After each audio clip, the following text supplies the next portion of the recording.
All right. And the Alamo show has begun officially.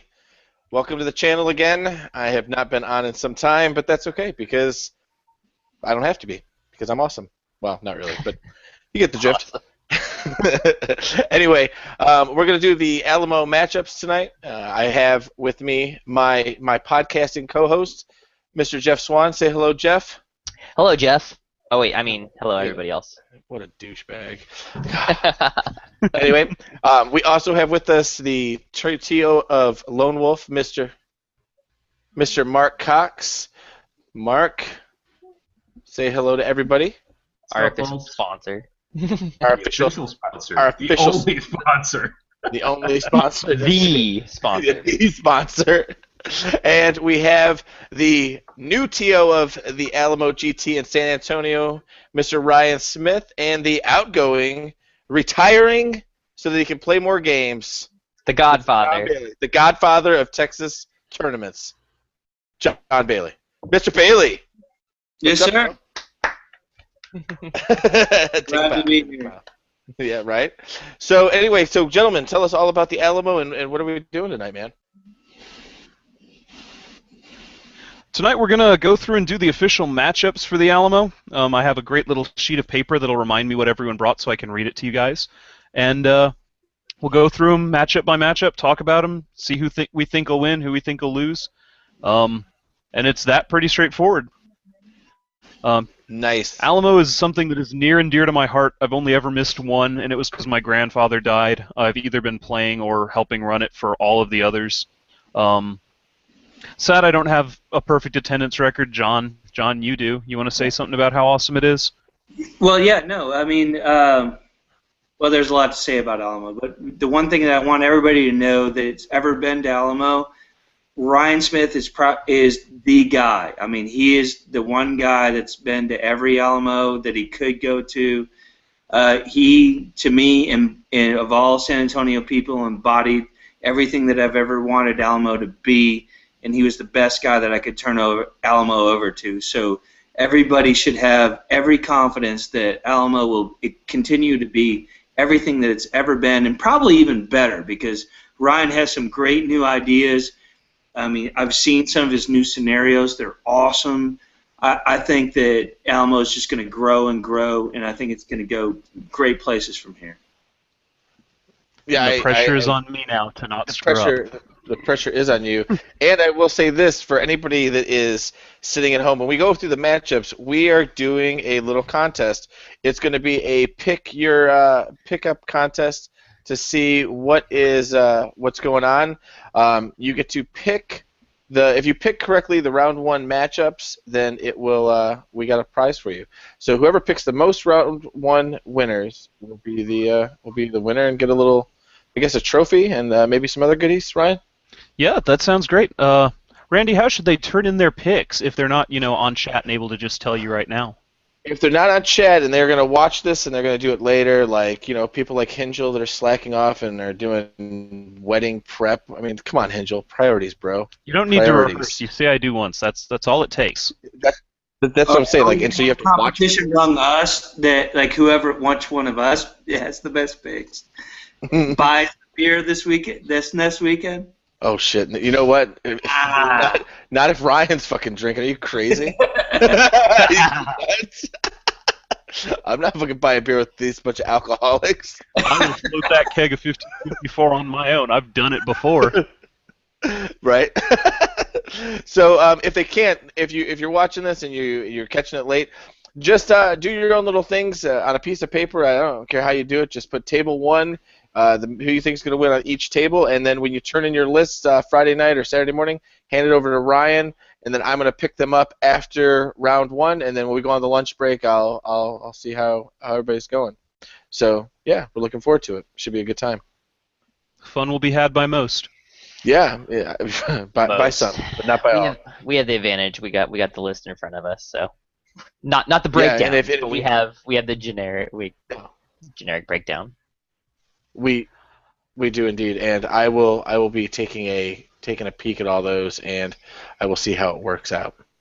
So before we get crazy in depth, everybody should know when we go for the breakdowns of the matchups and everything like that, we're not going to go into all the nitpicky, like he has this exact thing on this guy and this exact thing on this other guy and this exact banner. We're going to go for a generic breakdown so you get the gist of what the list is without giving away everything in the list so that we can kind of get it going, because we're not going to split this up into 2 to 3 casts. It's going to be this one time. So if we did that and broke it down, it would be 10 minutes per matchup. We're trying to keep it under 5 per matchup, so don't feel like we're just trying to rush through everything super fast. We're trying to give you the most amount of information we can and speed it along so everybody can get to hear the matchup they want and a little bit about them and yada yada yada. Yeah. And if we don't pick you, we're sorry. It's not you. Yeah. It's not No, it might be. No, hold on a second. It might be you. If you don't get picked, it could be you. Or you're on the wait list. Well, if it's Randy, it'll be you. Yeah. We're not picking Randy. Hey, you know what? This is great because it gives us all an opportunity to offend half the people coming right off the bat before we even start. Hey, listen, the last time you picked against me, you douche nozzle, what happened? What happened, Mark? Picking against Half of the Oklahoma team walked up to me and was like, "You hate Oklahoma?" And it was like, "Yeah, that's the last time that I picked against you." Oh, and you won, but that doesn't. Be the underdog. No big deal. No big deal. Whatever. It's cool. It's cool. All right. All right. It's all right. Here's a big. So what do we got for table 1? What do we got rocking and rolling on table 1? Let's do this. Let's kick it off. Right in. We're already rolling. Table 1. We are right. Table 1, we've got Chris McCracken from Arizona against Mr. Warren Knowles from South Carolina. Congratulations, you guys have come all the way to Texas to play someone who's not from Texas. Chris is rocking a Dwarf list at 8.5.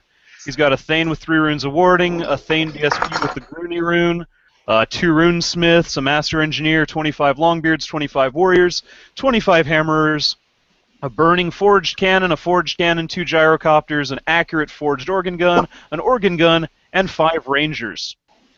So it's pretty much what you expect from a Dwarf list that's not hard as nails. Hey, Ryan. Warren is rocking... Wait. Not to interrupt you on that, but let's also say what their comp was and discuss how we got those comps for those who didn't listen to the podcast. All right, comp this year at Alamo, when Bill Curry comes on, hopefully he can talk a little bit more to it as well. Every comp judge was given the army list for the player, and they were given a choice between ranking it a -1, which means reject the list is too powerful, and then scores from a 0 to a 4, and then they ranked each list on whatever criteria they chose to use for that. We had 5 comp judges, so it produced a range from between a 0 and a 20. I think everyone ended up in between a 2.5 and a 17. And I'm very excited by how it paired up.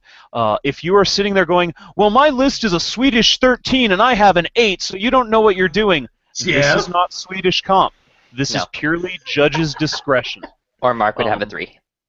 And there were some very fun discrepancies where some of the guys saw very, very different things in the same list. I had one list that was scored a 1 by one judge and a 3 by another. We had quite a few that had a band of 2 points off for 5 judges, which is pretty impressive. Different metas. And tournament average score, I want to say, was just below a 7.9, or right around that. It was in between a 7.9 and an 8.0. So anything that's about a 7.8 or lower was harder than average. Anything above an 8 was softer than average.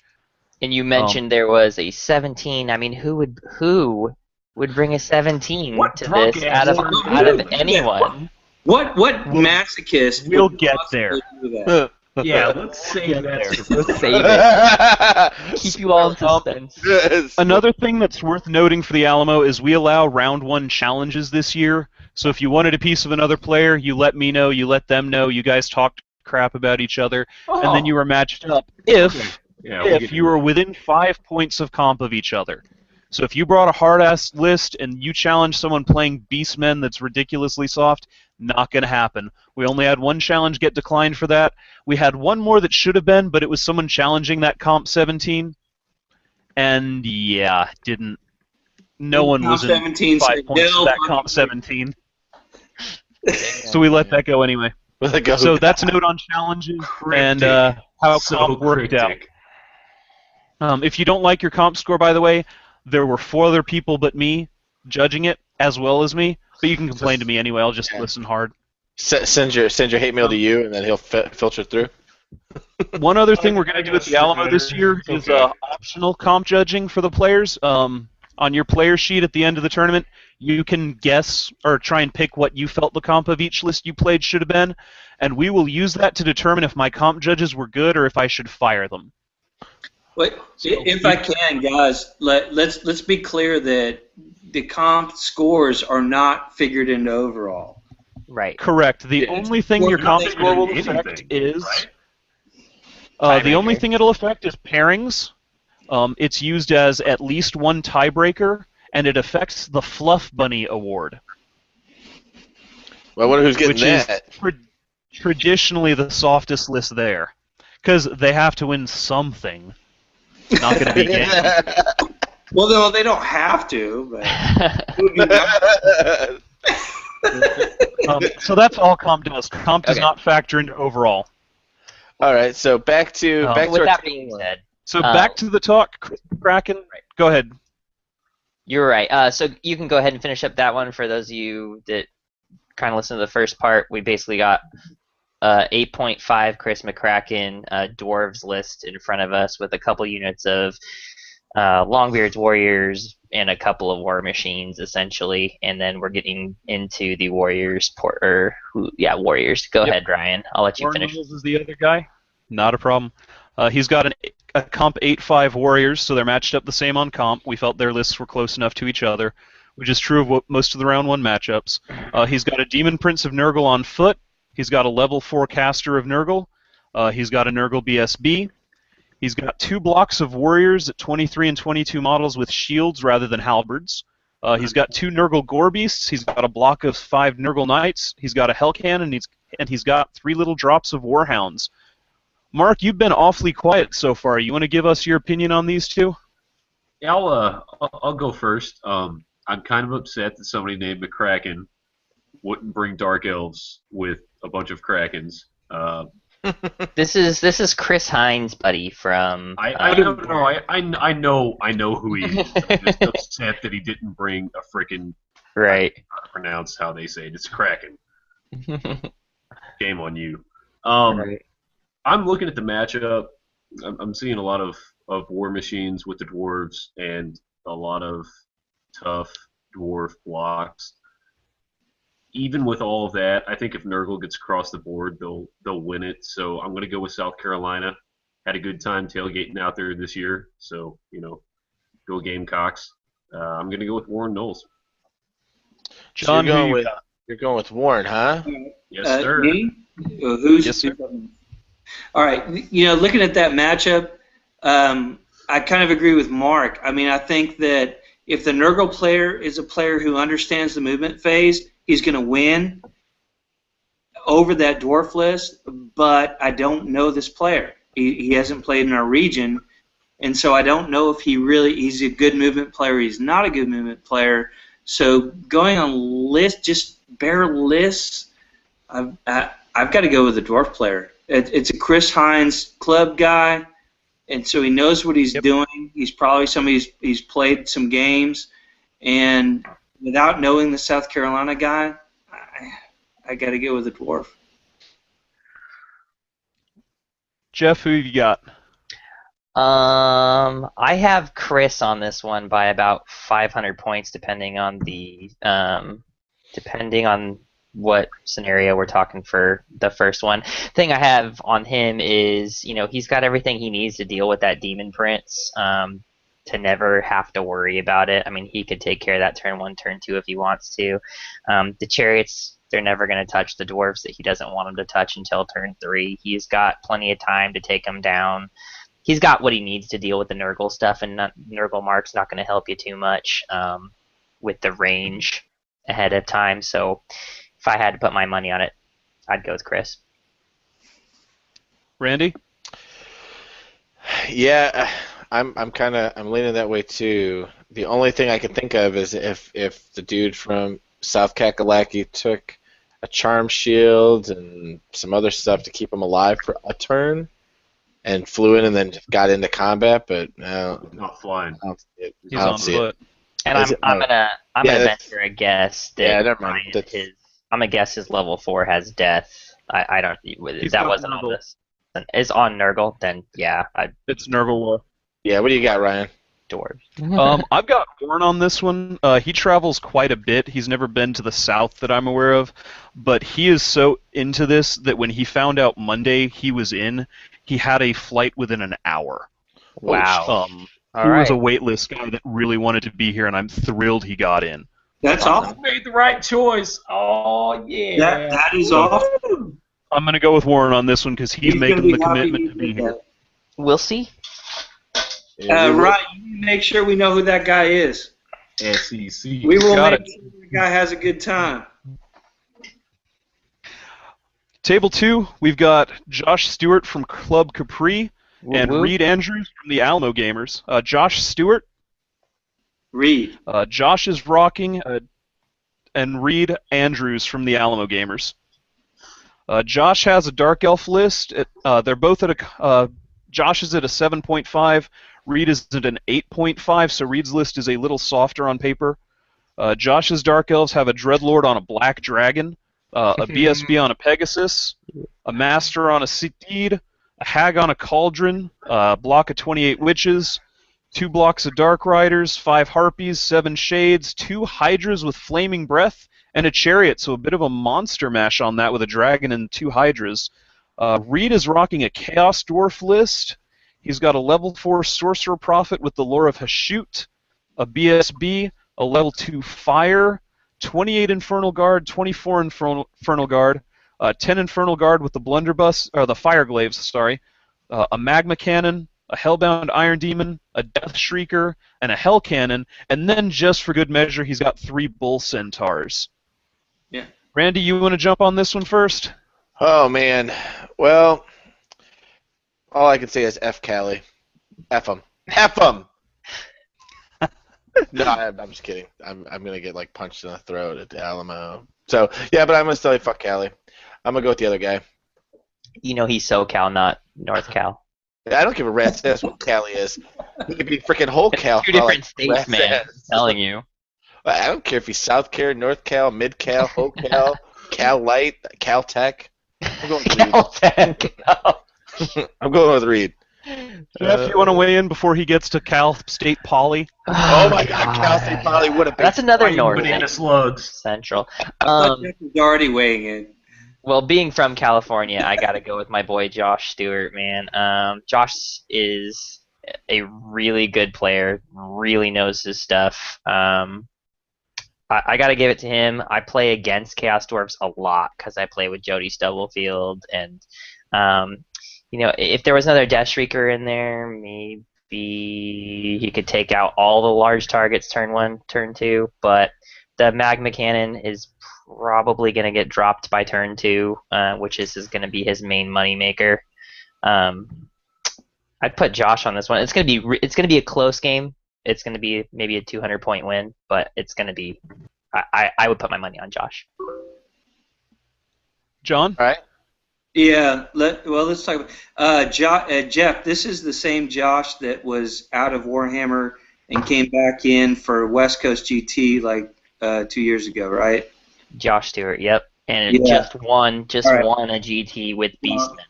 I was just making sure I had the right guy because I've played him.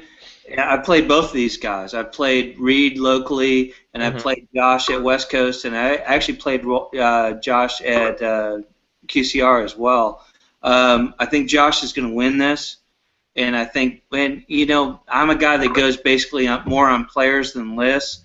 Reed hasn't. I love Reed. He's one of my buds. He's a local guy, but he has not played high-level competitive Warhammer.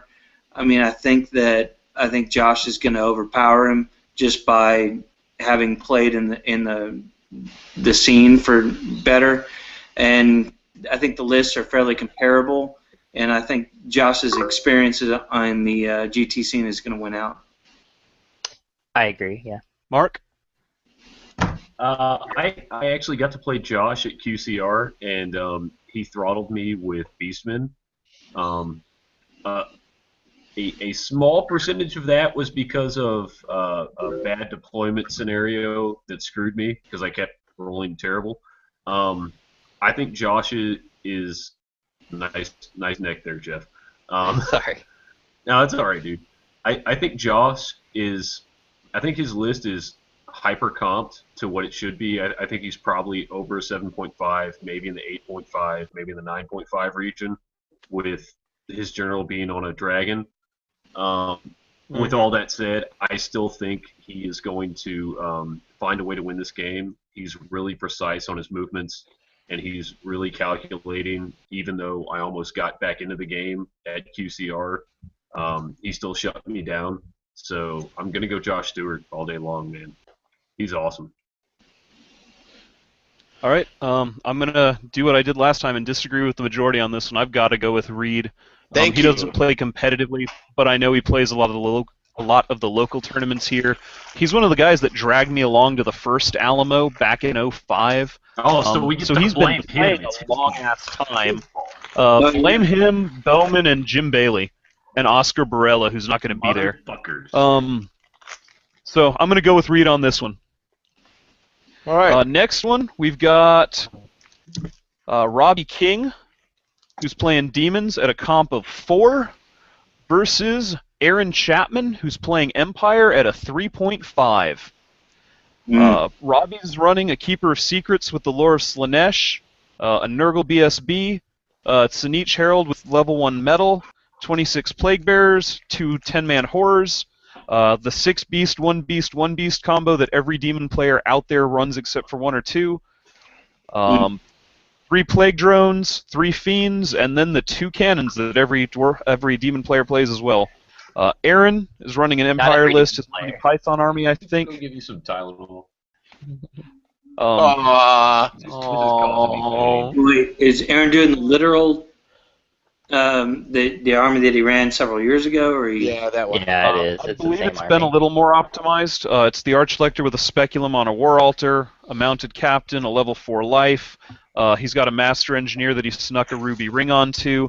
10 Inner Circle Knights, 40 Halberdiers who've got some free company beside them, 10 Great Swords, double Steam Tank, double Cannon, and a Hellblaster.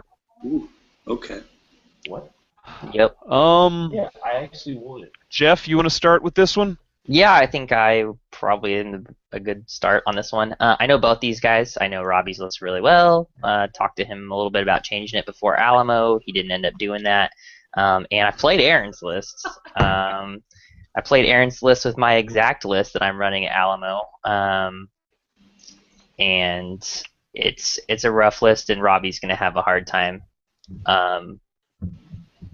He's gonna have a hard time winning versus it. It's gonna be close. It's gonna be dependent on first turn and whose cannons kill whose cannons in turn 1. But his keeper is almost certainly dead by turn 2. So unless he hides her for 3 turns. Yeah. But I'm gonna go with Chapman. I'm gonna go with Chapman. Nothing against you, Robbie. I love you, brother. But I'm gonna go with Chapman by 300-400 points at least. It's gonna be tough. Mark? Okay, that's a good question. Hold on a second. What are you doing, I Mark? want to take freaking Tylenol. They're disgusting. They're optimized. They look. They're. I mean, they're very well tuned lists. I'm reading them again right now. If Robbie has something he can hide his stuff behind, Right. he may have an advantage. But just list on list, looking at Aaron's 4 cannons and Hellblaster, I don't see how Robbie closes the gap far enough. Maybe Robbie stacks his beasts all in front of the line that the cannons are going to shoot down, and you're never going to kill all 3 units of beasts, whatever. But I don't know how it happens. He just doesn't have anything to kill the Stanks with. That's his problem. Yeah. Like, I have a Right. Soul Grinder, and my Soul Grinder just jacked his tanks up, no problem. But he's got no Soul Grinder. He doesn't have anything to take care of it other than the cannons. I got to go with Chapman. Chapman's Yeah. seasoned and knows what he's going up against in this case, and he's it's going to be Chapman on this one. Randy? Well, What do you think about this one? Love that Randy has to be. Oh, do we need to go back to Randy and go to some... Well, He doesn't want to say it, Robbie? but he knows. bro, Bohemian, You're going to abandon him, aren't you? motherfucker! That's it. It's a wrap in the Demon's Corner, bro. Lock it. Lock. John? All The right. only reason I'm saying this, and the only reason I'm saying this is because I can't see the wizard levels. But I know everybody doesn't think that he's got any tools to deal with that many cannons. Chapman has a level 4 of life. But So if he's the- level The 4 on keeper's level Slanesh, 4. with Slanesh, he's got everything to deal with the Stanks. I mean, like everything. So He's I going to think, give him an extra D6. yeah. Well, no, I'm just talking about popping the Stanks. Yeah, if we're playing the Masters rules, he's going to go D6 and then get an extra D6. Well, Does that's that the make thing. Like they start That with makes a zero lot of movement. sense. He's going to get I don't know a D6. rules now. I don't know who wrote those rules packs, but Texas rules now. But the Masters pack isn't even out yet. So know that. yeah, it is. Last year, that's how they ruled it. Well, it's sort of. No, the Masters pack is out actually. Well, yeah, it came out in Garage Hammer, but yeah. It's Right. Out. no. But I think Robbie. I gotta go with the Demons. I play Demons. It's gonna be Demons on the top 4 tables, bro. What do you think, John? So you going with Robbie? Randy? I'm gonna go with Robbie. All right. But here's my take. Let me be the John Gruden of Warhammer here. Oh, here we go. I'm going to pump up everybody because I think Robbie is an up-and-coming player. I think he's a good player. I think he's going to be a really strong player going forward. But I think that this matchup is not good for him. And I think Aaron is a wily player. He's seen everything. Aaron has seen everything he can possibly see. And I think the lists are just slightly against Robbie, and I think Aaron wins this. I know something Aaron hasn't seen. Well, yeah, That happened before. I was talking about a Warhammer. Maybe at Alamo. We'll see. Yeah. Yeah, and let me just say, Robbie, I love you, brother, but I'm I telling think Robbie's you, a player to watch going forward. I really do. I've been watching his progress, and I think going forward he's going to be a player to watch. But I totally agree. This Hard. matchup is tough. And he's part of our group, and he's a good sport. I like him. I like him as a person. I like him on the table, but I'm just putting my money where I'm putting my money on Aaron. That's all. Come on, Ryan, back me up, bro. Robbie, I love you dearly. Oh, If I wanted to learn how to win that's a good Warhammer really well, I would corner Aaron Chapman and force him to teach me all he knows. And even absorbing a quarter of it, I could probably win 2 games at any event. I got to go with Aaron on this one. The guy is really good. you know what? I completely agree. I think that everybody should learn how to play Smash Hammer, and if everybody takes a 3.5 comp list, everybody's winning Masters. But oh my God, it's comp event. All right, we're going to move on to Table 4. Yeah, let's go. We spent enough time on it. Table 4, we've got Todd Serpico from Austin running Warriors at a comp 5.5 versus Jeff Radigan running Warriors at a comp 5.5. Are you all ready for this? Yeah, all ready for Todd this? has a flying level 4 Slanesh Demon Prince with the lore of Slanesh, a level 2 Slanesh Wizard on Steed with the lore of Slanesh, the unkillable Tsunichian BSB, 3 Corn Chariots, 3 Hound Drops, 9 Marauder Horsemen of Slanesh, a block of 8 Knights of Sinich, a Gorbeast Chariot, and 4 Skull Crushers.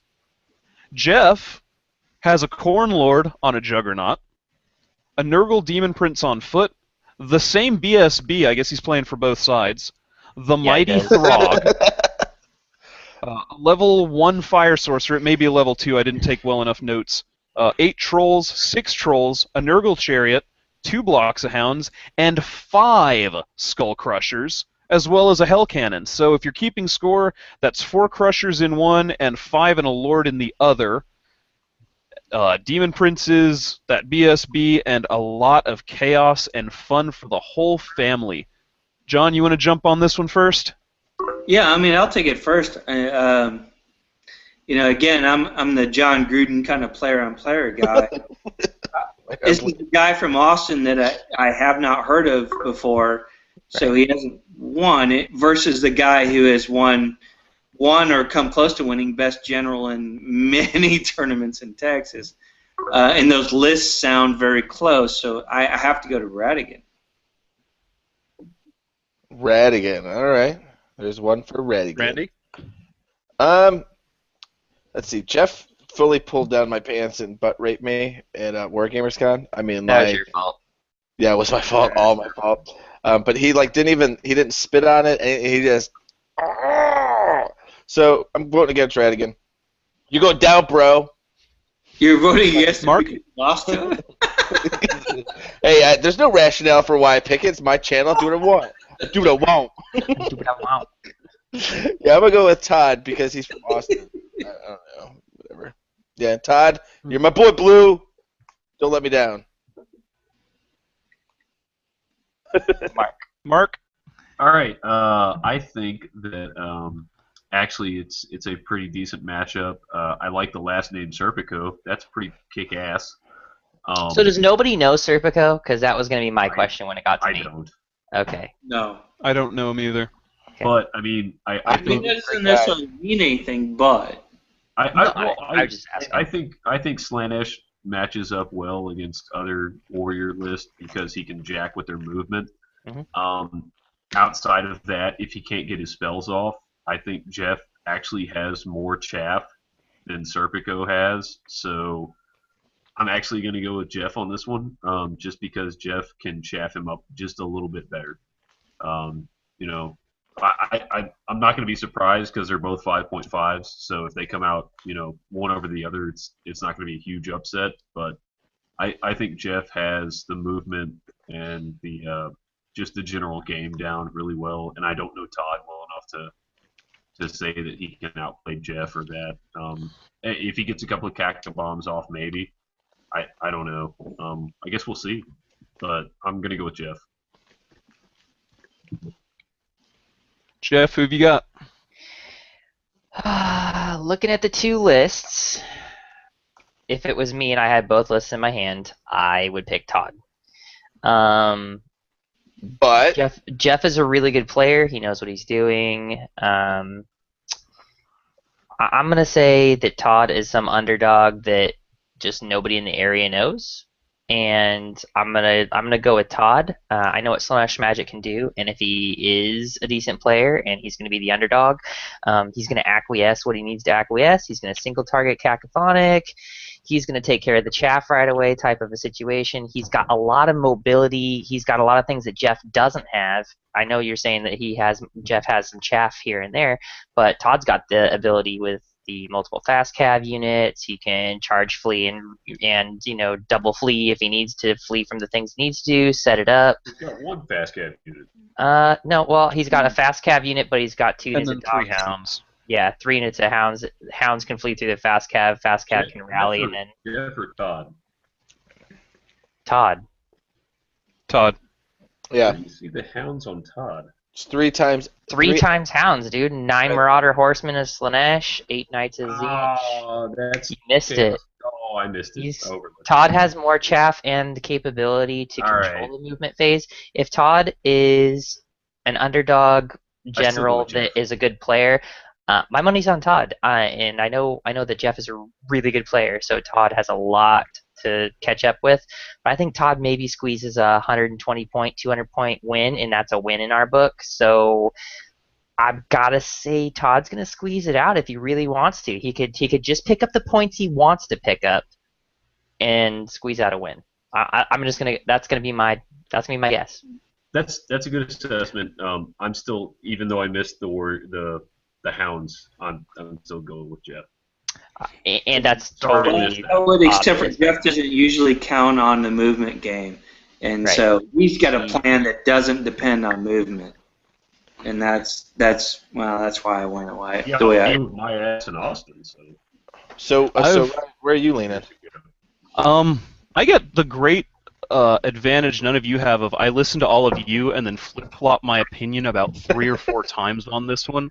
Okay, well, I hope you don't listen to me because I don't actually look I'm at the going to tease this out, and I'm actually going to call this one a draw. No, no. Jeff is Really? fantastic. No. You're going to put my feet to the fire. I'm draw. going to go with Jeff. Okay, that's. I'm going to go with Jeff if You there are get no a draws. 1-point win. If you win 1 I point think over this the other is a person. 101-point win right now. Jeff is a great general, and he's very good, but cacophony and acquiescence can screw with you very quickly in ways you're not aware of. Yeah, absolutely. That said, Todd doesn't have an answer that I can see for those 2 troll blocks, and he's either got to ignore them or deal with them, because 6 Skull Crushers will screw almost anything on the table that they want, if they can get there. So he's got a way to hold things in place if he can get there. This one's going to come down to how well cacophony goes, and Jeff, being a good general, is going to stop it as best he can. Yeah, Jeff is a NASA scientist. He eliminates randomness better than any of us. He yeah. So he doesn't bring dice. He's gonna win. Math. I'm already up 1 on the pool. I got it on my data spreadsheet. We're good to go. Hey, you doing? Are you doing this? Are you keeping track of everybody's spreadsheets right now, Jeff? Todd, you better win that shit. Yeah, Todd. If you lose this, dude, Next we're gonna up- have a whole podcast dedicated to ripping your ass for losing to Radigan. Todd, don't worry, it happens to the worst of us too. So, next up, we've got, this one will be a little bit fun to do. Cameron Shearer from Leadership 2. Cam literally got in this morning off the wait list. Awesome. I Yeah. don't have a formal Go back list to from where him I got it. yet, but I have a guess. He is going up against the innumerable, painfully slow Justin Belusic. Justin got an Ogre Kingdoms list, And so you're he's not You're not pronouncing that correctly. Balzac. It's Balzac. Can we call him Senor Balzac. Slow Play? Senor Sope. So No, I'm going to kid. read Cam's This is a list great player. almost He's verbatim. amazing. Almost verbatim what Cam said is some dwarf blocks, 2 bolt throwers, 2 stone throwers, an organ gun, and no other war machines. So that's what Cam's running. Justin's got an ogre list that I think is kind of soft. It got a 10 on the comp score. He's got a level 4 Maw, a level 2 Beasts, a BSB with the crown, a block of 7 Guts, a block of 8 Ogres with Iron Fists. He's got 4 of the Heavy Mournfang, and then he's got a little Noblar screen, 2 of the Solo Tusks, 3 Lead Belchers, 2 Giants, and an Iron Blaster. Yes, because he wanted 3 giants for round 3. Yeah, he'll have 3 Giants in the Drinking Buddies game, which is awesome. John, you want to go first on this one? Yeah, I love both these guys. These guys are my buddies. Played them both multiple times. Cameron, I love you, bro, but Justin's gonna roll you. Wow. Mark? You want me? Yeah, go for it. You want me? All right. I'm just picking you guys randomly based on who's smiling the most.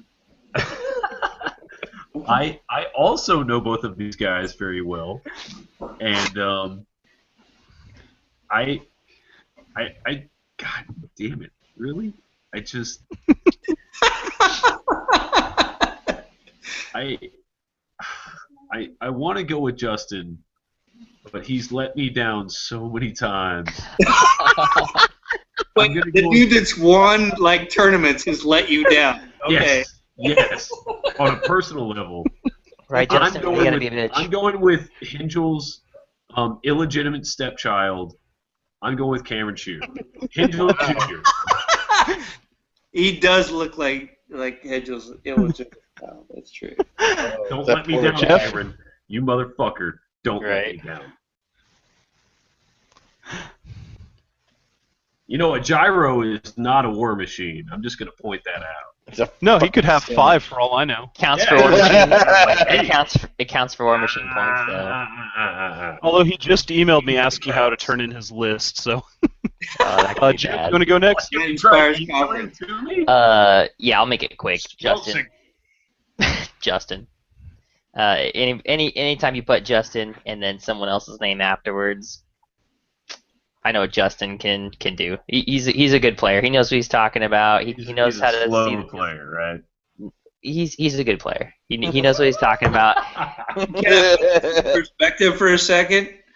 Yeah, Cameron's last game at Alamo was when he was in the bottom, and they were in the back room, and 4 players came to me and said, "Hey, instead of playing our last games, can we play a 2-on-2 just for fucking nothing? Just play?" And I said, "Sure, yeah, go ahead." So yeah, that's who Justin's playing. And he dropped trow. He played the entire game with no pants on. Think about it. Sounds like John. It sounds like Sean Bright's role model. That's you who he Sean was were playing. playing on that 2x2 table. Sean Bright does not have a role model. That's just not right. Yeah, it's me. I'm running Who out I of missed? beers. You haven't picked yet. Yeah, me. When Bill comes on, I need more beer. Randy. I'll take Cameron. I'll take the West Coast dude this one. No, I will not take a West Coast dude. F that. F the left coast. There. That's my pick. All sack. You screw bro, and that's it. I'm going to go Justin as well. Justin is over here at my house. Used to be every week. Now that he's doing other stuff and has, important family nonsense, it's less often than I want. But Justin's pretty good. He plays his ogres like he plays his Bretts. He just doesn't know the math for anything. Very slowly and back on the backboard. Plus, Cam, you were going to help me out at Alamo. Now you get to play instead. So you're not helping? I'm not picking you on this one. I'm going to go Justin all the way. Alright. All right, let's hit the next one. All right, next up we have Lex Simon from Austin. He's rocking a Comp 13 Warriors list versus Andy Calhoun, also at Comp 13, with a Lizardman list. And these are two of the lists I liked the best, but any of you who know me know I go, hey, these are my models, what can I base a list around, and have nothing to do with winning games. So bear that in mind when I talk about how awesome I like these lists. And Lex is a Lex? great game. I have played him. Lex is a super fun game. Well, they both are. But Yeah, oh, totally. I know Andy is. I haven't got to play Andy, but I'm just saying these guys are gonna have a great game one. If you want a game that's going to be fun to watch from a having fun point of view, this is probably one of the ones you'll want to peek in on. Sure. Lex is running Warriors. He's got a level 2 Fire. He's got a Khorne BSB, 2 blocks of Warhounds, 3 blocks of 21 Khorne Warriors with Halberds, 6 Knights of Khorne, 3 Skull Crushers, and a War Shrine. Andy's running Lizards. He's got an Old Blood on a Carnosaur. He has a Scarvet on a Carnosaur. Boom. He's got the Mighty Teto Echo, a block of 31 Skinks with a pair of Scrocs in there, 4 Skink Skirmisher blocks, 2 Rippers, 2 Ancient Stegs with horns, and a Salamander. So we've got all Khorne versus double Carnosaur, double Stegodon. Mark, you want to take this one first? Yeah. Let me jump on that first. I know Andy is in our group, so you guys may have seen him post or whatever. I don't know the last time Andy actually played a game of fucking Warhammer. He played it by you, dude. No, Yeah, he did. Did I he played him really? in Game 5. Yeah, he at did. I was giving him pro tips, bro. Shut up! Not that Andy. He was. He was He at played at the fucking hot Bayou, tournament, dude. too. I promise you, he was at Bayou. The hot tournament doesn't count. No, it doesn't count. not pretending but like I'm it just does. saying, he's been playing. I think that's the last time he played those 2 tournaments. Well, but at the same time, Lex has been in competitive drifting for a while. Yeah, no, I know. He's been out of Warhammer for a while, too.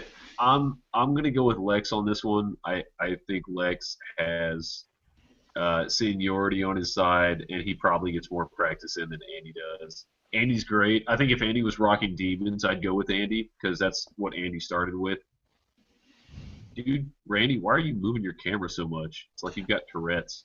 I'm rubbing one out, bro. Why don't you leave me alone? Okay, cool. Why I No got you, underwear. He bro. told you he wasn't wearing underwear, man. I'm going with Lex Simon. Lex Simon. Like to And know I hate underwear. Austin, and I'm going with Lex Simon. You picked Austin, Mark. Let the record show Mark picked Austin. I know. I know. Which is a great segue to let John talk next. Yeah, because for those who don't understand, yeah, Mark is an Aggie and he's wearing Aggie stuff, and and And John's daughter is going Lex is a to long-time which school? tournament player. Andy is a newcomer. I've played them both very recently. This is going to be a close matchup. It's going to come down to list. And, this is going to sound odd, and I'm sorry, Lex, but I'm going to pick Andy. I think Andy's going to take that. I played him most recently. I think Andy understands he's going to need movement. He's going to need to win in the movement game, but I think he can. I'm not saying he will, but I think he can. And what I saw out of Andy in our last game in Bayou, I think he will.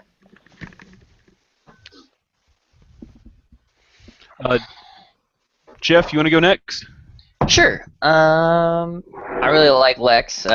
We've had a couple great games together. But looking at the list and looking at the players, if it were me, I'd want to have that Lizardmen list in my hands. It's really fun. It's going to have the capability to do a couple of vanguards before the game starts and get those immediate threats right in their face, which I think people might overlook. Heaven's Magic can be kind of detrimental, depending upon what spells he gets and yada yada. So I'm gonna go with Andy on this one. It's gonna be a close game though. It's gonna be a very close game. All yours, Randy.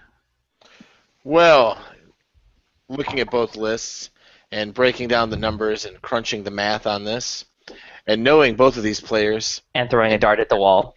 and knowing their talent level, And and then Crunching after the taking the magic effing 8-ball, bro, and knowing that either one of these guys could be the next big thing, I'm going to go with Andy. No, you one of these guys will be the next big thing. Mother Sorry, guys. I mean, I love Lex. I love Andy, but Did Ryan pick? No, of I course haven't not. yet. I'm picking last, Mark. I'm taking moderator's Last, prerogative. yeah, And that's right. you guys. Moderator's prerogative. Even though it's your fucking channel, I'm doing the read and I'm going to pick last. I'm going Blood for the Blood God on this one. I'm going with Lex. Andy has a fun list. But it is the kind of list I would build. And you don't win games with the kinds of lists I would build. Double Dinosaur is awesome. everybody just record that. Until Fuck. Jesus Christ. he's got 3 big blocks of warriors with halberds, and they're corn, so you're talking 16 attacks coming off the front. And you know what? The War Shrine is an underappreciated part of the 8th edition Warriors book. If Lex uses it well, you could see some scary things coming off those Warriors blocks. I'm going to go with Lex on this one. Ancient Stegs and the Carnosaur may screw up the Skull Crushers if he gets there, but he doesn't really have any other good targets for him. And, I can't wait to see Lex's army. Lex always does really, really well-themed armies. Yeah, he does. So just from a paint point of view, That should I'm be really excited to see Lex's. some of the best themed armies in Texas should be mentioned. Absolutely. Yeah. Luke, Totally. yeah, Lex is a great player, great modeler. That should be mentioned. Moving on. Yep. Table, whatever next table is.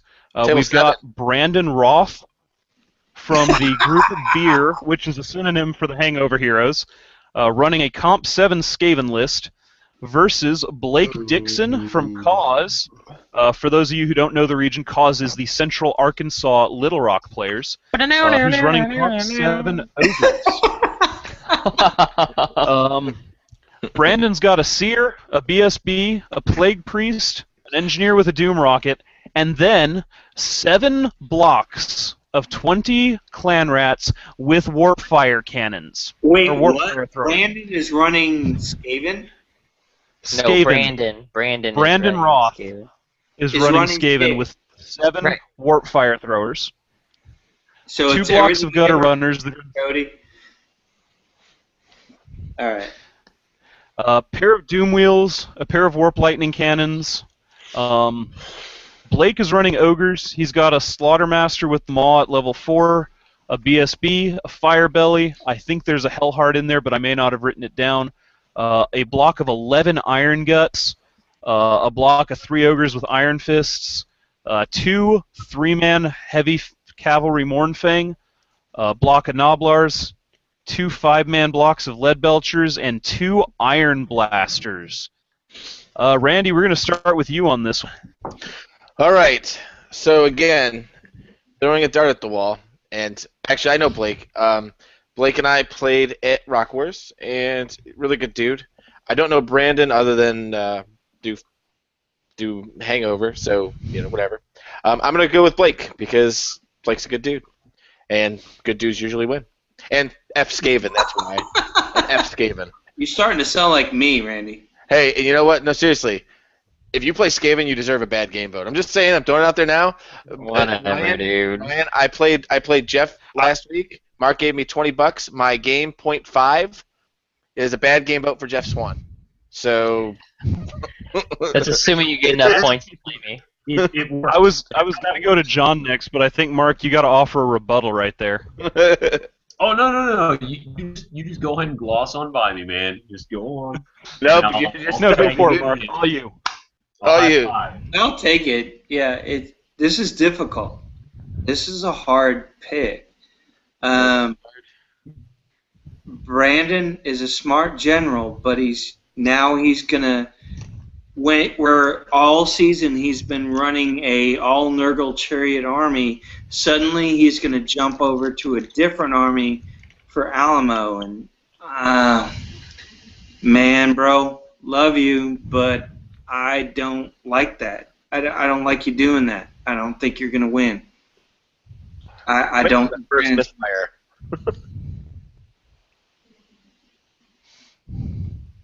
Jeff? I hate to say it, but I got to pick against Brandon. Jeff, go for it. I think he logged out, bro. Jeff, are you done? All right, Mark, I was going to give you last word on this one. Well, I was, you got to pick last, but here's the funny thing about this list. One, I challenged Blake Dixon, and he turned me down because he was afraid to play Skaven. So just the sheer karma of him getting drawn against Skaven Information the rest of us could have used before we made our picks. is amazing. But Insider information. well, I don't have a lot of experience against Skaven. Okay, great. Brandon, I know a lot of you guys know Brandon. Brandon likes to run gimmick lists where it's like, I'm going to do one thing 1,000,000 times over, and I'm going to pound your ass in the dirt with it. That's why you freaked me out. Or I'm not. So here's the thing that a lot of people don't realize. Those warp fire throwers are really, really, really, really, really, really, really, really, really good against ogres. So he's got 7 of them. He's got 7 warp fire throwers, 2 cannons, and 2 doom wheels. If even a third of those warp fire throwers live through the game, the ogres are going to be hurting so bad that it's not even going to be a game. Blake Dixon, you should have taken my challenge because this is your punishment. I'm going Brandon Roth all day long unless his misfire dice hate him. That's it. I mean, Oh wow. he's throwing 12 misfire dice. What is that? 7, 8, 9, 10, 11. He's throwing 11 misfire dice a turn for Wow. misfires. If he rolls below average on misfires, he is going to rock somebody's face off, and he's going to do that 3 out of 2 games. So Brandon Roth all the way to the bank on this one.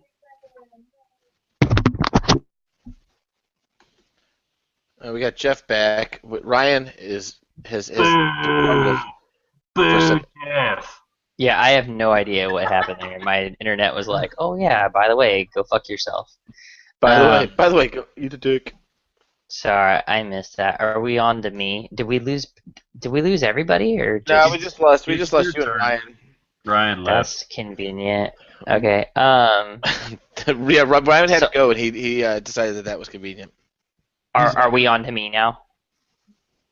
Sure. Yeah, why yeah, not? it's on you, bro. Okay, sorry. Um, I'm I sorry kind of too. caught the end of Marks. I kind of caught the end of Marks with lots of misfire dice and yada yada yada. But from my experience, ogres just have almost no chance versus Skaven. It's really tough to win, and even if he is throwing all these misfire dice, if he's smart, he's just waiting until the ogres get close enough, then throwing a template down with multiple wounds D3 across everything that he holds dear to himself, and it's gone. So that's my opinion. So I think the ogres are gonna lose. I love Blake. Blake is super fun to play. Got my best sports vote at Rock Wars. Super great guy. Brandon's a rough opponent, and I'm hoping Brandon wins because I'm gonna call his ass out for game 5 because we're always within 2 points of each other, and I'm gonna have to play some filthy comp by the time that I get to where I'm in game 4, game 5. So I'd rather play Brandon. Brandon, you win by 560 points exactly. Let me know if that works out. By 560, that's your call? Mm-hmm. He's fucking calling the bleachers, man. He's picking his spot. 560 within 10 All points. right. Let's see. All right. Well, we don't have Ryan back yet. Y'all mind if I just go ahead and read the next one, or is that going to offend anyone? Well, Ryan, No, Ryan, yeah, he's texted- trying to get back on. He's getting errors. Okay. yeah, Well, let's. he texted back in. His pick is what did he say? He picks Brandon also. Yeah, he picks Brandon. Okay. Yep. So yeah, go for the next one. All right. I'll just keep on rolling this then. Me and Randy will switch off until Ryan comes back in. Just not because we don't want to wait for Ryan. It's just we have a lot of lists to go through. So the next round. Chris Syke. Yeah. Yeah. Chris Syke. So we got Rick Hoy and Chris Syke. Rick Hoy is bringing a 9.5 comp Wood Elves, and Chris Syke is bringing a 7 comp Ogre Kingdoms army. Rick Hoy has a level 4 with Shadow for his Wood Elves, a BSB on foot, a mounted captain with what's it got? The helm of the hunt. He's got 20 Eternal Guard. Hail of Doom arrow. That's Yeah, what Hail of it Doom. is. Yeah, everybody knows what the Hail of Doom is. And then everybody just assumes he has it. Everybody assumes he has it. 20 Glade Guard with Hagbane, so that poison. He's got some Warhawks. He's got 8 War Dancers. 2 packs of 5 Wild Riders. Only 5. 2 packs of 5 Wild Riders. 2 packs of 5 Deep Wood with True Flight, which is the skirmishers. 8 Way Watchers, a Tree Man with the Roots, and 2 Eagles. And this is a challenge, so I don't know if Yeah, Chris this is a figured out. challenge. I'm back, by the way. Cool. Rick you, challenged Chris. you do Chris's list then, because I started with Rick, so you go ahead and finish off Chris. All right. Chris has a Comp 7 Ogre Kingdoms list. He's got a level 4 Heavens with the Grut Sickle, BSB, a level 1 Maw Scroll Caddy, 8 Iron Guts, 4 10-man blocks of Noblars, 2 3-man blocks of Ogres, 2 Saber Tusks, 3 Man-Eaters with pistols, 2 blocks of 6 Lead Belchers, and a pair of Iron Blasters. John, you want to start off on this one? Well, I'm just going to go with how things have been going for both of them competitively lately, and just Chris has been doing really well in the last season. I think Chris is going to take this one. Jeff? Yeah, I got the same thing. I got I got, Heavens and a Grutsickle. I mean, just versus Wood Elves, it's so rough. I mean, he could Chain Lightning on a +6 to cast and just rain across that army, and he has enough stuff to just stop up what he doesn't want to fight. You can shoot as much as you want into this unit, and you're just not gonna. I mean, he can debuff the to hit for weapon skill or for everything except for the true flight units. I think he has what he needs to take care of it. So I got Chris on this one. Chris is a good player. He's been doing good all season. I'm gonna go with Chris. Mark? I totally agree with everything that Jeff just said. Chris is going to bomb the crap out of Rick. It's not going to be pretty. When you think about Wood Elves, you think more, I'm going to dance around the entire time, and I don't see enough avoidance in Rick's list to get away with that. So yeah, I gotta go with Psych, man. He's gonna have a hard time. Exactly. Randy? Well, I guess I'm on the bandwagon right now because I played Chris at Rock Wars as well in my first match, and I did him greasy. I did him very, very greasy, and so he's gonna have a bounce back game. You got this, bro. It's all about you, Psych. And about the New Orleans GT. I think this is going to be our. Yeah, if you guys haven't seen it, paulscoc.com, Paul's Carnival of Chaos, New Orleans GT, sometime in May. Go down there; it'll be fun. You'll see most of us there. Pretty sure it's I'm pretty sure it's pronounced cock. Yeah. Cock. I wasn't going to tell people to Google Paul's cock, but it is Paul. It's COC, so it's totally clean, by the way. It's just COC stuff. I look at these two lists and I go, okay, Wood Elves are avoidance and shooting, and the Ogre list outshoots the Wood Elf list. I'm going Chris with this one. It's shootier than the Wood Elf list. 28 Eternal Guard are very good, but no. No, I think Chris wins this one about Game 5. Rick, come join me up at the table. We'll drink. Sounds good. Wow. Well, that was our first ever clean sweep. That's our first anonymous. Our first anonymous.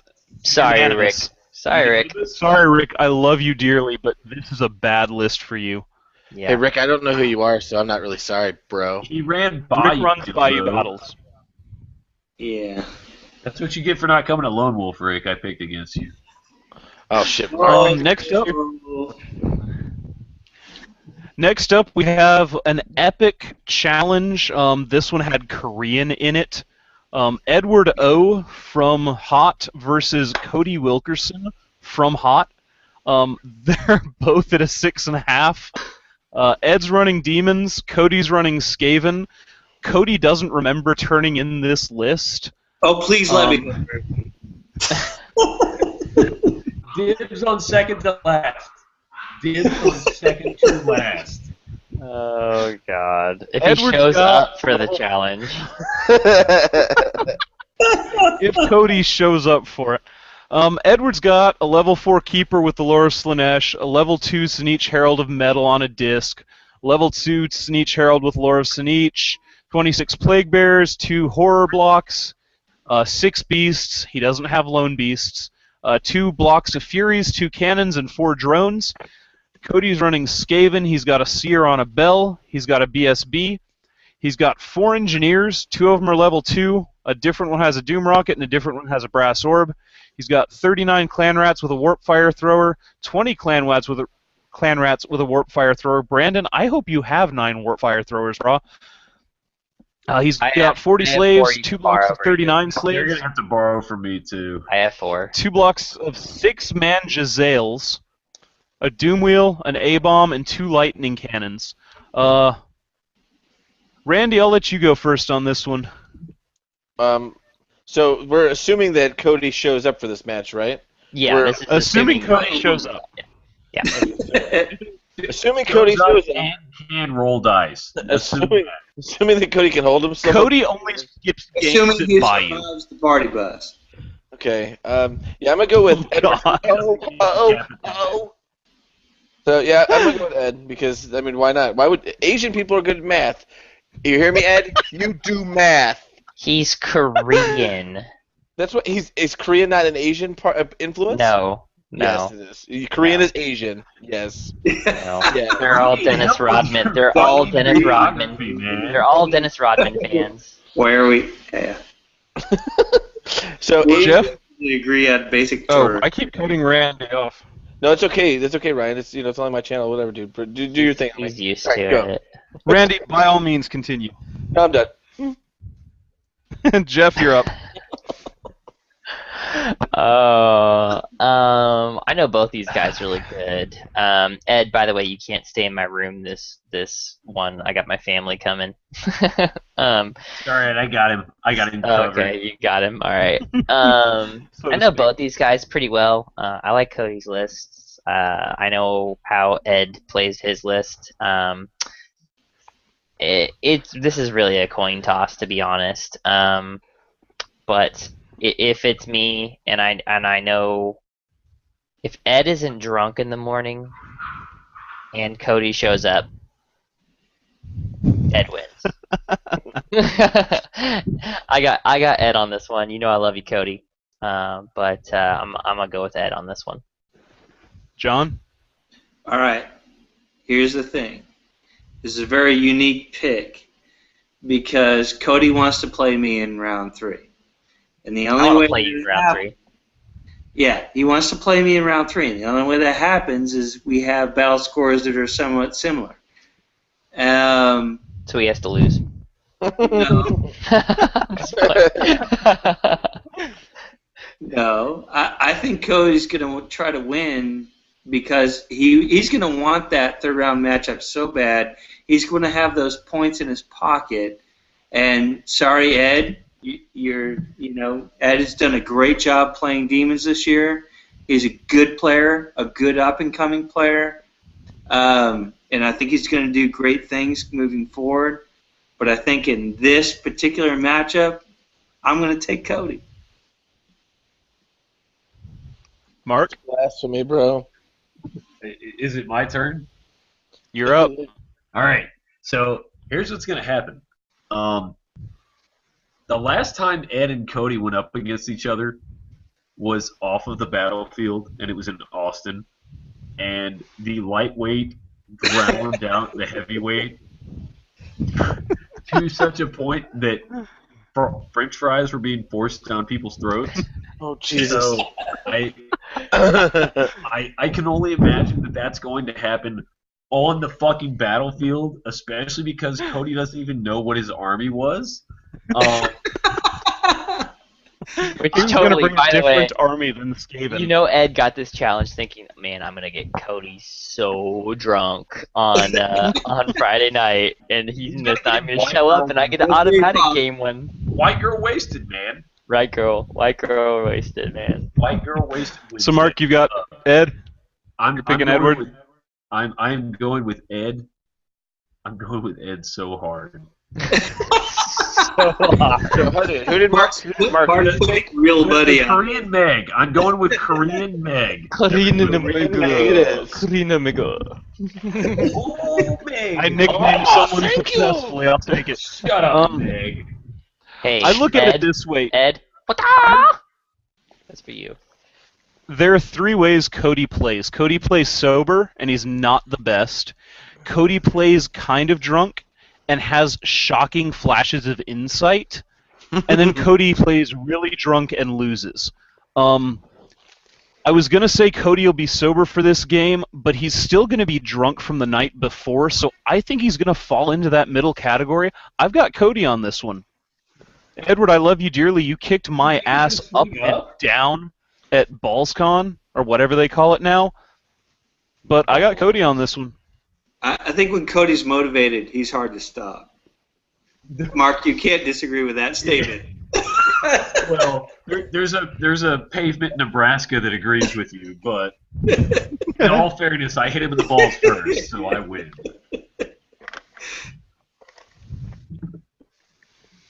Next up, moving on, we've got Kevin Schmachtenberger, who has probably the most fun name to pronounce that's not Cox. I have an emergency. I have to go get more beer. You can go over the list. I can look at it afterwards. I'll be right back. All right. Kevin Schmachtenberger, Comp 6 Dark Elves versus August Brader with a Comp 6 Wood Elves. Kevin is rocking a level 4 Shadow with the Ring of Hotek. 2 Death Hags on Cauldrons of Blood. He has a pair of Cauldrons of Blood.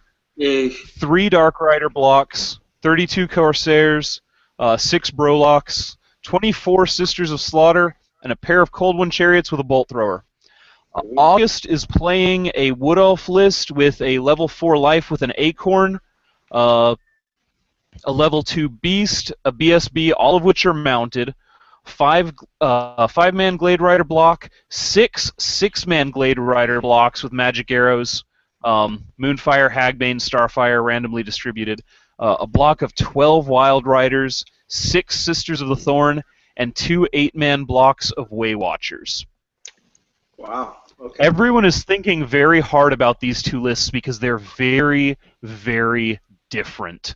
Mark, Yeah. you want to go first? You're all excited. Wood elves, wood elves, wood elves, wood elves, wood elves. I'm going with wood elves. There's a point to that tribe, right? Randy? Hold on a second. I'm thinking.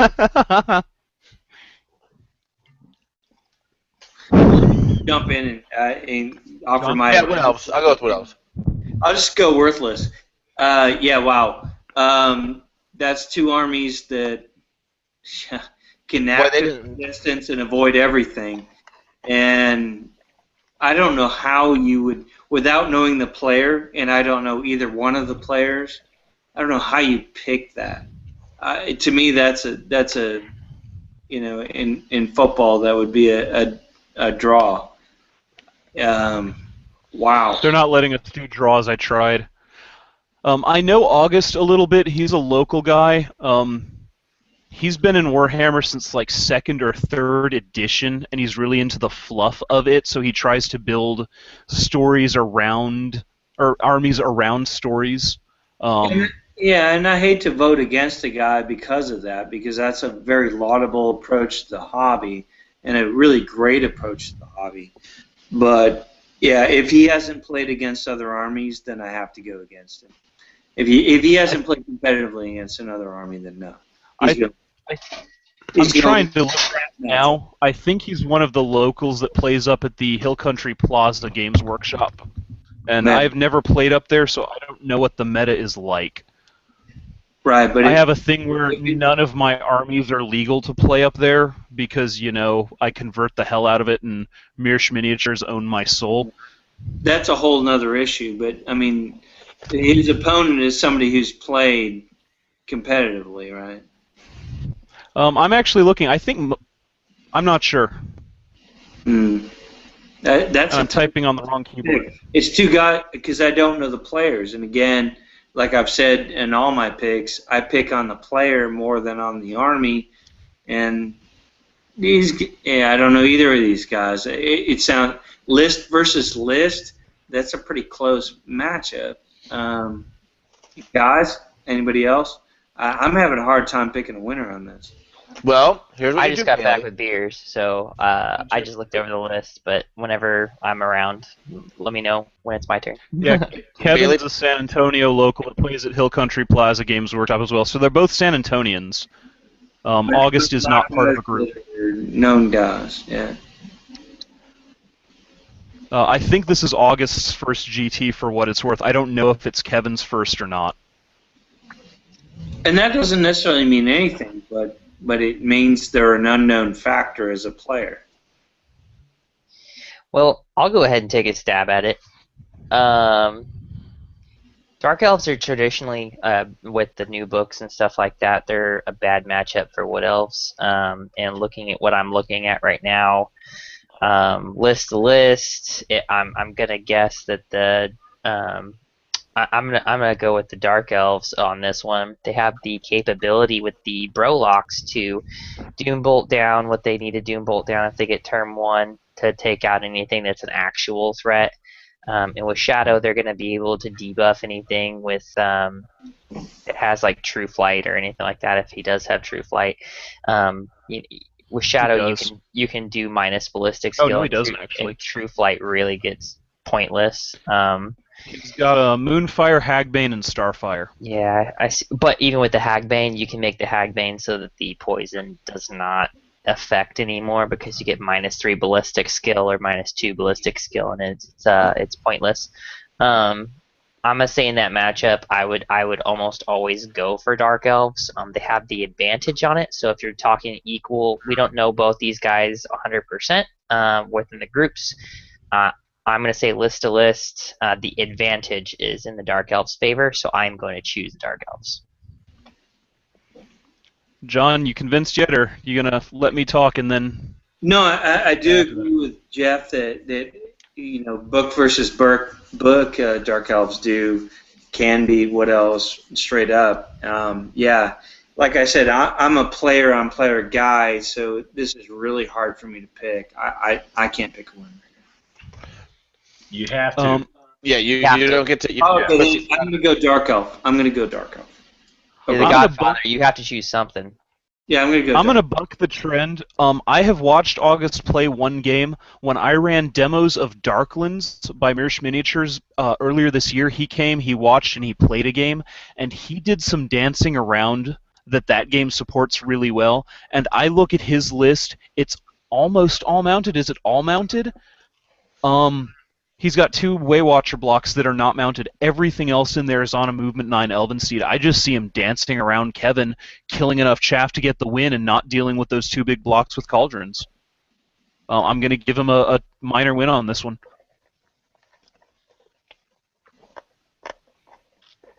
All right, then. And I'm pausing deeply because I don't even want to talk about these next 2 lists, so excuse me a minute. Really? Yeah. I'm excited about this. Oh no! Yeah, throw up a little bit. Please allow me to do it. Then I have no problem. I love it. Next up, we have Jordan Braun with Demons of Chaos. Did you swallow your vomit when you saw this? I had to shoot it with half a pint of New Belgium 1554. Jordan's Braun came the closest to getting rejected that any list came this year. I actually asked a couple of other judges.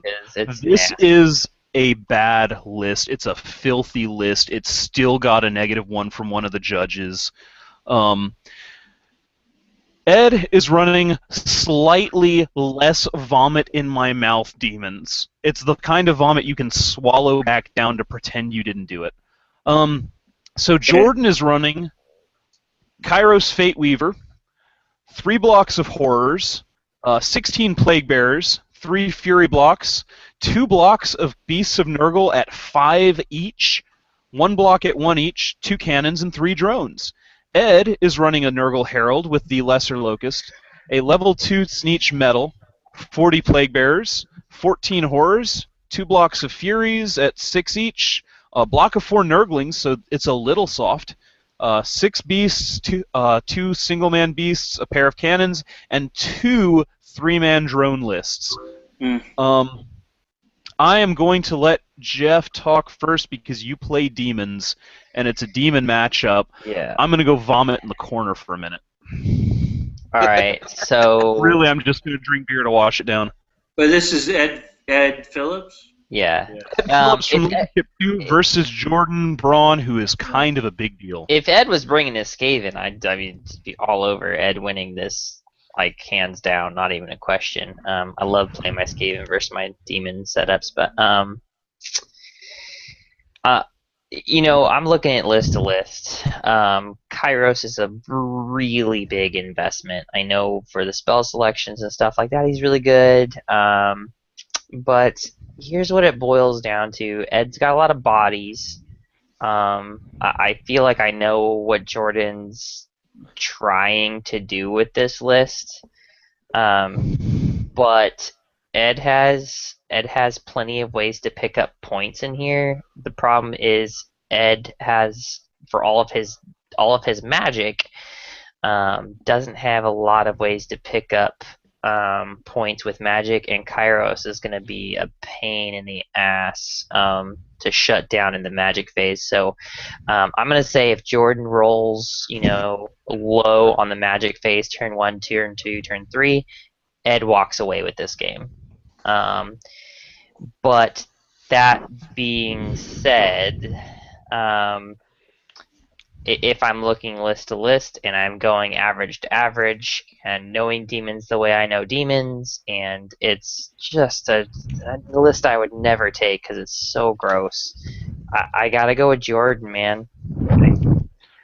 It makes me ill, but I mean, like, it's a nasty list. But if I'm just taking two list to list, and I know they're both good players, I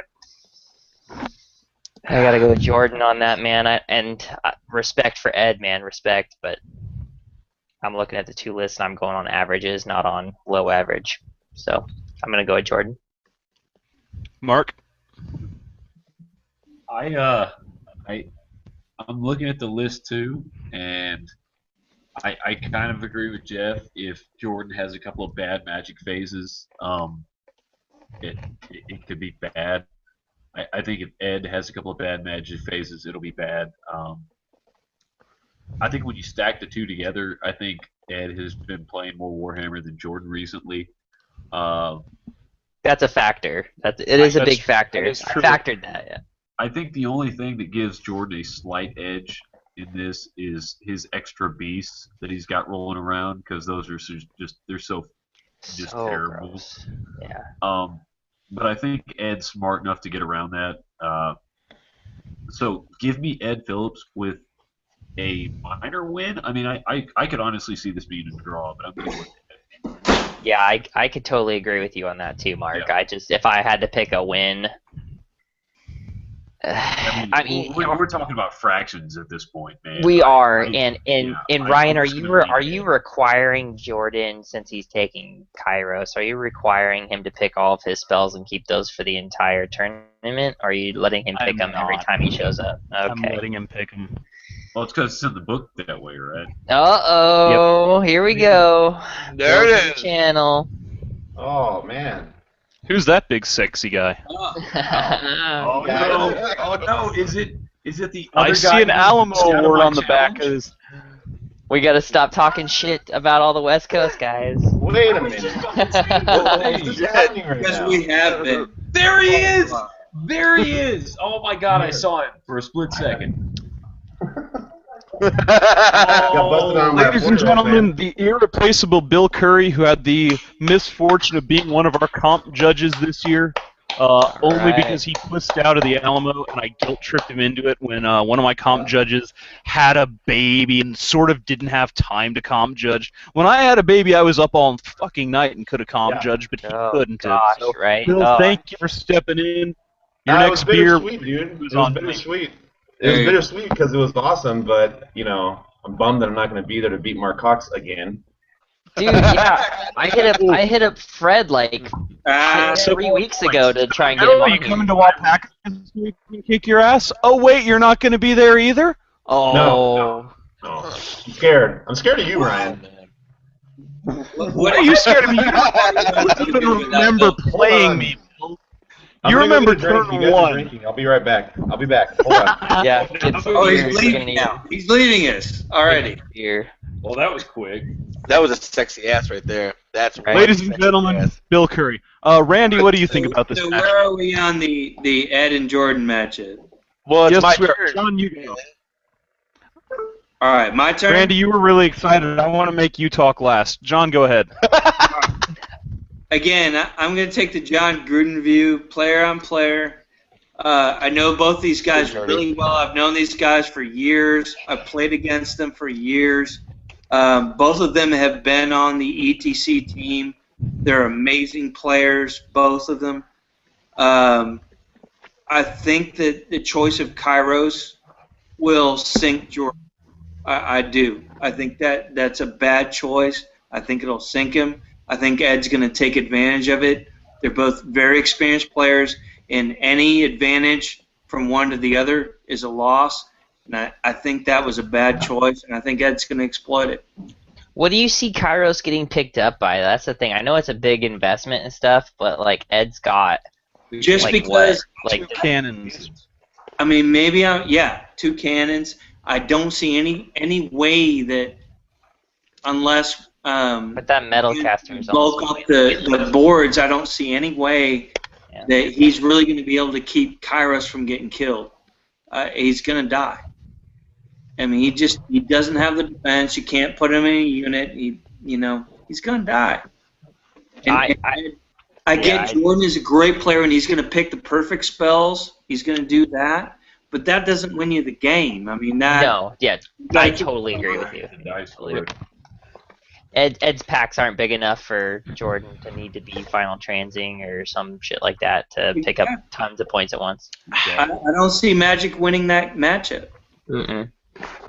Especially with the winds, the Reign of Chaos affecting both of them. Yeah. Keep in mind they're both Demons players, so that's the another Reign of potential Chaos, factor. It's a huge factor. Me and Ed played a game in Houston, and I'm telling you, man, like rolling those double ones on the Magic phase, everything taking an instability test, everything minus no ward saves on the entire board. Now we got ourselves a game. You know what I mean? It's gonna be tough. It's gonna be a close game. Yeah. No. Bill, for your reference, since you're just catching up, we're talking Ed Phillips versus Jordan Braun. To watch. Yeah, I got that. Can you guys hear me okay? Yeah, we got you. Oh, okay. All right, okay. Oh, that's 2 ridiculously nasty lists, man. That's going to be rough. You scored them. By my count, 3 of us have refilled beers talking about this list. That's how upset we are. Adding you, that's 4. And I'm on a big one now. I'm on 13 This is beers my leader's too, time. so we're I mean that's Ed and Jordan. They take not nice. They take the filth and try and win with it. Yeah, that's heat, man. That's heat. I like what Jordan's bringing, though. I mean, he's just going for smash face, huh? You like Kairos? Yeah, what's your take on that, Bill? I like Kairos, dude. I don't know how effective he'll be, but if it's working, if the rain is working, anymore, man. More effective than that level 2 metal in that matchup, in my opinion. But that's a big hit right the there. only stuff you want to target with that metal is corn, right? And it's got MR1 and a ward save. Right. I mean, it's. But that's my thought. Everything that Kairos can do, you can do with multiple heralds and not have that point exposure. Well, no, because Kairos gets to pick all the he can do wars. other stuff, but I mean, come on. No, I agree. I hate Kairos because he's ridiculous. Yeah. But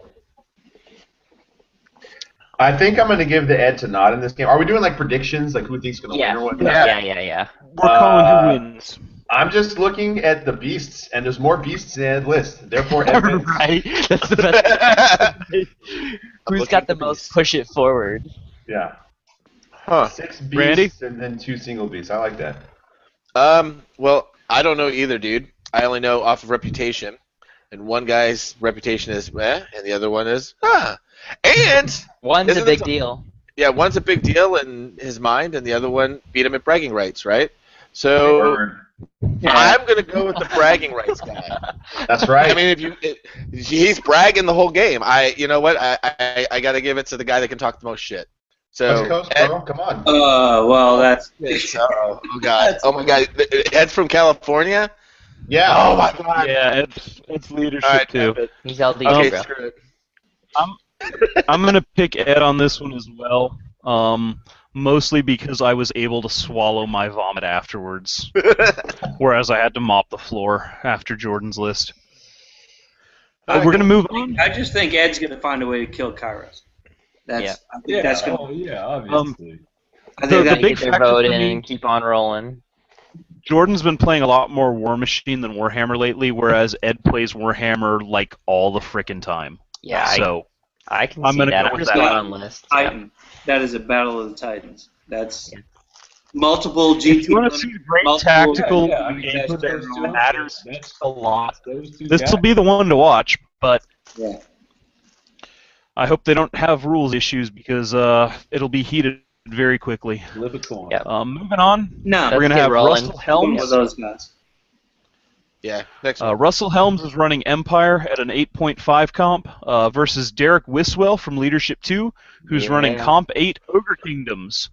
Russell has an Archlector on the War Altar, a level 4 life, a single Lightcaster, a mounted BSB and Warrior Priest, and a Master Engineer, along with 23 Halberdiers, 12 Inner Circle Knights, 2 3-man Demigriff blocks, a Hell Cannon, or a Hellblaster, a Cannon, and a Steam Tank. Derek's got a level 4 Maw with the Crown, a level 2 Firebelly, a BSB, 12 Iron Guts, 11 Ogres, 8 Man-Eaters with Poison and Scouts and their handgun pistols, a pair of Gorgers, and 3 Saber Tusks. Randy, you want to start off on this one since I made you wait on the last one? You know what, bro? I didn't mind waiting for that because you guys are phenomenal people, and I'm gonna take a Dennis Green approach to these matchups because Derek was who I thought he was. He's from California, bro. And that's a wrap. Those dudes can't play. They can't even drink. I heard there's dudes from California that drink so much they have to be held up. What kind of pansy gets held up after drinking? You gotta Bill, that's Bill, that's who. Russell Helms on the You other had to side. hold your ass up. Nobody's holding my ass up. Number one. Remember Game Day 2 years ago? It was me and Ryan. It was me and Ryan. I love it. So, yeah, I'm going to be an internet tough guy over here, and I'm just going to pick the guy that's not from California. Is this going to be Bill, you want to recording rebut? tonight? Okay, if I'm up, I'm going to pick Derek because I know Derek. I don't know Russell Helms. Who is this guy? Oh, my God. Russell Helms is from Hot. He's got beautiful armies, and he plays them fairly well. His last name is Helm, bro. Like, as in helmet, as in Lord. Damn, dude. Yeah. That's kind of a stretch. Right, yeah, that was going a long way Yeah, on that one. not with you on that one. All right, F you guys then. All of you. I'm 10 Did we minutes lose Bill? away. What do you think, Bill? Yeah, we lost him. We Did lost we? Bill. Let's go over to John. All right. Yeah, I love Russ. Russell is an amazing painter, and he's a good player. But I've got to go with Derek as a battle-tested GT winner. Yeah, Derek's going to win that. Jeff? Yeah, I'm all over on Derek on this one, dude. Derek's a great player. Russell's also a great player. I played Russell at Lone Wolf and ended up pulling a small win on him, I believe. But Derek, I also played at Lone Wolf. These are two guys I played at Lone Wolf. Looking at both lists, though, people underestimate those Gorgers, and nobody takes them. And I think Derek's a smart enough person to utilize them properly. I think Russell's going to run into a lot of issues with that. Gorgers are amazing when you bring them in from the backside on those, and then he's got a scout with poison man-eaters. I mean, Derek's just going to run this table from turn 1, and turn 2, Derek is just going to dominate this table, take what he wants, and he's just going to just engage when he wants to engage, and all the stuff that Russell tries to set up, Derek's going to have the option of whether he wants to fight it or not. Well, I just said Derek's going to win, but now you just explained how Russell's going to get torn apart. Yeah, I mean, Derek's got this game. Nothing against Russell. Russell's got a beautiful army. Let me put that out on the table. Like, Russell is a great painter. He does a really good job. But Derek's got this game by 700 points. I mean, that's how confident I am on it. I mean, he's got it by that. Damn. Mark? I agree with Jeff. Russell is a really good player. Derek is a player to another level. So I'm going to go with Derek. I don't know about 700 points over him. Derek, come find me. Tell me what you won by. Well, Derek can find my wife and buy her a drink. Put something on that, Yeah. Jeff?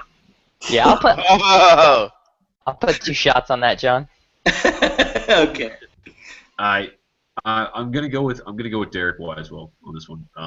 He's too good of a player. He travels too well.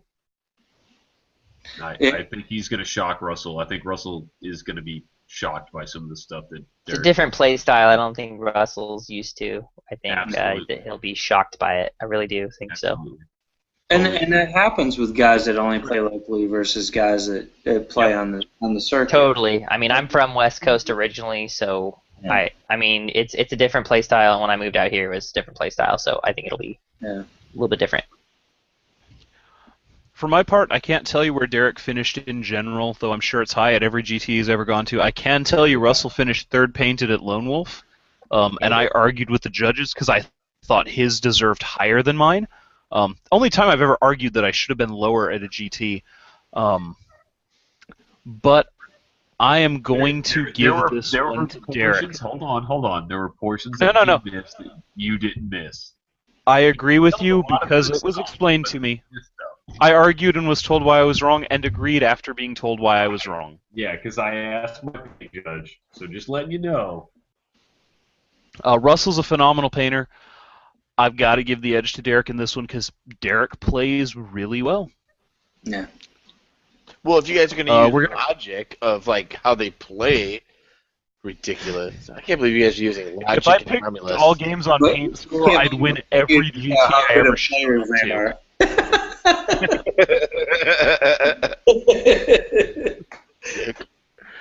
Yeah, we're gonna tie break everything on paint. Y'all are here. talking like, oh, this list and that list, but yeah, come on, guys. Okay. Derek's a great general. Russell's got a pretty good list, but Derek's a great general and has a slightly harder list.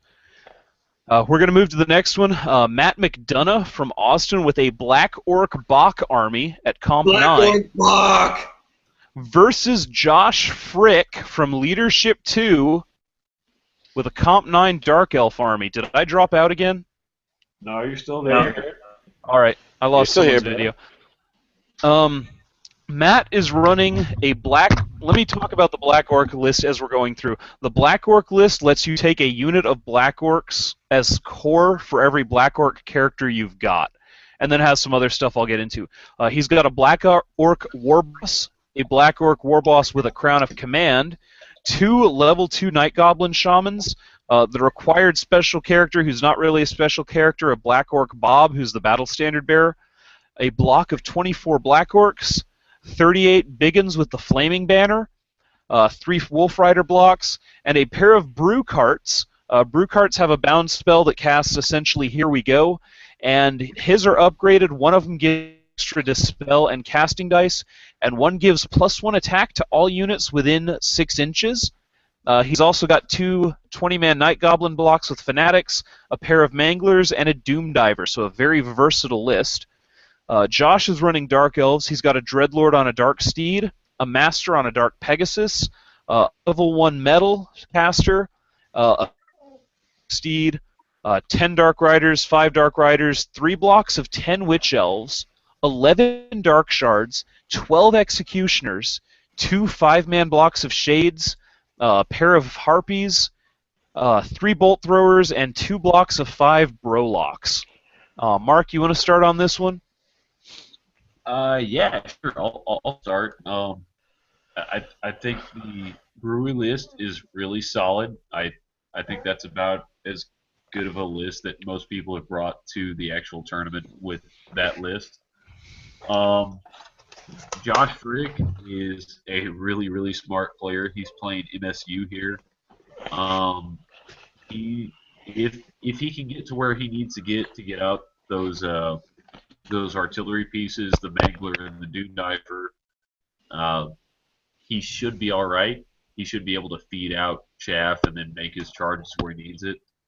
So I'm going to give a slight edge to Josh. It's going to be a culture shock for him playing against the brewery cart list. But yeah, I think he can do it. So I'm going to go Josh Frick. And I've gone nothing but California so far, just pointing that out. Wow. Yeah, 20 back around. John, you want to take this one? I should have let you start off. The Black Orc was your idea. Yeah, well, what Matt's list is the fluffy version of the Black Orc Brewery list. Some people have pointed out that it could be broken, and I'm thankful for everybody for over the years for no one ever trying to break it. And Thank you, guys. He's a good guy. At the same time, he's up against Josh Frick, who is a Masters level Warhammer player, Absolutely. with his list. And I just think the Brewery list is meant to show up in Alamo and have fun. It's not meant to win awards. Matt's playing it the way it's meant to be played. I think Josh has a big advantage, and he's a experienced Masters level player. I think he's going to win. Jeff? Yeah, I tend to agree. I'm looking at the lists right now, and Josh just has so much MSU stuff on here. When you look at the table across here, he's got so many units on here that are just gonna crowd the board. Upstairs. I'm gonna say Josh. And I know the brewery list good enough to make that kind of prediction, but the only thing that I see really giving Josh any kind of run for it is he's got, Matt's got a couple shamans with mushrooms and stuff like that maybe pull off a little bit of stompy here and there, that maybe pull off an upset where they're needed, but I just don't see it. Those 3x10 Witch Elves, they seem minuscule, but when you put them into a whole unit of Night Goblins, believe it or not, I mean, they'll jack them up. I mean, if you can just launch all those Night Goblins to begin with, those Witch Elves will just tear through everything else. Just so all you know, all those Black Elves will be, or all those Black Orcs will be stubborn. So yeah. You're not going to throw the Witch Elves into that. But No. The Witch Elves are going to kill all the goblins and stuff. In Well, my no, opinion. they're not. They're going to stay back. He's going to pull them back. Yeah, until the Fanatics are launched. Well, I mean, whatever. I mean, we're not going to tell them how to play the game. Fly over them. The Fanatics will launch while they're flying. Who cares? Right. Randy, you want to make a call on this one? I'm going to go with Take Josh. the Orcs and Goblins. You going Orcs and Goblins? I'm doing it because it's the theme of the army, bro. I played Josh at the Masters with my Orcs, which is not that far from Matt's list. And Josh, the game was a lot closer than it should have been because his dice were not on his side. He still beat the living crap out of me. I'm going to go with Josh on this one. The only difference between Matt's list and mine were the Fanatics, and I had Savage Orcs instead of Black Orcs. He dodges around, he avoids. The MSU build is really good. I'm going to go with Josh on this one. Matt, I love you dearly, but I fear you're not going to win this one. Next up, we're going to do Trevor Weirtz, who's got Tomb Kings at a comp 11.5, and John Coburn, who's got Vampires at an 11. Trevor is running the only Tomb Kings list there. He's got a level 4 light. He's got Arcan the Black with Death Magic, 2 light wizards, level 1s, pair of 20-man archers, 4 chariots, 2 10-man archers, 6 necropolis knights, 2 scorpions, 2 catapults, a casket, and a titan. John is running a combat lord, level 4 vampires lord, level 1 necromancer with vampires, level 1 vampire, a white BSB, 30 ghouls, 2 wolves, 25 skeletons, 41 zombies, 6 horrors, 2 bats, 30 graveguard with the Barrows banner, and 6 Vargeists. Bill, I know you just jumped in. You want to give me your opinion on these two? Well, I didn't hear exactly what you were talking. I'm the fucking worst, man. I'm sorry. No worries. See why I don't put out fucking podcasts like weekly or monthly? I can't even figure out this shit, man. My computer's breaking down. What the hell's going on? Well, when you find the Horrible. email, Bill, we're on Trevor Wirtz and John Coburn. Okay, let me look. It's TK versus vampires, if that makes it even I'll let Randy talk while you look. Oh, I'm here. I found it. I'm in. Okay, go ahead, Bill. Well, I play both these armies, so I kind of know a little bit about them. I like Archon, the black. That guy's pretty raw. And then a little like mini light council, 2 level 1s of light. I like that as well. Let's see. The vampire list looks pretty solid, but I don't know if Graveguard are the way to go. 30 Graveguard with the banner of the Barrows. Yeah, they're not good for what he has in the list. I ran Vamps last year and sucked horribly with them, so my opinion doesn't matter. Ryan, your opinion always matters, my man. I love you. But I'm when gonna it go comes with to battle. I'm gonna go with the Tomb Kings in this matchup. Honestly, he doesn't have. He's got the 4-pack of chariots, but I like multiple, like 3 packs of chariots. But I'll take 4-pack of chariots. It's not bad. Okay. John? Next. I'm going to defer for a second. Hang on. I'll be right back. All right, Randy? All right, I'm gonna go with the West Coast guy. I'm gonna say Tomb Kings because the undead have to win this match. For the record, Trevor's from Houston. He's Yeah. not West Coast. No, that's fine. That's what I'm saying. hot, That dude. he's- well, for the record, the undead have to win this, because it's Tomb Kings, man. But Well, that's then what- everybody wins it. It's undead versus undead, but you're still not helping yourself. you guys are a Jeff? bunch of bastards. I'm gonna go with Meg. Meg is gonna win this one. That casket's gonna be pretty good versus VC. He gets outside the bubble, pulls off what he wants, keeps bouncing it. I'm gonna go with Trevor. Trevor, don't disappoint me. Mark? I am going to go with Meg also. Meg is very, very good with his Tomb Kings. Meg. Yeah, exactly. Meg, for those of you who aren't for in the those hangover not on the series, inside. Meg is what we call Trevor. Where it's Well, mostly because he looks like Meg from Family Guy. Yeah, That's and not- Sons that's of not the me. Family Guy, Meg. Yeah, but because we tell him to shut up all the time. Shut up, Meg. Exactly. mm, Meg is going to shut up his opponent. Even though it's a bad matchup, TK against VC, Meg's going to roll because Archon is just filthy. Yep. John? Meg! yeah. I took a time out to go look at the list. I've played Trevor a couple times. I haven't played John, but Good, man. yeah, I think Trevor's going to pull this out. I do. I'm going to agree. I agreed with the comp judges on almost every list. Trevor's was the one I disagreed on. I think it is a lot harder than most of the comp judges saw in it. Having played He's it, got a I level agree 4 with you. and a level 5 light council. Trevor is my sleeper pick for doing a lot better than anyone thinks of him. Yeah, I think he's gonna go 4-1. Yeah, I think Trevor will surprise a lot. Yeah, the TK are gonna do well at Alamo. He's the only TK, right? He is the only Tomb Kings list. Yeah. He's gonna I could see the flaw in this though is if somebody gets to those little archer blocks, then that whole thing crumbles, man. Let me tell you, Yeah. there's no way around it. So he has to rely on that Hyrule Titan, the casket, Archon, and the Light Council. It all has to work, which it really could. It really could. I've played Trevor 3 times, and I've never got to the Archer block, and that's with Slanesh Yeah. Demons. Okay. Like, Well, Yeah. The other thing is the way the list is built. He does. He backlines the archer blocks with the Hierophant. He makes Sure. you work to get to him. Yeah, he does it right. yeah. Okay. I mean, but if that's it.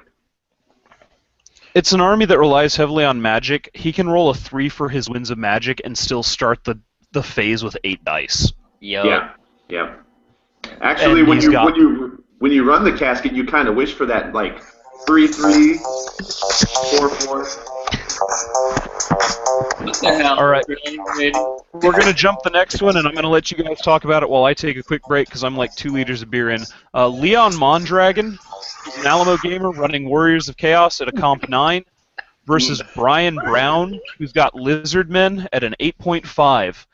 Leon has the level 4 Tznich on disc, who is unkillable, rerollable 3-up ward, Lore of Battle, a BSB of Corn, 2 warrior blocks at 18 and 17 with Mark of Corn and Halberds, 2 6-man blocks of Ogres, 2 Chimeras with Fiery Breath and Regen, and 2 blocks of Hounds. Brian has a Lizardman list with the BSB High Magic Slan that's tooled out, 2 Cowboy Scar Veterans, a level 2 Beast Skink, 3 Skink Skirmishers, 10 Skinks, 30 Saurus of Bastillodon with the Arc, 34 Temple Guard, Pterodons, and a pair of Salamanders on their own. Jeff, I'll let you start. I'm gonna keep mine as short as I possibly can for you. I know this matchup. I don't know either of the players. I have Lizardmen. I know that this is like my wet dream. Like I would love to fight my Lizardmen versus this Warriors list, so I'll keep it short and I'll say Brian's going to take this one. 400 point victory minimum. Randy, why don't you go next? Yeah, I'm with you on this one, bro. I mean, I don't play lizards or really play this game at all, or well anyway. So I'm gonna go with you. I agree with everything you're saying because you're a smart guy. Mark? Leon Mondragon. All day. Oh, really? I know him. I think it was either him or his brother. He got him to dress up like a clown at. That was his brother, Billy. His brother. Yeah, he paid his brother to dress up like a clown at Alamo and freak people out. So, give me Leon all day. What do you think, John? All right. Yeah, Billy the brother comes for fun. Leon comes to play. But I think Chaos Warriors went out on that matchup. What do you think looking at this list there, Bill? Well, I know Brian Brown. He's my club mate. I'm going to say Leon's only hope is that Brian Brown gets completely trashed the night before. Otherwise, Brian's going to win this game for sure. Yeah, I'm on freaked board out with by you. clowns or freaked out by clowns. Yeah, Billy Mondragon, the year that I came to the Alamo, that dude was dressed up as a clown and he had some flying circus thing. Well, army. He's the guy That that was had Billy. That's his that had brother. pine cones with the googly moogly eyes. But yeah, That was pretty That's epic. Billy dude. Mondragon. That's Leon's brother. Billy, not Leon. Leon's Billy later. serious, but I think Brown gets him. Yeah, Brian's good, man. This is a solid Lizardman army. And let me tell you what, dude, this unkillable Lord on disc ain't so mother effing unkillable. Trust me. No, man. Trust me. This That's right. He died when you and I played. Yeah, he dies a fucking To a lot. tree, right? You, Bill. I mean, I don't know. Talk about that. Talk about that shit, Ryan. Okay. It was like the only thing I killed. Brian Brown's list is not that different from what Big Jim likes to run for fun when he's playing fluff, right? Yeah, well, I think a lot of this is Big Jim's army, so you guys are Yeah. intrigued for a really well-painted army. That's number one. Played a lot with Big Jim back in the day, so I like the army. It's good. It's good, especially for this matchup. Yeah. It's good. Yeah, like you say, it's kind of the wet dream. I mean, It is, man. The Scarvets are gonna just go ape shit. Totally. I agree with you. So, Oh my I'm going god. Brian Brown. Matchup. Keep on moving it, fellas. I'm Let's looking go at to the matchup right now. I have a boner. Like Who's left? We got Everybody's Q and J next. It's you, Ryan. You're on that Okay. last prediction. John? No, it's John went. It's just on John you, already brother. went. It's just you, John bro. Wright, it's just me. Leon has been out of San Antonio for a while for work. Brian plays, from what I understand, fairly regularly. I'm going to give it to Brian just because he's playing actively, and Leon doesn't really get a lot of games in. Yeah, I'm telling you, Brian's got this by 400 points. I swear to God, these people that work, I mean, don't they know they have to hobby? I mean, Right? Oh, gosh. What? Real life bullshit. Well, no, but that's real. Next up. Jeff has all these intricate list analyses, but a lot of it is just player on player. Yeah. yeah, You can player bring on the player hardest action. list possible, but if you're a bad general, you're going to lose. I fully agree with you, and that's why I run Fluffy Comp. Thank I you. I'm right there with you. That said, I don't disagree If I with lose, Jeff's I can analysis, change the man. list. That dude knows what he's talking about. Right.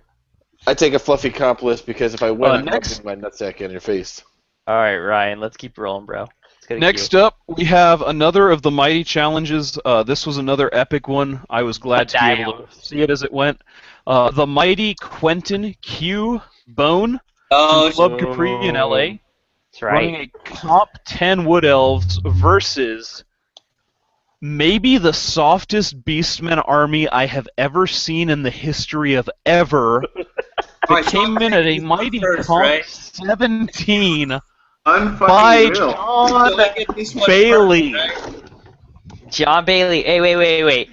In case anybody didn't hear that, Ryan, who was the fluffiest list at Alamo? The softest list I have seen in a long time at the Alamo ever Ever. is John Bailey. Boom. The Who is Godfather. on Okay, this stream you guys right ready now. for this? Um, Here's the upset. John Bailey takes first place for Alamo. Ready? Here we go. Ah, Hey, you I laugh. have to disagree. Have This you is the read list. his list? I took 10th place at Bayou. All right. Not impossible. No, Go ahead, Ryan. Quentin is running Wood Elves. He's got actually a very soft Wood Elf list, but it's still 7 points harder than John's. Oh, yeah. Quentin's got a level 4 with high magic on a unicorn, a BSB on a stag, a Waystalker, a block of 25 Eternal Guard, 20 All right. Glade Guard with True Flight, 2 10-man Wild Rider blocks, 3 Warhawks, 2 Brolock Sisters of the Thorn, an Eagle, and 8 Way Watchers. Yeah. John Bailey is running a Flybull, a Ramble, a level 1 Shadows, a Tell him what the BSB on a Flybull- Chariot. No, tell him what the Flybull has. I don't have it in front of me. Tell us, It John. has- What's he the, got? the Flybull has the fucking gem and a charm shield, and that's it. A mostly naked Flybull. That's horrible. That's just horrible. The mighty Goros Warhoof with 6 Centigores. So So much. 7 So Centigores. 6 more Centigores. A pair of Razor Gore chariots. A Gorgon. And the far, I'm 100 points more than I should be, Jabber Slithe. Yeah, versus Fly. Oh my god, I love it. Randy, I'm gonna let you start this one. All right, I'm gonna preface this with California sucks my balls. Wait. Let me go first and say, Unbelievable. if any of you pick me, I love you, but you're high. Well, wait till it gets to me, John, John. we'll let you talk last. Let me put this drug down, this narcotic. I'm picking Bailey, and here's why. The dude has run Alamo for forever now. Okay. He knows the scenarios. Q, I've talked to Q on the Demon forums. Q is walking into a hostile environment. This is a dice game. This is Bailey's house. Mother effer is gonna have loaded dice. You know it's coming. How can it? It's fate, man. You can't fight fate. Bailey for the win. Bill? Yeah. Walking in. Bill, if you pick John, Q's gonna. Hold on. Okay. Number 1, Randy, you talk about Q walking into a hostile environment. Q's fucking life is a hostile environment. Do you not know this guy? He's like the most polarizing dude ever. I love Q, but people either love Q or they hate Q. That's a fact. But Right, I love Q. Bill, have you not seen Montague yet? Have you not been Montague? He hasn't met him, though. That's meeting him and seeing him online are two different things. Two different things. Okay, anyways, so let me break you guys down with Q. Q is another clubmate of mine. Q is a wily motherfucker, man. This guy knows everything there is to know about Warhammer. He's like a savant. Bailey, you're my boy. I love you. But the naked Goros, man? Come on, bro. Goros. All right, Nah, hey, dude. yeah. I'm not saying you're not going to win best overall, Bailey. I think that might happen. But you're going to lose this game. All right, here's the only thing I'll throw out. I have never lost a first-round challenge. Whoa. Ever. Oh! I have never, ever lost a first Food round. for thought, Bill. The only thing. In 14 years of competitive play, I have never lost a first-round challenge. That's First the only time. thing I'm throwing out. Jeff? First time for everything, We're my going to man. let John defend himself last. Jeff, All go right. for it. What do you think? Alright, so did anybody else notice that John's only caster is level 1 of Shadow? I did. Okay, I noticed a lot of things in this list. and Q has a level 4 of High. Yeah. John, I want so bad to say you're gonna win this because you know I love my Beastmen. All right. As does Josh Stewart. I'm telling you right now, this is gonna be your first round 1 challenge you lose, man. That a baby Jeff. That a baby Jeff. I've never turned down a first-round challenge either. You know I love you, bro. Bailey, To be fair, John, this is one of the softer lists you could have faced. Bailey, I'm calling it right now. No. Well, no. But to Q's credit, he was Benefit is right. Ryan, who would have just sat on the back line and killed every big thing I had for 6 months. And Q, he gave me a choice of lists to play against, to his credit, because Q's a great guy. He really is. And I was going to, either way is a mountain to climb, but I don't mind climbing mountains. I'll climb them. You go for it, brother. I hope you prove me wrong. I really do. Hey, I'm calling it now. I'm calling my shot. Top of 1, Quentin sucks to level 4 right down the hole, bro. Even Steven. Yeah. As funny as that is, I will totally agree with you. If he sucks that fucker down on turn 1, we got ourselves a game. Y'all have any idea how many beers I'm going to be feeding Q on Thursday and Friday? Hey, well, we get on that bus Friday night, man. Jonathan, Mark? John, Bailey, hold on. His weakness is margaritas, bro. Get him some fucking margaritas. He'll take him down. Get a margarita machine on the bus. Yeah, no, serious. Last Alamo, he and his wife did 12 margaritas in one night on the river, and he was so hating it. Oh yeah. We may have to do that again. It's your only hope, dude. It's your only hope. Mark, what do you think, bro? All right, my turn. John, you're gonna get your asshole kicked in. Thanks, bro. Yeah, you're welcome. It's gonna be like Red River number 2. He's gonna kick your butthole inside out. No, none of you guys can pick me. I mean, come on. I wanted to pick you, but I mean, yeah. I gotta pick. If you had a level 4, John, I'd pick you. But Nah. nah. John, you want to defend yourself, or are you going to throw this one? No. Q is a great player. Oh, he's a great player. It's going to be a fun game. I'm going to give him everything I have. I'm going to need a lot of luck. I'm going to need a lot of luck to turn that. No, there's no reason anybody should pick me. Okay. Bailey's picking himself. You have to pick yourself. Oh, fuck yeah. Oh, hell yeah, I'm picking myself. Nobody else did. I picked him. Bailey, it's a All lot. right. Randy, you're the man. Hey, you know what? Every time I go to the bathroom and Put stand money on that shit, bro, so you can get rich this weekend. Seriously, I can make some money. John, I've played against you a couple of times. I've played against Q once. You guys are both pretty good. You are hampered badly by your list. I'm sorry. That said, it's an awesome list, and I really think it may be my list for next tournament season. So I'm going to go with Q on this one. What are the games that buy you? Beat an 8 War Machine, 2 Mangler, 2 fucking Pump Wagon ONG list. It can happen. I can't believe you guys are still using logic for this shit. But that's not I true. can't help doing the math. You've got like 32, 33 models. Yep. And 2/3 of them are Centigores, which frankly suck dick. Oh, yeah. No, the whole And that's list where I am. That's the whole point. No. No, if I'm you, I park Jabberslides in front of the Wild Riders. I hope I kill the entire unit with a Jabberslide. I'm still behind on points after doing it. That's where I am. That, but that would tell people what to do because, you'd be surprised how people react to the list. It's not how you think they would react, but things work out a little differently. That said, Gorgon for the win. Gorgon Slide, great strat. I'm going to run it next year. Got it. We're going to move to the next one.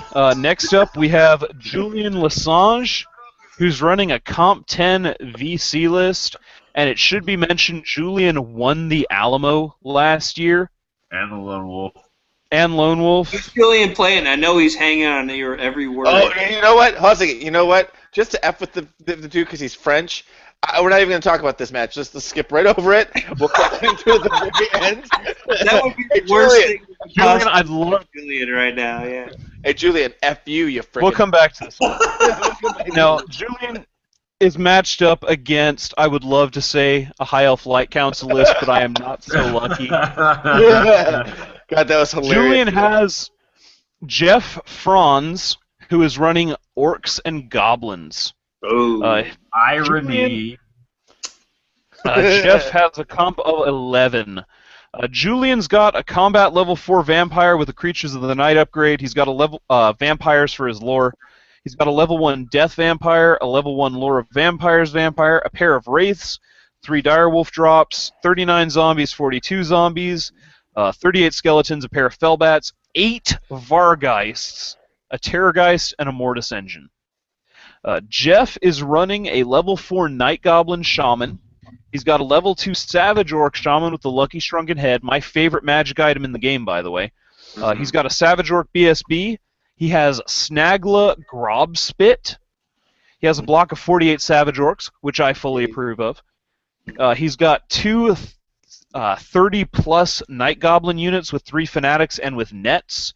A block of 9 Spider Riders, 3 single Goblin Chariots, a Doom Diver, an Arachnarok Spider with the rarely seen Flinger, and a pair of Mangler Squigs, as well as a Rock Lava. Rock Lava! John, I let you talk last time. I'm going to let you go first this time. Yeah, Julian's a Masters level player. He's been playing this army over and over and over again. He's won an overall with it. I can't bet against Julian on this matchup, especially against Orcs and Goblins. Aside from Animosity or Subject to Psychology, I know the Savages aren't, but at the same time, this is a tournament-tested player with an army. He's been playing for a long time. He knows inside and out. I got to go with the VC. Randy? This is a tough one because Julian's playing vampires and he's French. And I don't get it. He played dwarves at Rock Wars, got his ass kicked. The taint is probably still clinging to him. Okay, well here I'm gonna. Sorry, I'm gonna Julian, about that Rock Wars thing. Yeah, hey Julian. Well, here's the deal though. Julian gonna be hungover and drunk and puking every couple of minutes? Because if that's the case, you know what, Julian, you lose, bro. You lose. F that guy. Hey, we. Oh, really? That's my French. Bill, you want to cut off the French before we start having to pardon it? No, I like it, Randy. Keep it going, man. I'm with you, honestly. I don't know who the fuck this Julian Lesage guy is, but I'm not impressed.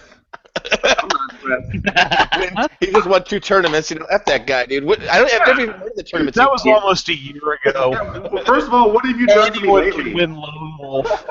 What have you done for me lately? He's not going to be impressed when his fucking Terrorgeist is getting blown up by a Doom Diver.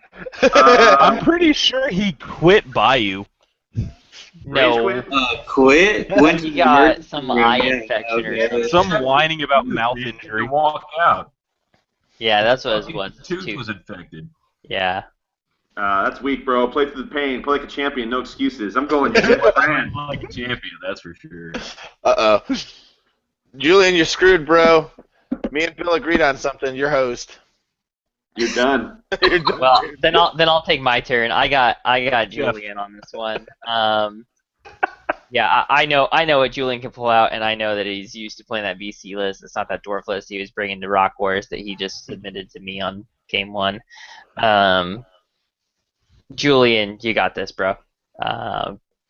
He's out for some blood to try and get in for Masters, so he's bringing that VC list that he's very, very, very used to playing. I got Julian on this one. Mark? I love Julian inside and out, especially inside. Whoa. Ooh. Especially, We just had a lube to the situation. Yeah, exactly. I Just didn't got spit or nothing. He was just ready. He came up and tailgated with me last week. He is ready to go at all times, and I think he's got this. He knows his VC way better than he knows dwarves. It's VC all day long with Julian. Yeah. give you the white flag of surrender to kick the ass out of whoever he's fucking playing. Yeah, never discount a guy that's played multiple tournaments and won multiple tournaments with the same army. I mean, that's big. I don't know anybody who plays the same army over and over and over for tournaments. Dude, if you're not changing your army every year, you suck dick and you're horrible at this game. I played VC last year. I played Orcs the year before that. I look at these two, even without... I don't know much about Jeff. I know Julian. Julian's very good. Even with taking the general out of this Orc list, I would not be happy as an Orc general to have this matchup. I'm going to give it to Julian because I think even without general being a factor, Julian's list matches up better in this case. Yeah, I agree. Next up, we're going to do another challenge.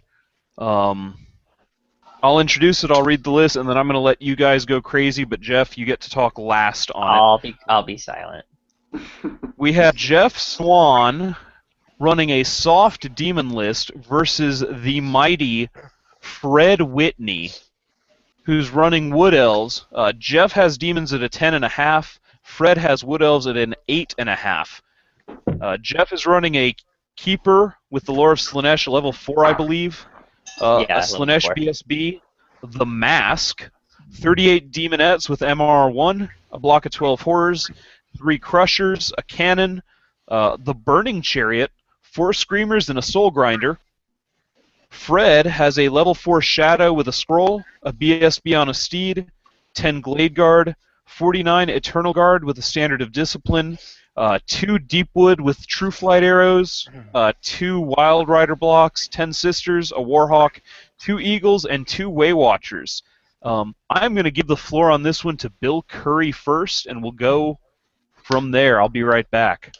Wow. Good call. Thanks. Good Thanks, call. Brian. All right, Bill, what do you see it? No pressure, Bill. No. Jeff, honestly, I like your list, dude. I really, really like your list. The only problem is, in this game, you're playing against Fred Whitney, and he fucking knows demons. And goddamn I challenged him, man. I've known Fred for 15 years. No, I know, and that's good. I'm glad you did, because this I wish I were there just to watch this game. This game is going to be I epic. sent kinda him wish this you were a there, month too. and a half ago.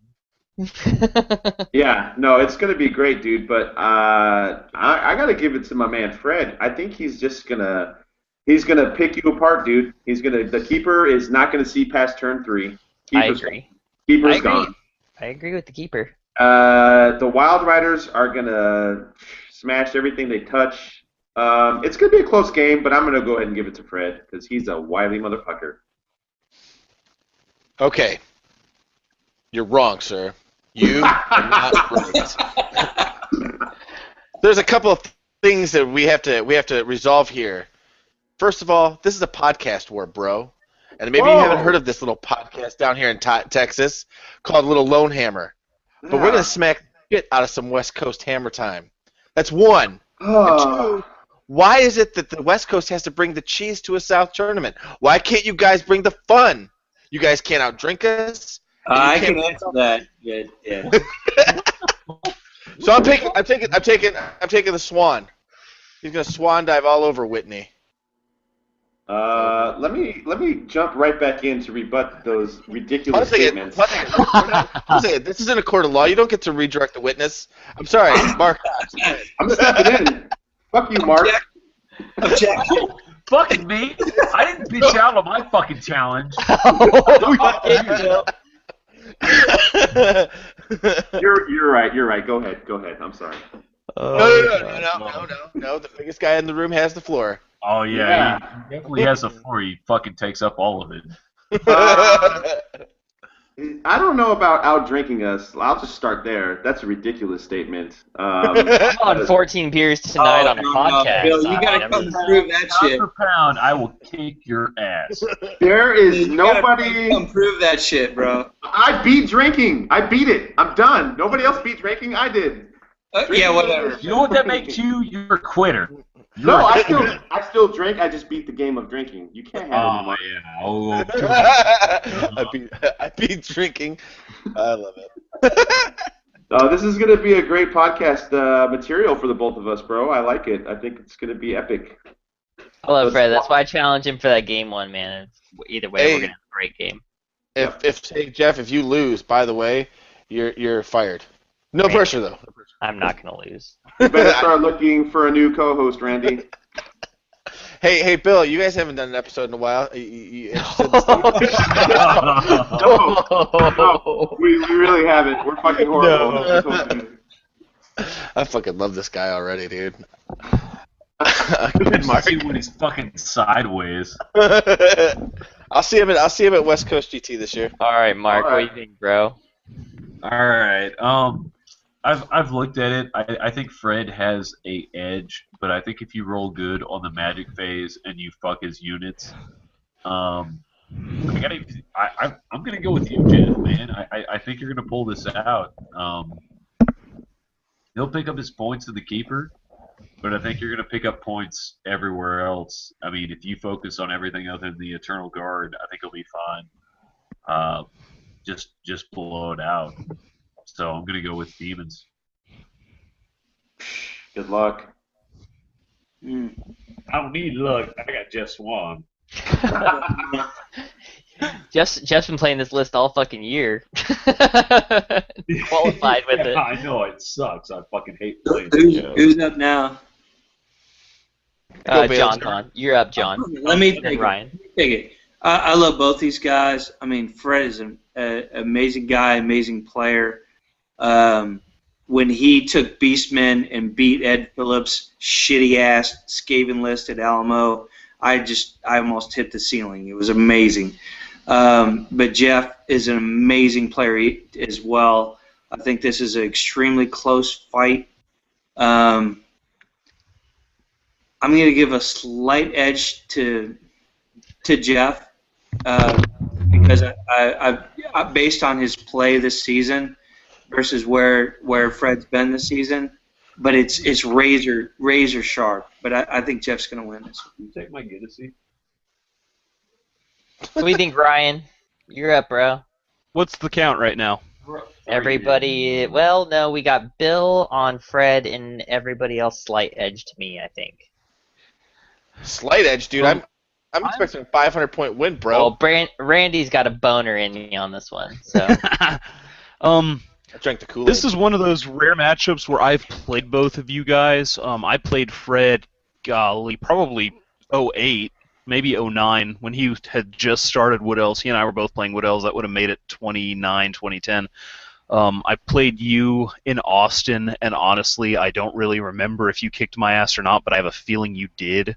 He did. No, we were both drunk as shit, and my dice went in my asshole, and I just forfeit the game to you essentially. But we had a great. But okay, bro.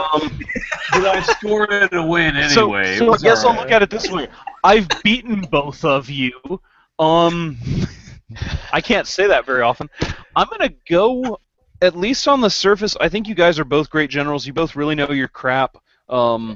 Fred's played demons for a while. He knows what demons can do. I don't think you've played Wood Elves. If you have, you haven't played them recently. Oh yeah, I have a lot. You have? Yeah, one of the guys in my club actually plays them, and I play him every week. Well, I'm gonna go Fred. Literally every week. All right.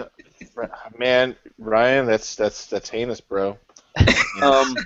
Fucking party foul, bro. I think my theme is going to be not picking people that are on here. I like Fred's stuff. I like looking at his armies. I like looking at your armies, but I'm going to go with Fred on this one. I think he's got what he needs to deal with what you have.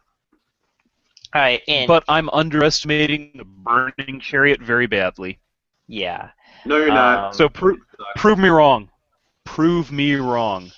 I got a couple tricks that not everybody sees, man. You know, I varied want from to my. kill Fred right now. I got a I'm gonna couple keep tricks. those. I'm gonna keep The those. four-man Screamer block gives you a lot of options, but I don't think it's going to work as well against the Wood Elves as it would against other armies.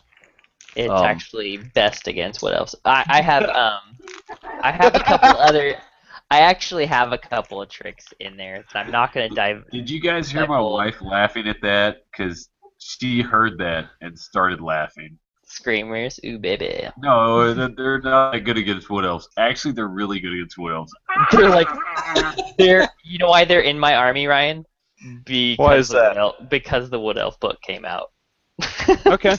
Essentially, I'm not. I'm in this hobby for painting, so what the hell do I know? Well, I hope I do well enough. I'm gonna take my extra time to go into the details on this one. So, for those of you who don't know, I got into playing competitive because of Fred Whitney. I actually helped him open his store back in the day when he opened Do Not Pass Go Games in California. I'm originally from West Coast, Orange County. Fred got me into playing competitive. So. It's been a while since I got to play Fred. Put out a challenge to him because he's a great guy, and you know what I'm going there for. I never bring hard lists because I feel like if you show up to a tournament, you should be able to win with anything, and I always bring a pretty fluffy list. That being said, this is just a small variant of what I take every single tournament this year, and that I've done pretty well with. I put the mask in there because she's fun. And I think Fred knows that, and I got a couple of fun tricks for Fred. So, I'm not gonna disagree with Bill. I think that my keeper dies on turn 2 because she usually does in my Wood Elf match. That's totally foreseen, but I have won 10 out of 10 games without my keeper on turn 2 versus Wood Elves. So, that being said. I think I got Fred by about 700 points on this one, and I love how Jeff is making like number conservative. predictions. Can we write those down? No, I'm hoping to see this. I'm totally messing with you. I think I do have. I think I probably take Fred on this one. It's not gonna be by a lot. He's totally gonna take my keeper by turn 2. Totally agree with you, Bill. So Fred, we're gonna have a good game, buddy. You've already got my best sports vote because you're always the bridesmaid but never the bride. So, I got to give it to you, buddy. Hopefully I'll get your best game too, and we'll have a great game 1, man. Mark, what are you doing? What are you doing? I'm just sitting here drinking beer. What are you doing? I'm going to make a prediction. Fred Whitney wins the Alamo 2014. Boom! That just happened. That just happened. Yes. Yes. Well, he's a 1 out of 76 chance, so I will take that. Bill, you know what? I would totally love for that to happen because then he would actually show up to Masters and we might get to see him there. Masters for Texas or what? I don't understand how that would work. No, do you guys count for out of? You guys don't count out of region for your qualifying? I don't know. West Coast are asses. Though they should, because half of them fucking come out here. We count.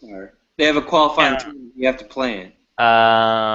We count out of region stuff. So. Yeah, see, we let guys go to other regions and kick the shit out of them and then get credit for it because we want them to be able to demonstrate they can kick the shit out of other regions. So, other regions, if you're listening, we know what we're doing. Yeah, but here, I have something for you guys.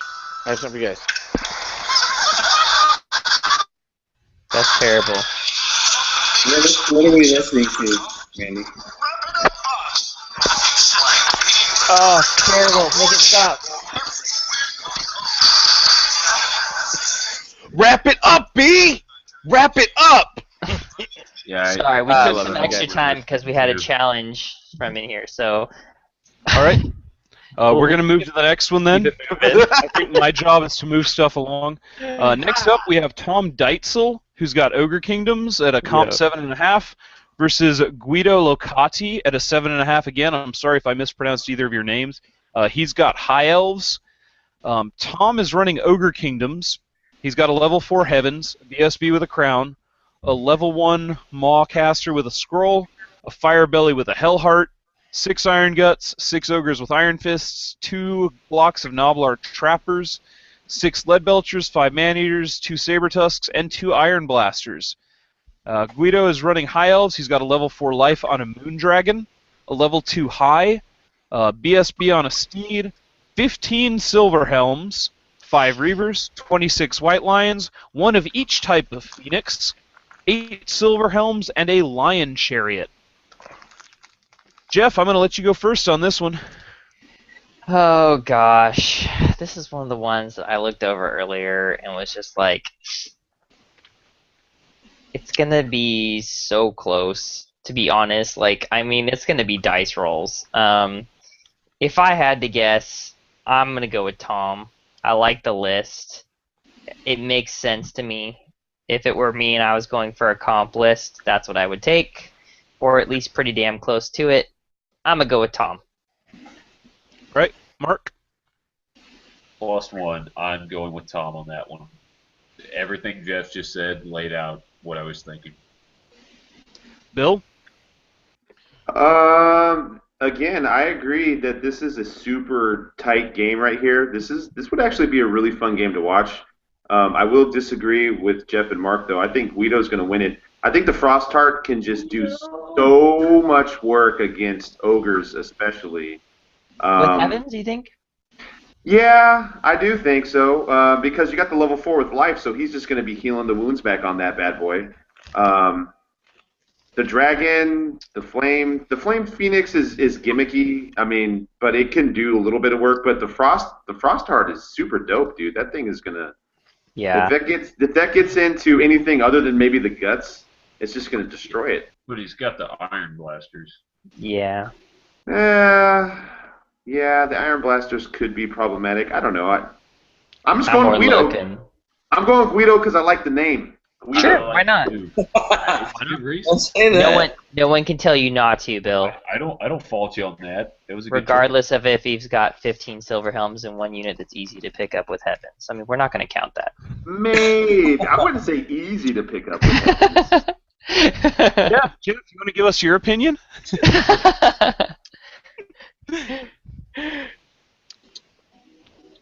I already gave you mine, so keep Who's going. up? John, go ahead. I know Diesel. I don't know Guido. Diesel's played in several tournaments. He's done all right. The lists are close, so I'm going to go with the guy with more tournament experience, Diesel. Is Mark? Is this like I've already picked, but is this Diesel like You did. from overseas Diesel? No, They're both locals. Okay. Just wanted to make sure. Yeah, all right. I stick with my pick. Yeah, I think you're right. Who did on I that. miss? Me. Did I skip you, Randy? Yeah, I'm sorry. Randy. I thought Randy's I gonna was throw a inside dart. out, not outside in. I'm not gonna throw. You know what? I'm not gonna throw Throw it. a dart. I have insider information on this match. Actually, insider Really? information. I do. I have insider information. Did anybody notice that Diesel Oh. has 2 units of 10 Noblar trappers for the I silver did. helms? I Okay, did. just making sure. Trappers are I awesome. don't like Just them. make- We're gonna get thunderstomped to shit by the Moondragon. I don't like those. Well, who cares? They're 80 You're points. gonna spend a Moondragon stomping Noblars, really? Yes, because then it's not getting shot by a fucking cannon, bro. That's the safest place for it. You turn.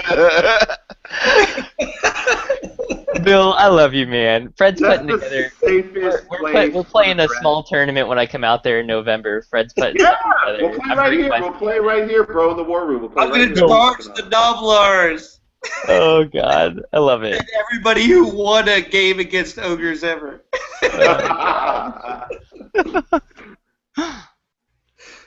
Randy, who's your pick? Go ahead, Randy. I have insider information. Did you guys know that Guido means drive in No. Italian? No. It Your does. mom means And he's drive. gonna drive his name all over that Mofraki. Thank you, Randy. Guido. Boom. Insider information, and that's it. That's how I roll. Suddenly, Randy, your pick of me seems like less encouraging. I love it. Basically, you're actually screwed. But when I'm up there picking the trophy for best picks, this guy. Is the trophy you paid for? Are we recording the picks and like whoever gets the most picks is the winner of us? Is that what? Yeah. Yeah, I Bill. I hope so. I got Yeah. your picks. Randy's down. keeping track of who we pick, and then anyone that views our stuff between now and Alamo can send in their own. Yeah. The most right is going to get the I was right on the internet award, which will be something. Okay. Yeah. If you're in Okay. person, Hey, it'll be Bill. something. If it's Bill, who's the only one on this chat who's not showing up for it, it'll be something else. Yeah. Hey, Bill, make sure Damn. you go back and like read up on like the first 5 and put your picks in for those. Well, Yeah. Those are the only ones guys, you You're missed. you're short the first 10 Can and I 13. pick them? I want to Yeah, pick them yeah. now. Yeah, Well, you can pick them. I'll pick them at the end when we're all done. The All ones right, I cool. missed. All right. Yeah, okay. Ryan, who do you got for this one? I am gonna go with Tom on this one. I just see a lot of targets for those Iron Blasters, and he can keep his life out of the Hellheart range for a while, but if he wants to support his units, eventually he's gonna creep in there. I'm gonna go with Tom on this one. I'm also part of it is I used to play only store tournaments, and then I went to a GT and got my ass kicked attitude. There are a couple of guys here that have only ever played in store, show up and play things that I fear are going to run into big fish in a small pond kind of situations. And Guido's one of those that I fear. I've never seen him at a local tournament ever. I don't play at the GW store because I don't use GW models. Right.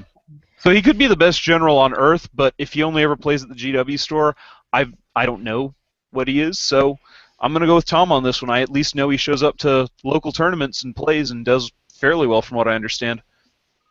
Next up, we have one of what I think is the most intriguing matchups on the slate. Chuck Gavlak from Hot, who's running a Warriors of Chaos list at 7.5 for his comp, versus the one, the only, the Mohawked Mike Scaletti from Leadership 2, who has Dark Elves also at a 7.5.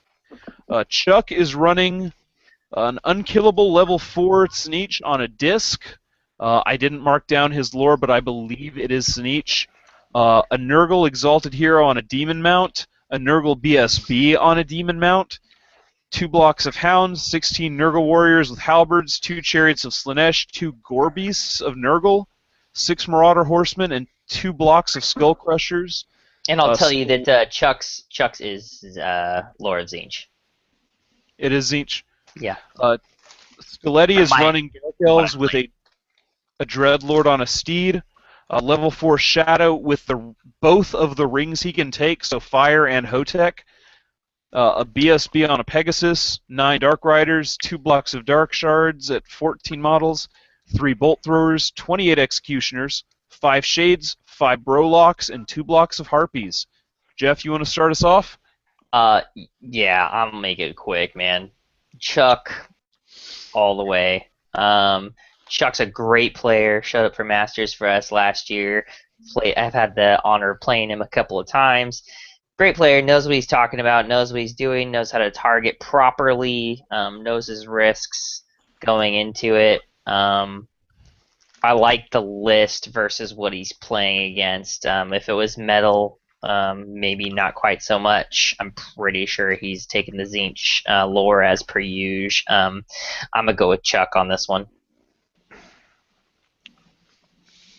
All right, Mark? I've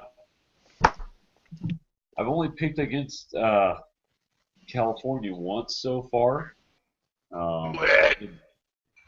In this case, God, I look at the matchup, and Scaletti is a great player. He's got a lot of assets at hand. I don't think he gets the roles he needs early, and I think Chuck capitalizes. So I'm going to go with my boy Chuck. I'm going to go Chuck Gavlak. For going on averages, that's what I'm saying too. Yeah. Randy? Well, and I have insider information on this one.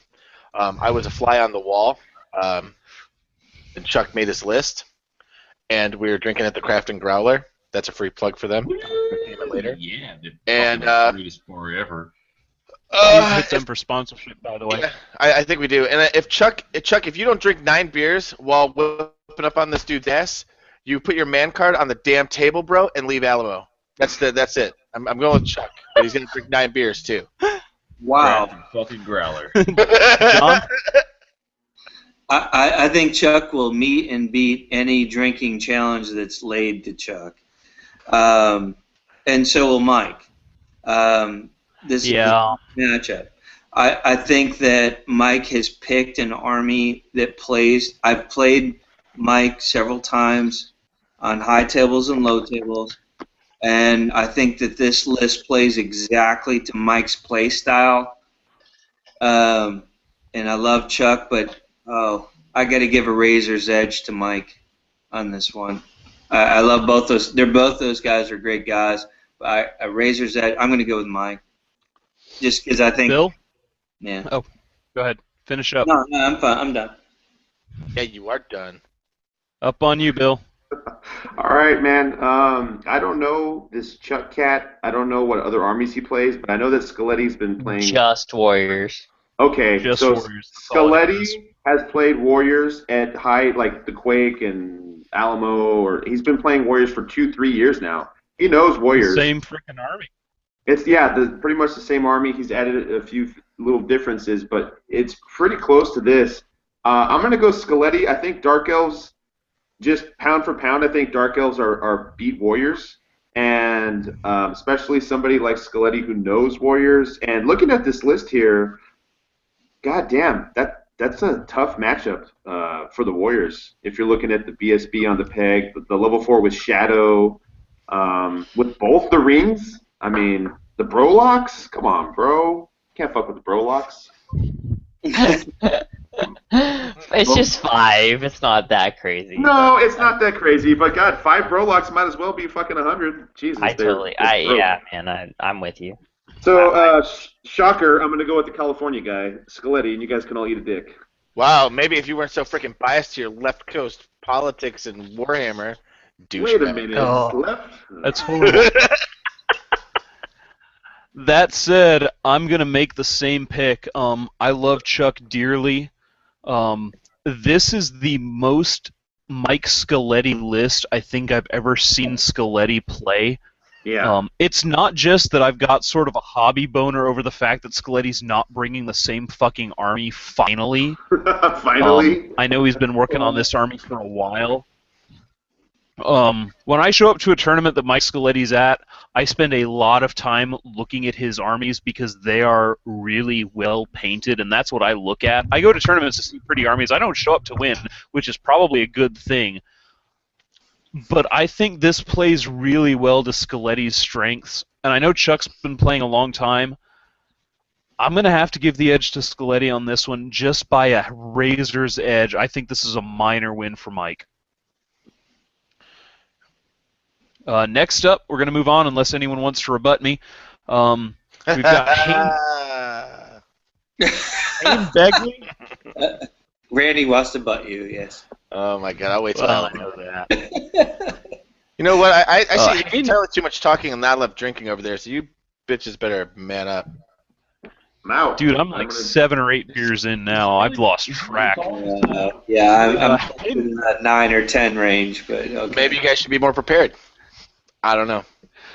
I'm running a 10K at 6 in the morning, so fuck you all. Hayne is running Lizardmen with a comp 7.5. He is up against Mike Grajeda from Austin. Mike is running Ogre Kingdoms at a 7.5. Hayne has a 400-something point Slon BSB. He's got the Laura Beasts on that Slon. He's got an Old Blood on foot, a pair of Cowboy Scar Veterans, a level 2 Schemed Beasts. Again, we see Teto Echo coming out for a Lizardmen list. He's got a 29-man Source block, 20 Skinks, 3 Skink Skirmishers, a Bastillodon, 2 Pterodon blocks, a Salamander, and 2 Chameleon blocks. Mike is running Ogres. He's got a level 4 Maw with the Crown. He's got a Bruiser as his general. He's got a BSB. He's got a Firebelly with the Hellheart. He's got 9 Iron Guts, 8 Ogres with Iron Fists, 3 Lone Saber Tusks, a Gorger, 4 Heavy Mournfang, and a pair of Iron Blasters. Mark, I'm going to let you have first word on this one. That's tough. He took Beast instead of High. He's been really solid with High lately. He's got the Scarvets. He's got Teto. I'm gonna go with Hayne on this one.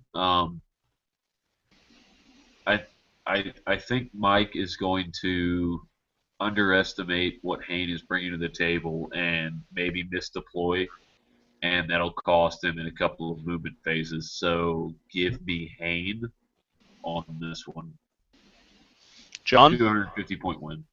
Yeah, I'm going to say Mike's going to hurt him, but Haynes been playing Lizardmen at a high level, including Masters, for too long. Haynes got a plan for every opponent. Mike's going to hurt him, but Haynes going to win. Jeff? Yeah, I mean, essentially, this is a variant of what I played versus Hayne at Lone Wolf. Both good players. Haynes got a slight variation from what he's generally played for it. Looking at the list versus list, knowing both of the players very well, I'm gonna go with Mark on this one. I actually had it at about a 250 point win, maybe 300 point win in Haynes' favor. Randy? I'll take Kane. Bill?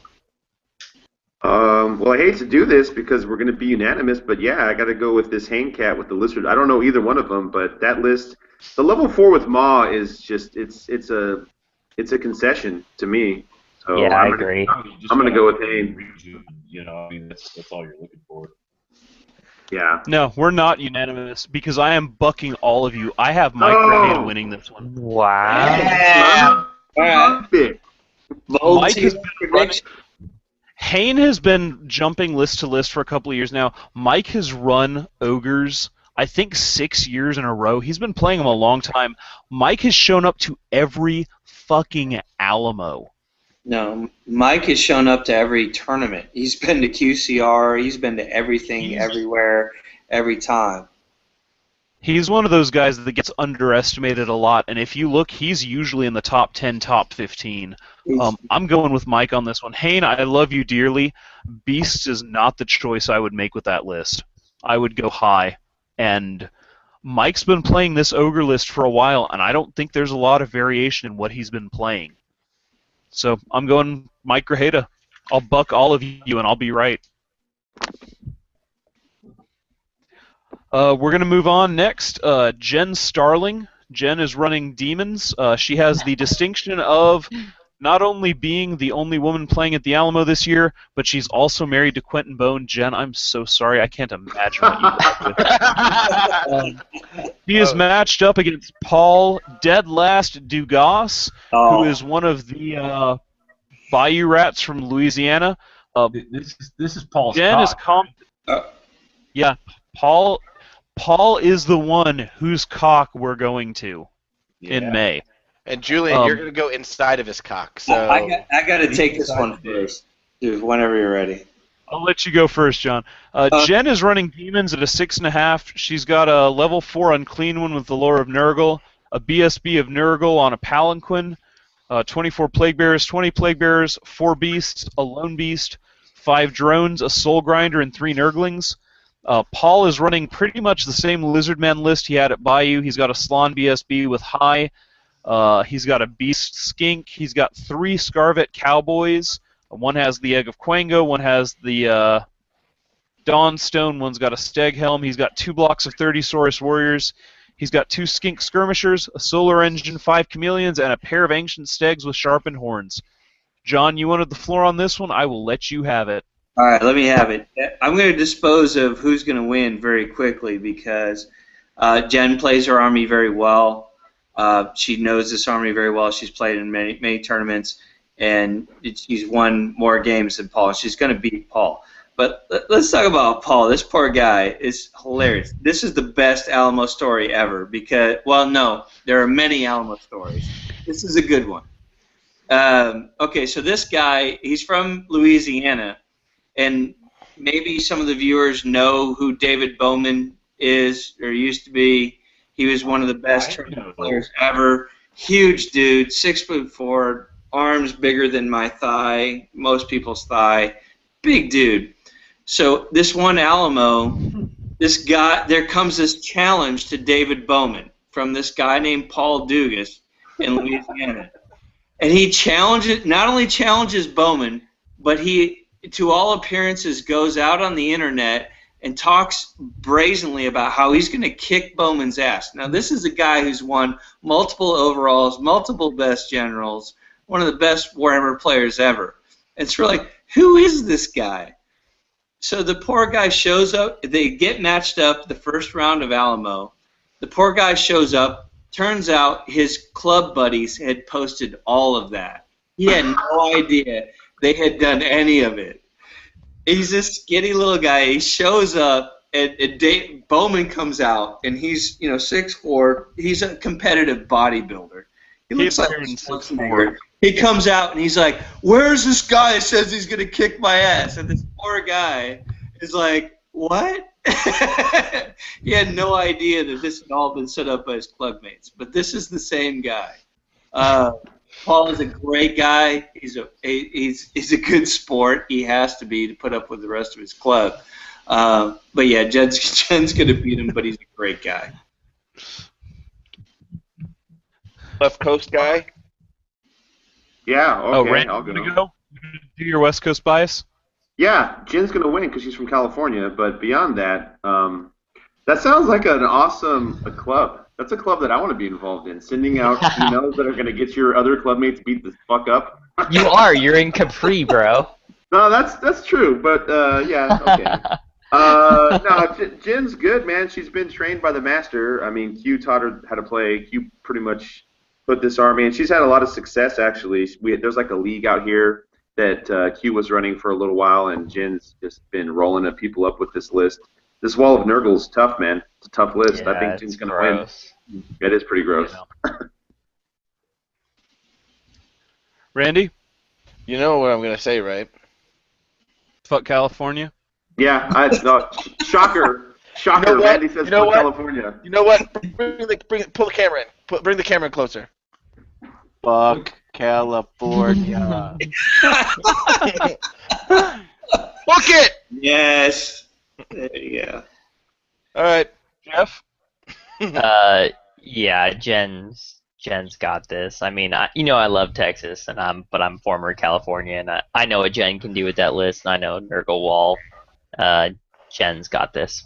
Paul's not Mark? Texas. He's Louisiana, by the way. No, Jen's West Coast, though. Yeah. That's what I meant. Yeah, Jen's from LA. Yeah. Ish. Orange County, bro. Orange There's County, difference. baby. Oh, It's there's completely difference. different. LA is north, to man. the OC, It's the bitch. hood. Orange County's Mark, the are like you hills, gone, bro. Mark? You couldn't walk the streets of Orange County, son? I know. I'm up on you behind you on the mean streets of Orange County when you're trying to like surf. Just Yeah. cut him off, Mark. What do you think? All right, you want my opinion? I do. Jen has this game better in hand than Q has his game in hand with fucking. Oh, totally.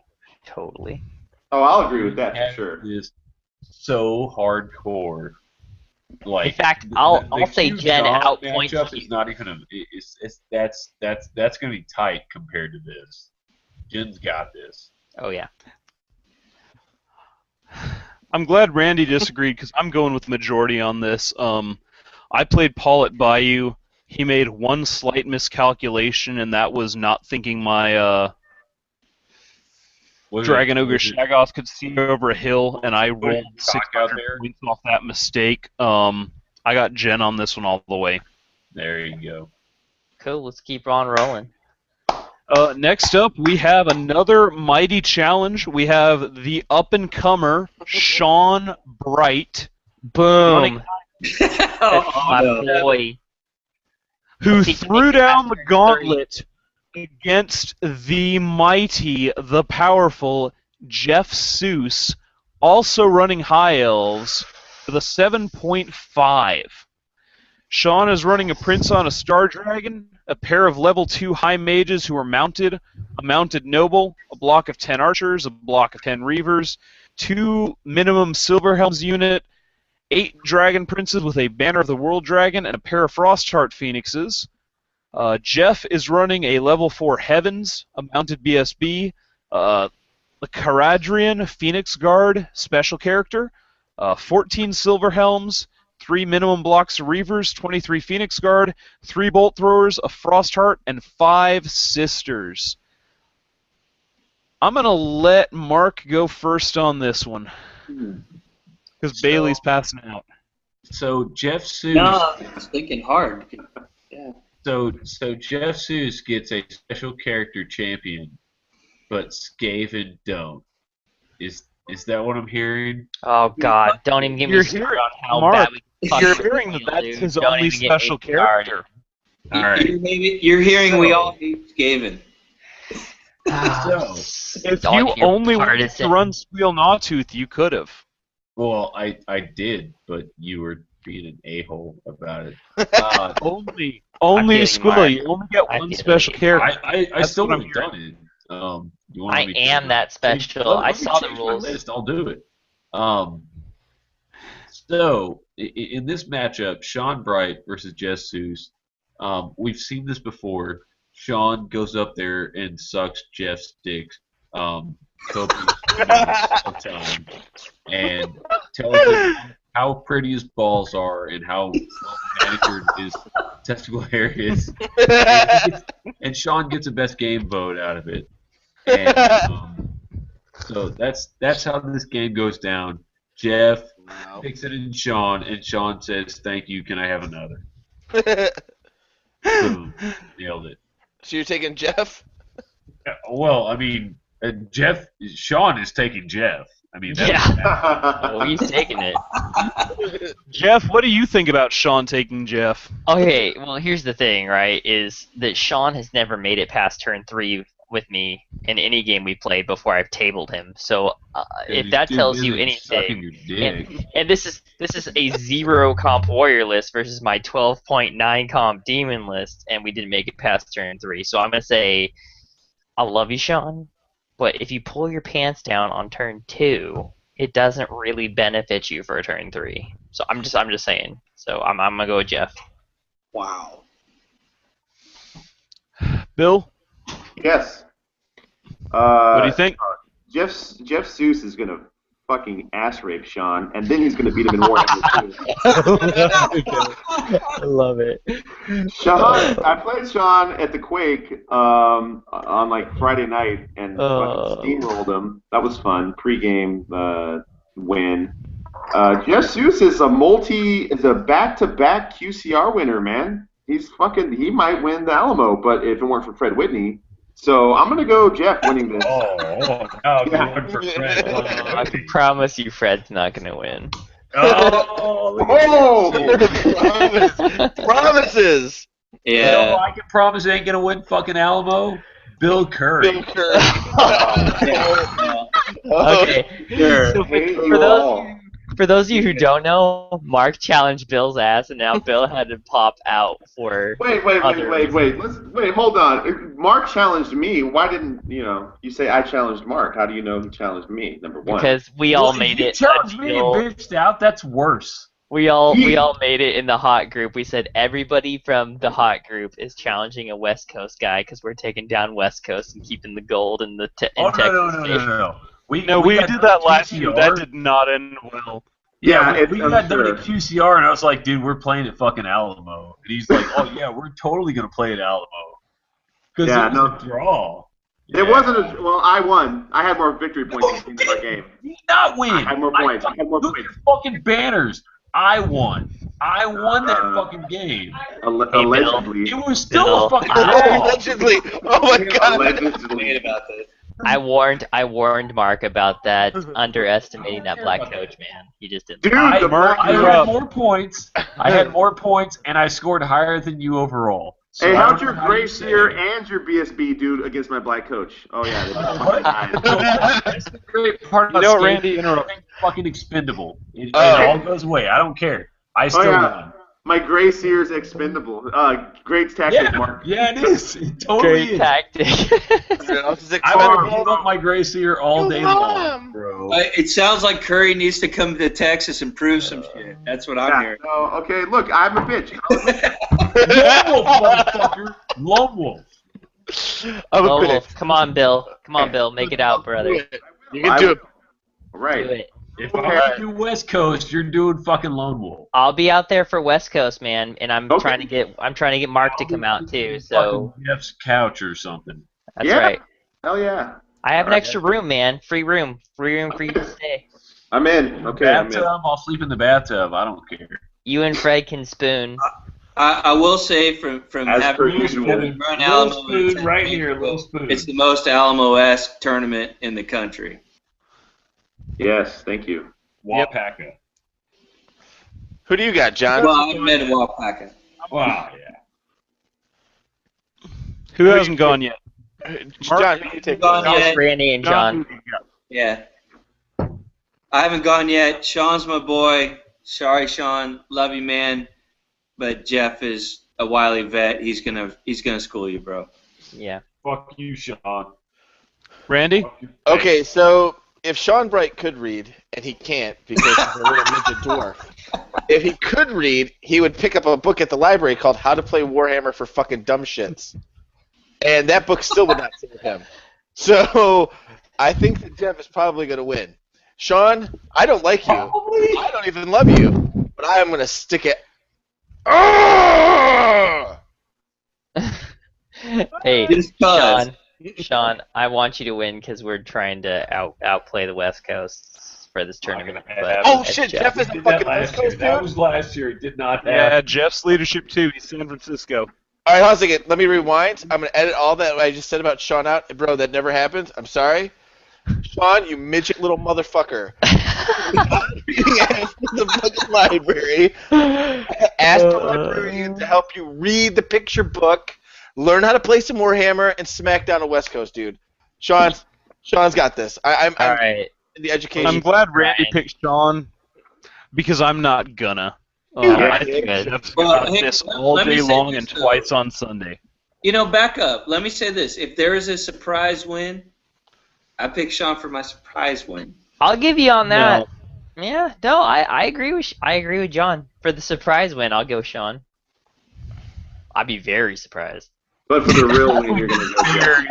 We're talking degrees. We're Sean. just saying, you know. Sean, prove us wrong. I hope everyone at Fat Ogre is giving you shit right now for the fact that only one of us picked you, but no. I think Jeff's got this. He's been playing high elves for a fucking decade. By the way, Sean said they're going to be broadcasting this on their big screen at Fat Ogre tonight while they're playing, so that should be funny. Speaking of Everyone at Sean Fat Bright has Ogre, a little high five dig. yourselves. Sean Bright has is a little not winning dig. this Sean game. Bright has a little dig. Sean Bright has a little dig. Hey, Sean, if you're at Fat Ogre right now and you have the Asian next to you, if you have the Asian Meg, okay, I want you to have him pull you aside and put Ed. math on your damn list, bro. And I want him to help you, sir. Help him read Oh, and do write. the math. Oh, Do the math. Oh my god, and then we got sued. Is that where we went? This is number one. A-OK, Sean. Is that the place we went to? Okay. Yeah, I was, All right. Hey, Ryan, let's move along to... Next up, we have another challenge. This one is Chris Davis, who's running Chaos Dwarves at an 8.5, who challenged Mark Cox, who had two challenges, either get declined or bail because the challengee's a fucking pussy. Bill. Mark's That's a running fact. Skaven at a 9. I will run through the list, and then I'll let Bill Curry talk first because Bill bailed on one of those challenges. Chris has a level 4 metal. He's got a BSB with the Mask of the Furnace. He's got a level 1 fire. He's got 32 Infernal Guard with blunderbusses. He's got 6 Bull Centaurs. He's got an Iron Demon. He's got a Hell Cannon. He's got a Dreadquake. And he's got 3 more Bull Centaurs just for good measure. Mark has a Warlord on a War Litter. He's got a Grey Seer. He's got a BSB. He's got 2 35-man Clan Rats. He's got 2 46-man Slaves and a 45-man Slaves. 2 Rat Darts. 2 7-man Gutter Runners. 36 Plague Monks. A pair of Doom Wheels. A Warp Lightning Cannon. And an A-Bomb. Bill, you get to talk first. Mark, you get to talk last. I'll be right Hell back because yeah. I'm drinking too much. Okay. First of all, Mark, where's the fucking wizarding hat, bro? Where's the wizarding hat? Not Masters, It's not. man. It's not QCR, dude. Okay. Well, I would have for sure picked you if you had the wizarding hat. But since you don't have it, I'm going to still for sure pick you because 2 Doom Wheels, Warp Lightning Cannon, A-Bomb. Dude, you're bringing some heat, man. You're Yeah. bringing some straight heat. In a serious Warhammer breakdown, you're going to eat these Chaos Dwarves up, dude. I like Bull Centaurs, but they're just a waste of points. Where's No Kadai? I mean, No Kadai? Is this a real list or is this bullshit? I don't understand. No Kadai? Yeah. So that's my pick, Mark. And I am a bitch because I bailed out on the Mark Cox challenge. But don't worry, bro. I'm gonna get you again. You better. I'm gonna take this next one because I think I got this one in the bag. So I've played Mark multiple times. I play Chaos Dwarfs almost every goddamn week with Jody Stubblefield, which hopefully he makes it into if we get a drop or something. But I know Chris Davis. I know Mark. I know what Mark's skill is, but Mark's dice just fucking hate him. I swear to God, like his dice hate him. I'm gonna go with Mark on this one, even with his dice hating him, because I just don't know what Chris Davis is going for here on the list build. I know Chaos Dwarfs very well. I don't see it winning. I don't see it winning versus the list. I'm a very good Skaven player. I think Mark's got this one in the bag hard. Yep. All right, let me take this one. I think I know what Chris was doing. The last Alamo he went to was the Alamo before the previous one, and he brought the most heinous possible Chaos Dwarf list you can imagine, and so did Jody's list? So did Zach from Houston. Yeah, probably. But so did Zach from Houston, and I made them play each other in round one, and they both came up to me and were like, "Really?" And I said, "Yeah, really." And so I think that may have been a reaction on Chris's part. This is his attempt to make the list a little more friendly. Unfortunately for him, he's coming up against a guy who has played way more games on a way higher level than him. Mark's going to take.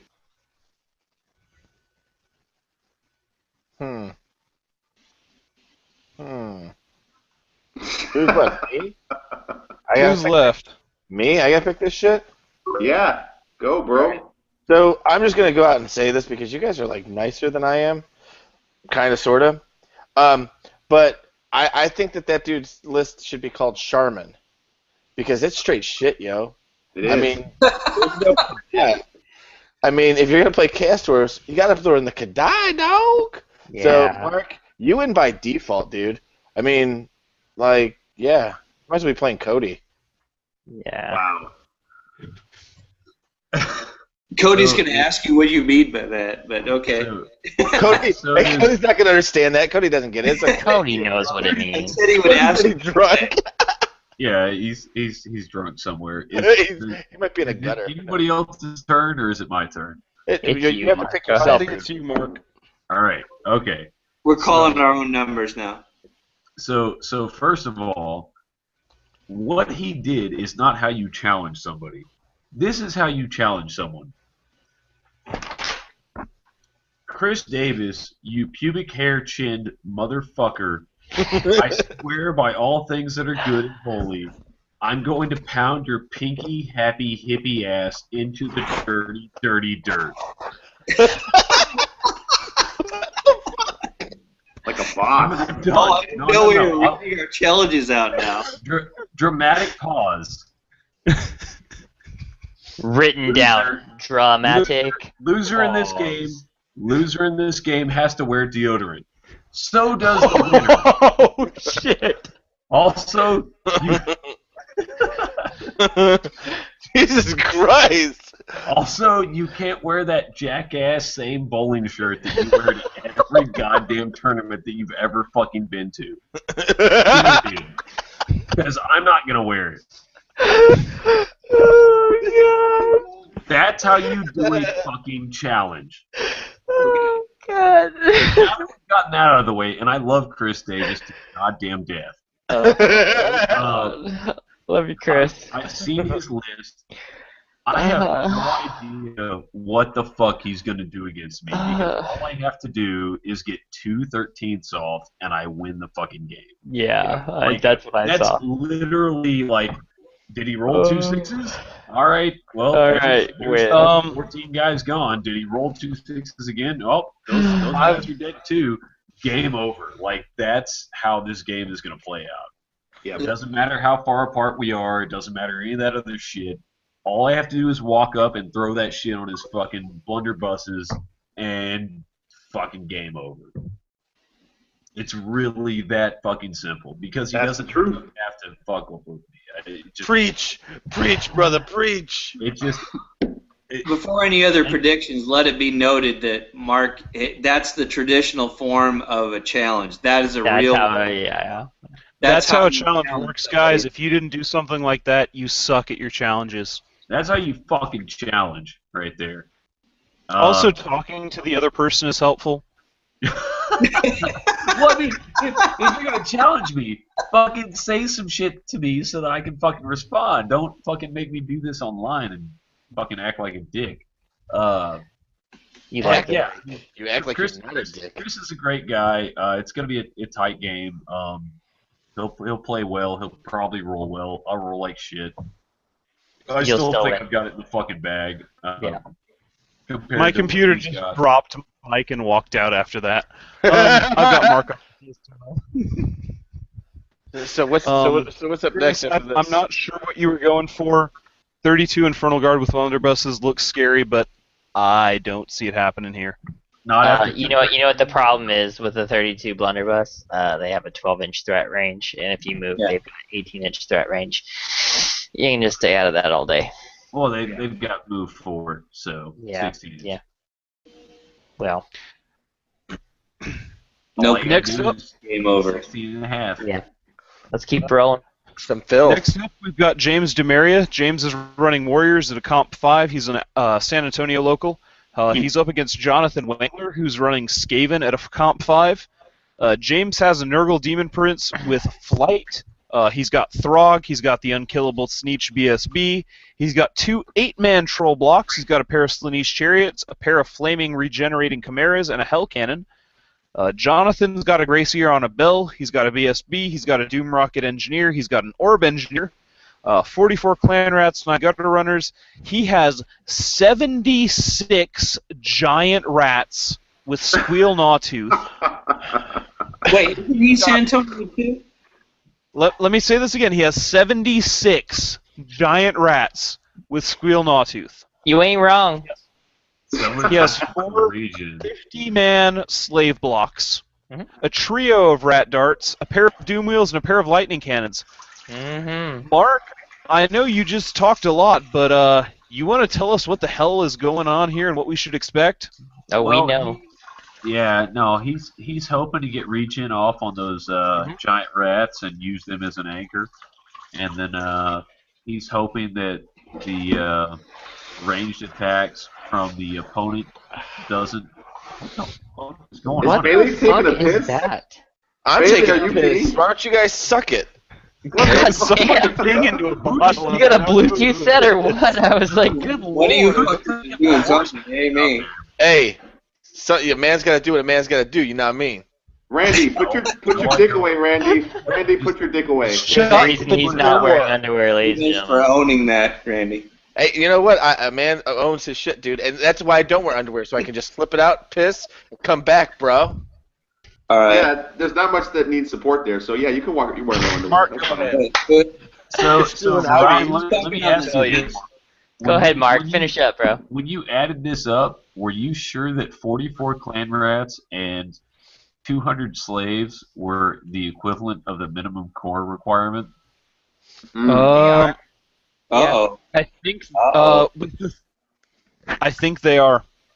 'Cause If not, I'll flog my. They're 2.5 per Mark. slave. He's got shields on there, I'm sure. Get a numbers crunch. he better have slaves because we're getting Because the tight rat here. darts and the giant rats don't count towards his core unless Yeah, he's the- taking the Drop the 76 Unclean. giant rats with squeal don't count. 44 anyway, clan. 44 I mean- clan. I mean, yeah, well, I saw the clan rats, but Yeah. list for list, I don't care how many rats you've got. Warriors are a tough matchup for him, especially when you're that fast and he's got stuff that's just moving across the field. So I'm gonna go with James DeMaria with his Warriors. Wow. Give me that. Yeah. Let me pick this one up. I know James really well. He's a local player. He wins most local store tournaments with the same army. He's played against that Skaven list or one very similar, and I know that because I have two locally. James has faced that before. He knows how to beat it. I'm with James. Bill? God, it's close because it seems like the Jonathan Wangler cat's got some tools to deal with, like the Nurgle DP with the Doom Wheels and the Doom Rocket and the Orb, but that shit's kind of finicky, man. Like that has to really be hitting. The trolls, they're not finicky. They're gonna go forward and fucking rape whatever they touch. So I'm gonna go with the James. I'm gonna go with the Warriors on this one. Randy? Yeah, I'm Team James, bro. I'm Team James. King James. Word. We'll King call him James. King James. I know my Skaven. Y'all know I play Skaven a lot. With not a, I mean, with a lot of the same tools that Jonathan's got. Without the warp fire throwers, he's gonna really need those doom wheels to pick up a lot of his slack. He doesn't have Ruby Ring from the looks of it to pop off the regen and pick up some easy wounds with warp lightning. Mhm. I'm gonna go with the pack on this one, and I think I got James. It's gonna be a tight win, but I think James is gonna take it, and that's assuming the Doom wheels are gonna pick up what they need to pick up to minimize the damage. But I still think that James is still gonna pull out that win. He doesn't have enough flaming to make it matter. I think people are missing the boat on taking the warp fire throwers. Brandon's got a good list, but warp fire throwers, you got to at least have one in their list, I think, for those Throg people, man. Those Throg. So provided that he's got full command and shields on his clan rats and a musician on every slave, he's actually legal by 1 point. By 1 point, yeah. I just did I the same believe he math on my does. army builder. Yeah, Provided that, I mean, he does. I mean, if you I would have assume to. like you don't take slaves if you don't have a musician. You don't take a clan rat if you don't have full command. Some of us can roll sixes, Mark. We take shields on He needed our the clan rat Oh, for the slaves.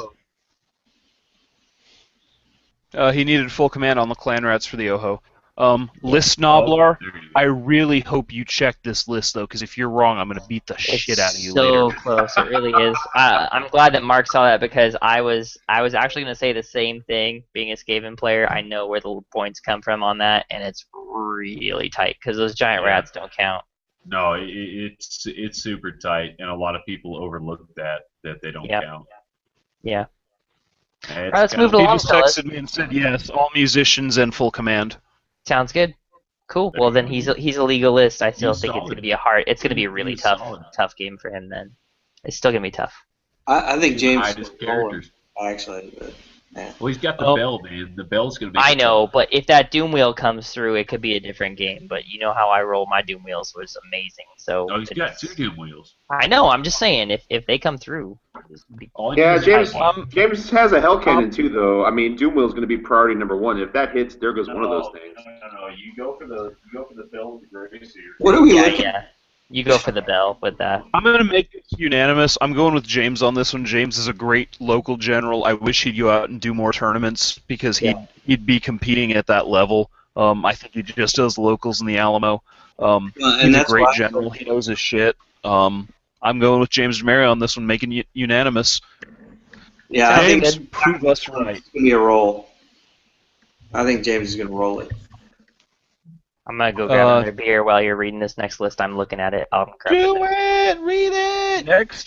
Next up, we have Brandon Sullivan with Empire at Comp 5 versus John Jensen with High Elves at Comp 4. Brandon is running a mounted Grandmaster with a Rune Fang. He's got a level 4 light. He's got 2 level 1 lights. He's got an engineer and a mounted BSB. He's got a cannon, a steam tank, 14 inner circle knights, 30 halberdiers with free company detachments, a Huracanum, and 7 Demigryph Knights. John Jensen, on the other hand, is running Techless. He's got a BSB. He's got a level 1 light. He's got 2 level 2 lights. Oh, did I mention Techless has light? He's got 50 Sea Guard. He's got 26 Phoenix Guard with the World Dragon banner because, elves. And he's got 4 Bolt Throwers. Bill, I'm going to let you go first on this one because it makes me a little sick in my mouth, both these lists. Yeah, jeez, man. Fuck. That is some filth right there. Techless and 50 Sea Guard, 26 Phoenix Guard with the World Dragon banner. Good lord.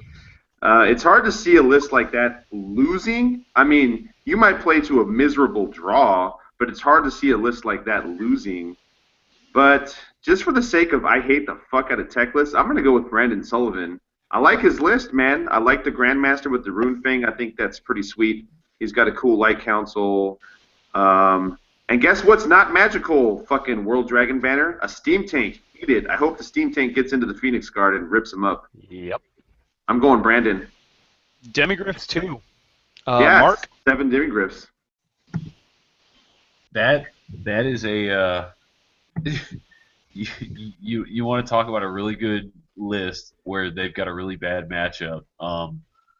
Those high elves are just totally fucked here. I mean, honestly, like, all right, cool. You've got 2 fucking units. 2 units, bro. Like, good for you, man. This shit's gonna come across the table and just pound your ass. Yeah. I don't see how fucking Brandon Sullivan loses this game. I have no concept of him losing this game. He's gonna walk all over this shit. Because it's 2 units. It's 2 fucking units and then 4 bolt throwers. That's it. Unless the bolt throwers just go ape shit for the first 2 turns, it's game over. Yeah. Randy? Yeah, if you take the world banner, the banner of the World Dragon, the banner of the world, you douche nozzle, your name is Summer's Eve, and you should win the Summer's Eve. Your douchiness. And so, from here on, I dub the person who plays high elves, which is, hold on a second, John Jensen. You are now Sir Summer's Eve. Hey, I like John. John's a great guy. I just have no idea why he's bringing this fucking list. Yeah, no, I'm just fucking with him. I'm a demon player, so Because he's Mark, it's because he's going to own whoever loses between Jordan and Ed Phillips. That's Yeah. the point. Fucking submarine all the way, man. Sub in the water. John? Yeah, John's going to win some games, but this is not going to be the one that he wins. Brandon has the tools. Brandon's a multiple best gen, high table player. He's going to own him. He's going to beat John Benson. I'm going to agree, and then I'm going to leave it on Jeff to make it not unanimous. Jeff, who have you got? Oh, okay, we're on. Sorry, I had beer issues with not having enough. All right. I know none of our bladders. High Elves and Empire. We got light times 2, 50 Sea Guard, 25 Sea Guard. Engineer, man, VSB, Halberdier. Sullivan, 600 points. That makes it all of them. Unanimous. Unanimous. Sorry, I didn't hear the rest Brandon, of if you it. fail, you suck dick. Brandon, we just screwed you, bro. You just lost. Our bad. Our bad. Our No, bad. I said Sullivan. Yeah, Brandon. Next up, we've got Brandon Sullivan is unanimous on that one. It's a good matchup. Okay. Okay, so it's John. Surprise, surprise. Hey, Sullivan. Next you got up- that one. Next up, we have Chad Pond from Leadership 2. He's rocking Warriors of Chaos at a 9.5. He's up against James Gush's High Elves, who are a comp 9. Chad's got the Unkillable Lord of Zinich on a disc with the Crown of Command, which makes him even more necessary to be killable. He's got a BSB of Zinich on a disc. He's got a level 2 Zinich. He's got 2 Vanguarding Hound units. He's got 22 Zinich Warriors with shields. He's got 3 Chariots of Slanesh, a pair of Marauder Horsemen of Slaanesh. He's got 8 Trolls, and he's got a Gorbeast Chariot. James is running High Elves with a level 4 Life with the Book of Hoeth. He's got a level 2 High. He's got a BSB with the Reaver Bow. He's got a pair of Silver Helms, 3 Min Reaver units, 10 Archers, 3 Bolt Throwers, 2 10-man Sisters of Avalorn, 19 White Lions with the World Dragon Banner because, High Elves, and 23 Phoenix Guard with a Razor Banner. Fucking banner dragon. Jeff, I'm going to let you go first. I hate that everybody takes the banner of the World Dragon, honestly. But, these are a 9 and a 9.5 comp. The banner of the World Dragon is really not going to play an issue on this. High Elves do a really, really just stand-up job versus Warriors in general. You're going to have a hard time pulling off the points you need to pull off because the High Elves can just pick and choose when they want to engage. I think it's going to be a tight game, but I'm going to give the High Elves a win on this one. It's ever so slightly, honestly, because with the Sisters, they're going to be able to pick off the Trolls they need to pick off ahead of time. The Trolls are going to be not an issue. I'm going to give the win to the High Elves on a slight win for James. Bill, wake up. What do you think? I'm here. I'm been awake. Pond, West Coast guy, California guy, but just to prove that I'm not a complete homer, I'm actually going to go with James on this game. I know, crazy. I know, that is crazy. I love Chad. Chad's the shit. I've been plenty drunk with Chad several times, but I don't know. Just list for list. Like Jeff was saying, the High Elves have the tools, and this list, especially with the Sisters of Avalorn, man, and the World Dragon Banner, it's bullshit, but it's going to work. So yeah. I'm going to go High Elves for the win, James. John? Yeah, I think I have to do the same. Chad's my bro. I played Chad out at QCR. I haven't played James, but just looking at the list, I think that Chad has an uphill battle here. I think James is going to take it. Randy? No, you guys are wrong. You're so freaking wrong. Why do you guys bend to the will of the Banner Dragon? I thought we discussed this. Summer's effing Eve. God! You realize your pick is going to push you into a California win, right? You know what? If that's what's got to be to make the stupid banner person lose, then so be it, sir. Left Coast all the way. West Coast! Mark? All right. I'm going to agree with my good and hardened friend, Randy Glenn. Yeah! Chad Pond is going to find a way to pull all these fucking points out of these stupid High Elves without engaging those stupid fucking ward save armies. Like, he's going to avoid 2 units, and he's going to get all the rest of the fucking points on the board. And Chad is that good. So, give me Chad Pond. All right. Just all over my face. John, did I ask you yet? I'm going to remember that. You know that, right? It was like 3 people ago. Okay, so not to delay this, but how is he going to avoid it with no Slaanesh or Shadow Magic? I don't mean to point out obvious stuff, but Oh, he's got Vanguard and Hounds, and he's got a bunch of shit that flies that can flee. So yeah, that's where I think he's gonna fucking nail it in. All right, I might be wrong. Is it down to me? Yeah. I'm going to go with Chad on this one. I don't know James. I do know Chad. Chad's pretty good. James has a good list, but I think it can be dealt with a semi-competent general, and Chad is better than semi-competent, so I'm going to go with Chad on this one. Next up, we're going to go with Zach Clark, who's running Demons of Chaos at a Comp 8, versus Fletcher Brown, who's running Dwarves at a Comp 8. Zach is running a Lord of Change, level 4 with Zenich.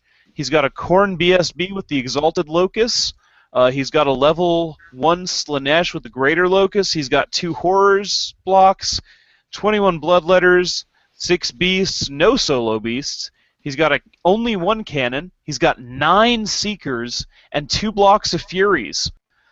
Fletcher's running Dwarves. He's got 2 Runesmiths. He's got a Silverhorn on one of them. He's got 3 Spellbreaking runes between the 2 of them. He's got a BSB with the Grugny rune and Stroller's rune. He's got 20 Quarrelers. He's got 30 Longbeards with the Stroller's rune as well. He's got 30 Hammerers with Groth One Eye. He's got a Forged Cannon, a Burning Cannon, 2 blocks of Rangers at min value, an accurate Organ Gun, and an accurate Burning Grudge Thrower, and a pair of Gyrocopters. Jeff, you're our resident demon guy. That means you know more than we do. I'm really confused with this list. I mean, I want to go demons on this because I have a really good, I have a good history versus dwarfs with my demons. I just don't. Does anybody else understand why you would take a level 1 Slanesh with a Greater Locust and not have any demonettes? Is that a mistake? Is he supposed to be? Is he supposed to have the Greater Locust, and he's supposed to be on a Seeker? I mean, Ryan, is he on a chariot? I mean, an Exalted Seeker chariot? That's the only thing that makes sense. Well, he could be on a Seeker, Jeff, and then he's running. Then he's got 10 Seekers. Yeah, he's got the 9 Seekers. Yeah. Is he on a Seeker or a Seeker chariot? Yeah, I mean that's what makes sense. I mean, this is important. This is important. Let me look real quick because I may have missed something. Yeah, I mean, I have an Exalted Seeker chariot. I do like running the Exalted Seeker chariot as comp friendly as it is. I like the Exalted Locust better than the Greater Locust. I'm just really confused unless he's on a Seeker or a Seeker chariot. It doesn't make He's on a lot steed. Okay, so Okay, he's with yeah. the Seekers then. That makes sense. So he's in with the Um, Seekers. A little better. That's on me. I transcribed 76. No, lists I of- know, man. You spent a lot of time. That's not. You fucked it up, Ryan. You fucked it up. I did, Bill. I did hard. Look it up like somebody who's not going to show up to the tournament, man. God damn it, Mark. All right, so with that being said, this is going to be a close game. There's not a lot of points that the dwarves are going to pick up from these demons early game, which dwarves really need to pick up those points early game to sway it in their favor, and then just kind of whittle them out and not give up points after that. The Vanguard capability in turn 1 and the ability to get in their face and into combat on turn 2. This is going to be a super close game in my personal opinion, and I think that Zach's going to win it. It's going to be super close. It really depends on first turn and what happens with those gyros. If those gyros are focused in on those fast cav, I think that the dwarfs win. But I'm gonna give the slight edge to Zach in this particular setup. I'm gonna go with Zach. A very small win. Randy? Yeah, I disagree. No, I'm with Jeff though. Like I don't get the list. Like I don't get it. I'm looking at the dwarf players list and He's wanting the whip. I mean I guess that's what he's wanting, but I mean, well no, I don't even know what gift he's got on the Slanesh, the Herald. He's got a greater locust, but does he have a greater gift or has he got no gift? I mean, you're gonna run 10 seekers. No into gift. What? No gift. What are you running the 10 seekers into? He's got Just for ASF. Yeah, he's got ASF, but you're wounding Seekers on. have a standard musician in the Gleaming Pendant. Yeah, okay. You're hitting on 3s or 4s, probably 4s, and you're wounding on 5s. They're gonna go away. No, he's got rerolls. Okay, I mean, you're still wounding on 5s. You're still wounding on 5s. Rerolls. Remember. If you put that locust on the unit of seekers, that the steeds with the poison also get to reroll their missed hits. So that's, I realize that, but I mean, It's been 3. Yeah. those. I don't. I mean, there's an organ gun there. There's the grudge throwers, the gyrocopters. All can. the come organ up gun all this doesn't stuff. doesn't live past turn 2. Because Vanguard 12 inches, March 20 inches. Okay, He's got so one you- turn to do anything with it. So you basically destroy it. You use the Rangers and the gyrocopters to shield it from the Seekers. Yeah, that's exactly what I said. As if he uses his gyros properly, Yeah. dwarfs win. This looks like dwarfs, like easy. This is like a turn 3 dwarf win. 5 up board save, man. Just saying. Well, okay, so that's less than 50. So Jeff, It's still strength 3. Go ahead, Randy. No, I'm done. No, I mean that's just to me. I just don't get it. But I'm also one of those people that I don't. When you start doing like, I think demons. Well, me and you talk about it all the time, dude. I think demons do. You have to do something really well with demons. It has to be like, this is what my demon army does, or it doesn't do anything. Sure. And that looks like a demon army. Yeah, It looks like a demon exactly. army that's trying to do a bunch of things. You got to do something well. I mean, it looks like there's some magic, and it's kind of fast, and it's kind of this. It's kind of gonna do nothing. But that's just my opinion, and it doesn't mean He has a lord of change, man. yeah. There's a cannon that's just gonna go. No, Randy, what you just said should be in every demon, fact or every demon tactica. It actually is. I wrote that book. You can check my stuff out on Fortune. Yeah, I know. I bought it. I paid a lot of money. Sure. But, Who do you got, John? yeah, you try to do too much with demons, you end up doing nothing. Yeah. John, who have you got? Dwarfs, for the exact reasons Randy just said. Bill? Yeah, I think Jeff, I don't see what you're seeing here. I think this is a dwarf slam dunk, man. Even if they do get in there, the 30 Longbeards with Strollas, that's going to be a big cock block to the fast cav shit trying to get in on that organ gun. I think the Lord of Change is dead turn 2 with 2 cannons and a grudge thrower. I don't see it. I don't see how. Like I said, it's all terrain dependent. Like I said, if he can hide him on turn 1 and just get around it, because the fast cab's going to be able to move around the Strollas stuff is all I'm seeing. I'm playing odds on a couple of quirky, like Zach's got movement in his hands, because anybody who plays Slanesh knows they're winning the game on Slanesh movement. So that's kind of what I'm playing, the inkling that he knows how to play the movement phase a little bit. You know what I mean? I'm kind of hoping.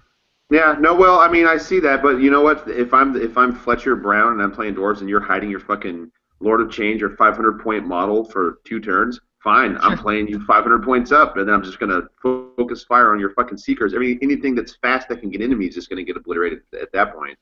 Sure. So, I can totally see that happening. What about you, Mr. Cox? Fletcher? I'm going with Fletcher Brown. Okay. I just popped a Sierra Nevada because NoCal wins this one. I've got Fletcher on this one. Boom. Zach, I love you dearly. I don't think this is a good matchup for you. No, Totally agree. I know better than to bet on Zach agree. Clark because he's beat me every freaking time we've played, but I'm going with Fletcher here. Yep. Totally Don't disappoint me, Zach. I'm up 2 on the pool so far. agree. No, you're not. How are you up any? No games have been played. He's not up nothing. I'm in your head. I've laid eggs in your mind. I've had so many years there's nothing in my mind but alcohol. Drink a fucking beer in a long time. Let's see your beer, Jeff. Dude, look, here, motherfucker. Look, 1, 2, 3, Jeff 4. is drinking out of a Oh my god! Oh look, 5, left to 4. 6. Holy shit! And that's Oh my before God. I poured Oh, what no. was in here. Oh, Don't even no. start with me, bitch. Oh no! You see this? This holds a liter of beer and it's empty. You see this? This is 24 ounces of beer and it's empty. You This see is- this? It's a this pint is glass and it's 36. empty. You see this? It's a 36 20 ouncer 4 and it's times. empty. We're good. Hey, no, let me see the actual stuff in there. Yeah. Yeah, you want to see the stuff in there? I'll show you Yeah, the stuff. I want to see all that stuff. Oh, shit! All right. It's All so right. cute seeing you girls argue about your booze. Stuff on here. Next up, we've got Jacob Berry with Wood I Elves at a remember my comp first 7 beer. versus Nathaniel You Culver. said that when at I comp fucking 7. held your ass up at QCR. Dwarves and Goblins. Wait, oh, so this is the same army that Nate brought to Bayou? I believe so.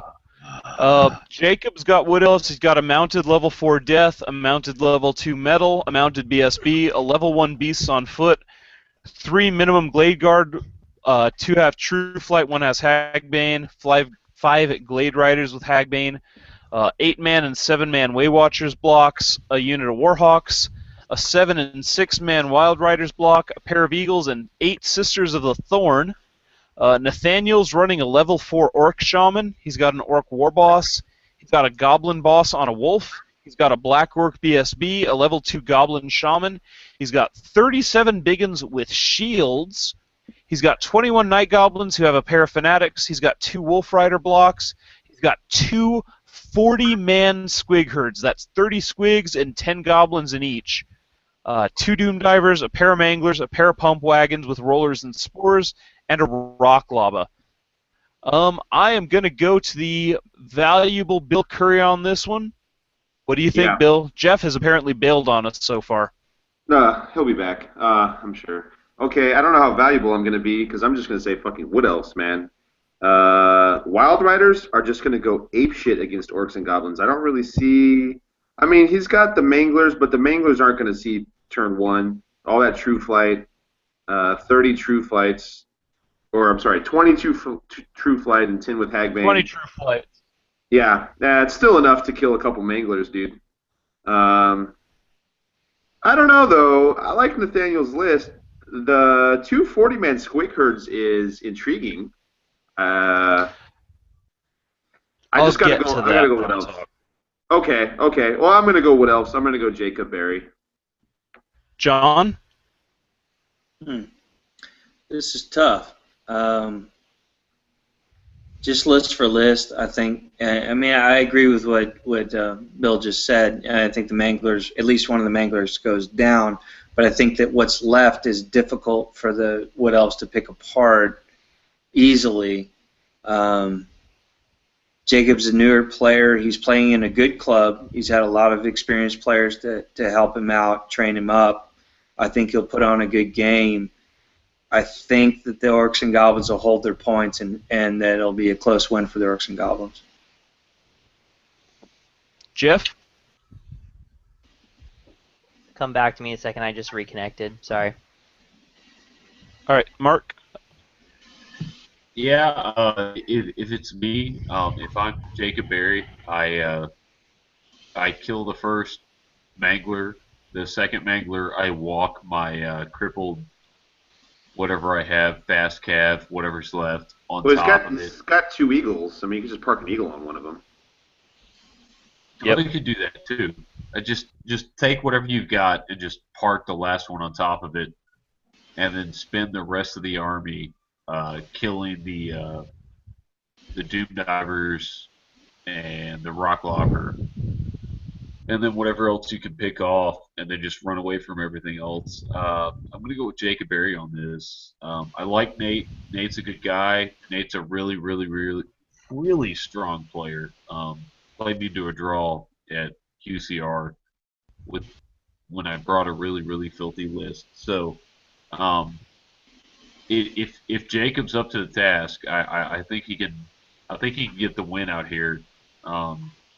But we'll see. I mean, Nate's a good guy. We'll see what Nate does. But give me the edge to the Wood Elves. Randy?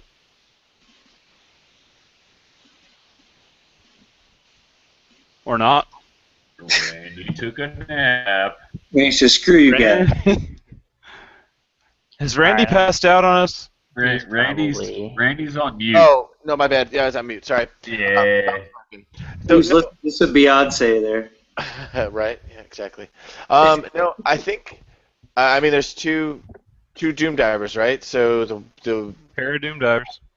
Yeah, I don't see how the Cav survives half of this crap. And I think there's this thing called Foot of Gork. I think it's pretty amazing. I think people throw 6 dice at it. I think it usually goes off. So give me Orcs and Goblins. I do. John? Fucking Randy. Fucking Randy. Jeff, John, my have I man. asked you yet or not? Yeah, I'll go back to me. Jeff? I know Nate. Don't know Jacob. I don't think. I could be wrong. Nate's a strong player, list to list. Yeah, I do agree with Randy with the foot. Um,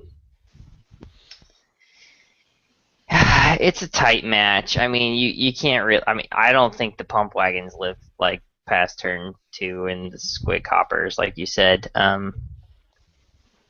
I still think the ONG pulls this out. It's going to be tight, but I think ONG pulls this out. Nate has the capability to pick up the points that he needs to pick up, even if he loses 400 points in turn 1, turn 2.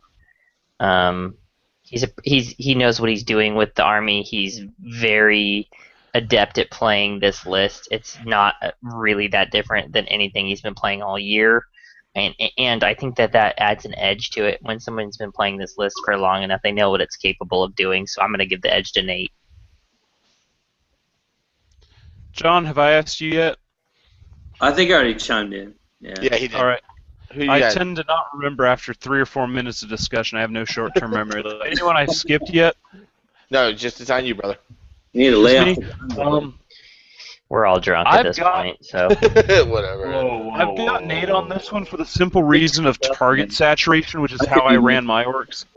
He's got 2 manglers, he's got 2 pump wagons, and he's got 2 big squig blocks.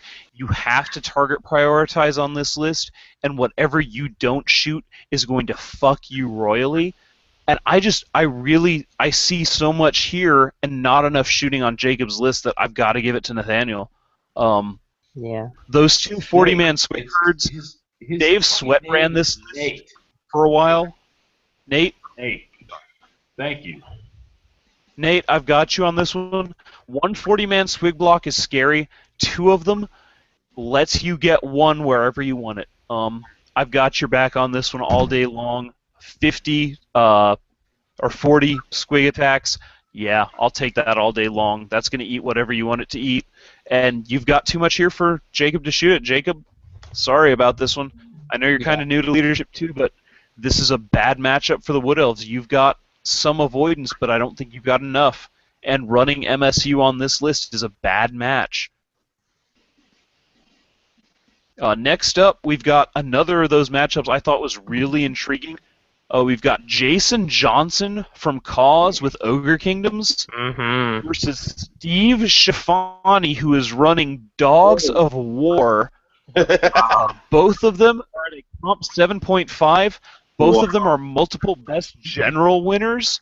Both of them are guys I would play any day of the week. Jason's running Ogres. He's got a level 4 Heavens with a Crown. He's got a BSB. He's got a level 2 Maw with a Hellheart. He's got a 10-man Iron Gut block. He's got 7 Ogres with hand weapons, 2 6-man Lead Belchers, a pair of Lone Saber Tusks, a Gorger, and a pair of Iron Blasters. Steve is running Dogs of War. He is the only Dogs of War player. I had originally said no Dogs of War. He emailed me quickly saying, I've been working on it for months. Let me run it for one last tournament. He's got a general on a warhorse with the giant blade. He's got a level 4 shadow. He's got a paymaster on a warhorse with the other trickster's shard. He's got 4 10-man crossbowman units, 2 8-man duelists, 2 9-man duelists with pistols, 9 light cavalry. He's got 2 40-man Norse with flails. He's got a 35-man Norse with flails. He's got a pair of cannons and a pair of hot pots. John, including Dogs of War, has always been your thing at the Alamo. I'm going to let you have first dibs on this one. Well, yeah, and I've played Steve several times. He has the level 4 fire too, right? He's got level 4 shadow. Oh, he went shadow now. He's been shadow. I've played Steve a few times. Steve is one of those players, one of those local players that you wish would play, in generally across the country. He's a great general. For the record, he won Best General at Alamo last year. Yeah, he would have been on the Masters team last year for South Region too, but he has other commitments. He couldn't do it. Oh wow! And then Jason Johnson. You can't get more veteran Jason Johnson in this region. A guy who, wow, two great players. If you're at the Alamo and your game finishes early, come watch this one because it will be Yeah. fantastic. If I were just an observer and I wanted to pick a round one game to watch, I would watch this one. Two great guys, two great sportsmen. Wow, to pick it, I'm gonna go with Steve, just because I've played again. I haven't played Jason with this list, but I've played that list, and I've played Steve's list. And I'm not going to break it down the way that Jeff probably will, but at the end, I think Steve has all the advantage. Steve can slow anything down. He can slow any charge down. He's got enough magic to play the magic game. He's got two blocks that you don't want to, even with Beasts of Nurgle, you don't want to hit in the front. I'm going to give the edge to Steve on this. It's going to be close. It's going to be probably the best game to watch in round one, I think. Bill? Yeah. I don't know these guys, but based on what John Bailey just said, it sounds like you've got two outstanding generals. They're both really fucking good. They're both Yeah. really good. Okay, so taking that into consideration, I'm just going to judge this based on lists. Dude, those Norse blocks are no joke. But I like Heavens. It kind of depends on what spells he rolls up. The Hellheart obviously is going to be a threat. I'm gonna go the ogres on this one though. I just think that he's running a little too much heat. The Iron Blasters, the Hellheart, and I like the level 4 with Heavens. I really, really do. So I'm gonna go ogres. Mark? Mark's on mute. I was on mute. Now I'm not. I look at these lists, and one, Dogs of War should not be in this field. That's my opinion. That's fine that we let them in. Hey, if Brett's got an 8th or a 9th edition book or whatever edition's next, I'll cut dogs. Dogs don't even have a 7th edition book. Hey, we're Neither do Brett's. about Brett's that. have a 6th edition book. That's true. And dogs don't have anything past 5th edition. Whatever. what? Anyway, Jason Johnson is way better than his list ever lets on to. So what he's bringing to the table, which is actually pretty hard for what he brings to the table most of the time. I don't care what the Dogs of War bring to the table. Jason is going to roll them. So give me Jason Johnson. He's going to plow these guys in whatever they've got. I just don't see anything out there that's going to mess with them. The hot pots, yes, the hot pots are good. Totally agree, but I think Jason's better than that. I think Jason wins. Randy, what do you think? I'll take Jason. He's got cooler glasses. Jeff? I'll keep it short. Yeah, Jason. Everything that Mark said, Jason. I'm going to disagree. I've got Steve Schifani on this one.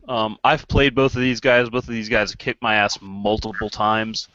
That Dogs of War list is what we all hated about 7th edition Warriors, plus cannons, plus hot pots.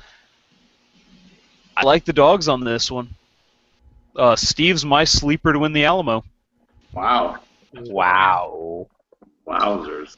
I wouldn't say to win, but If yeah, he's I got would, a I would put money on the best generals. Feelings hurt. I said sleeper, not favorite. Next up, I'm a better sleeper than I'm a favorite. next up we've got George Loeffler, who has challenged Michael Hengel. And That's this a one mistake. requires me to give a bit of backstory. Last year, the Hangover Heroes of Texas decided we were fucking awesome, and we challenged man-to-man Leadership 2. George was the only member of the Hangover Heroes to win a game in round 1 against Leadership 2. That's because I sucked. I had a shitty list, and I got matched up against Wisewell. So maybe we would. I'm not saying hot sucks. I'm just I'm saying not sure where to go with this. George was the one winner. Oh, And he got well, there's no way I cocky was and gonna went, fucking I win can take against Mike anybody. Hengel. George is running Wood Elves at a 7.5. Hengel's running Lizardmen at a 7. George has a mounted Glade Lord with the Bow of Loren. He's got a mounted level 4 Death, a mounted BSB with the Hail of Doom Arrow, a mounted level 1 Death. He's got a Waystalker out on his own.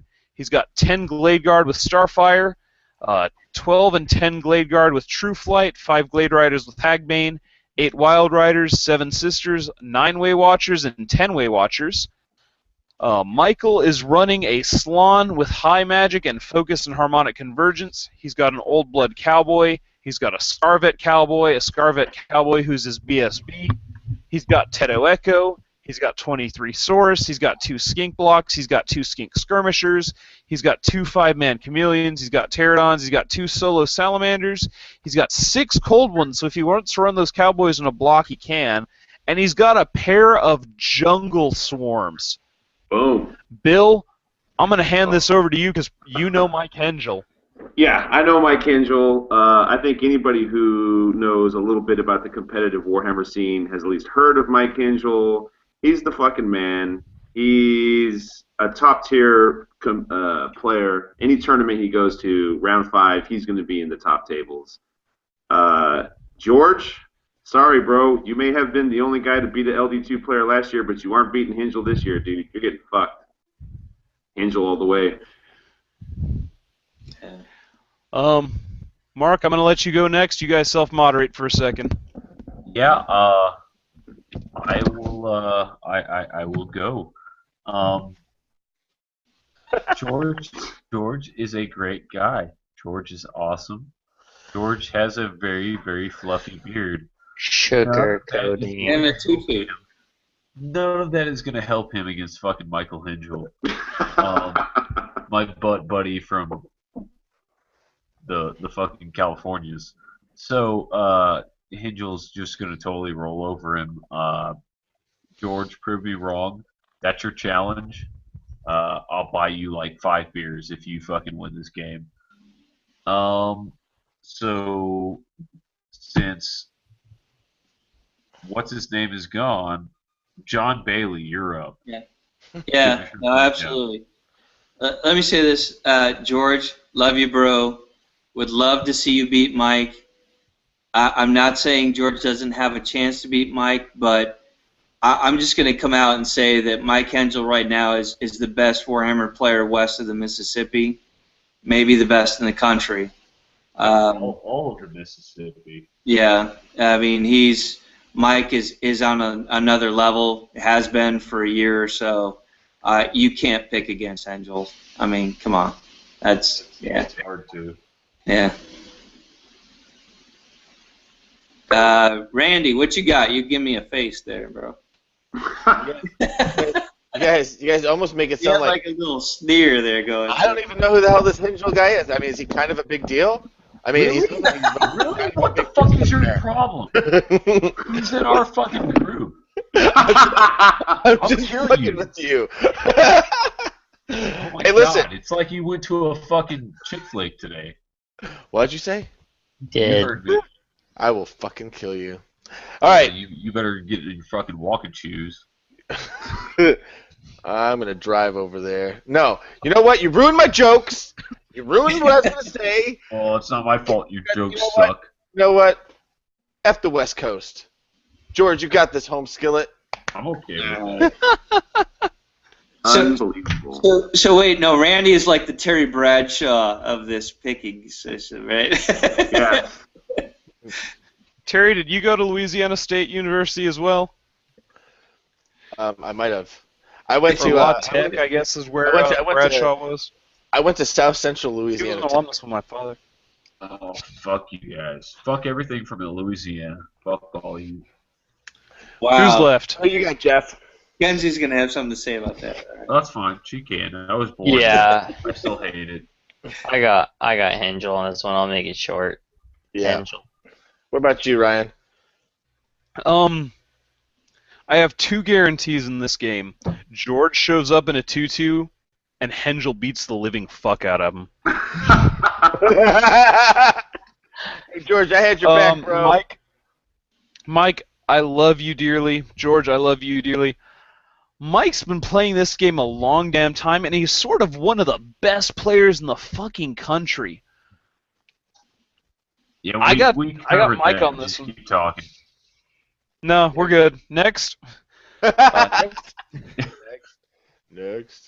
Next up, we've got Jeff Grajeda from Austin versus Matt Reich. Matt. Jeff is running Demons at a level at a comp 7. Matt's running Vampires at a comp 7.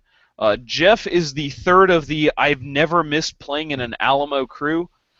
He is running a level 4 Keeper with the Lore of Slaanesh and an Exalted and Lesser Gift. He's got a level 1 Herald of Slaanesh with the Greater Locust. He's got a BSB of Nurgle with the Lesser Locust. He's got 29 Demonettes, 30 Plague Bearers, 2 4-man Beasts, a Lone Cannon, and a Solo Beast.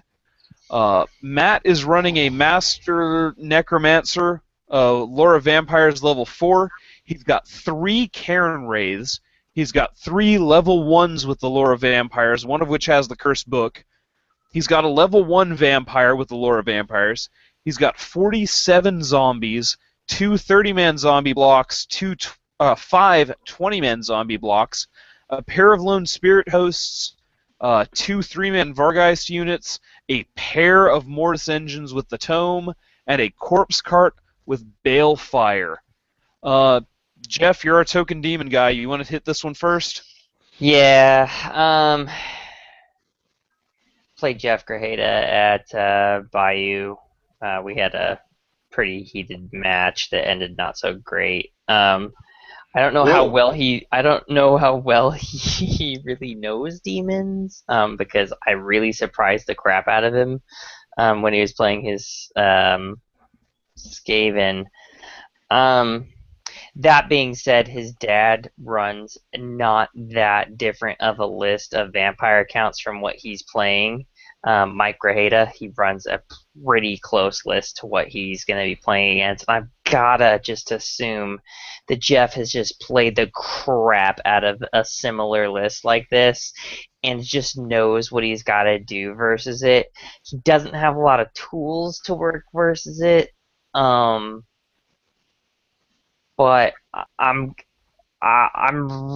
leaning towards the VC, but because Jeff is so, I'm guessing he has a lot of play experience versus it. I'm gonna give the slightest edge to Jeff. It's gonna be a really close game because there's a lot of bodies to pick up. Bill, I know you're gonna have a good sense of what's going to happen here too. I'm an old VC player too. I got to say Jeff by the slightest bit just because he plays his dad's list all the time and it's almost the same list. Bill? As a guy who's got my vampires shit pushed in by Fred Whitney's demons for a few years now, it's and this is a good list, man. It's not a good matchup for the vampires on paper. I really don't like this matchup for this Matt Reich guy. So I don't know the generalship of either one of these cats. I never met them, but I can just tell you that the keeper, the Slaanesh magic, it really fucks with vampires. 2 4 packs of. Jeff's been playing this list for a couple of years now. He's been at Alamo for 10 years. Okay, well, yeah, then I'm going to go ahead and that's even more reason to pick the demon guy because this vampire list, from what I'm seeing, doesn't really have too many tools to deal with the 2 4 packs of beasts either. So, and the corn cannon, taking out the mortis engines one at a time. Yeah, I'm going to go demons all the way on this. Randy? Yeah, I mean, I'm with Bill. Everything Bill said, everything that Jeff has said. Jeff. John? Yeah, not only has Jeff played against his dad's army, but Jeff has run VC himself. I know at the last, not War Games Con before last, I think Jeff understands the matchup, and I think he's going to win it. Mark? I agree. I think Jeff is going to run away with this one. It looks like a bad matchup on paper, but I think Jeff has everything he needs to do to dismantle this. So, Jeff.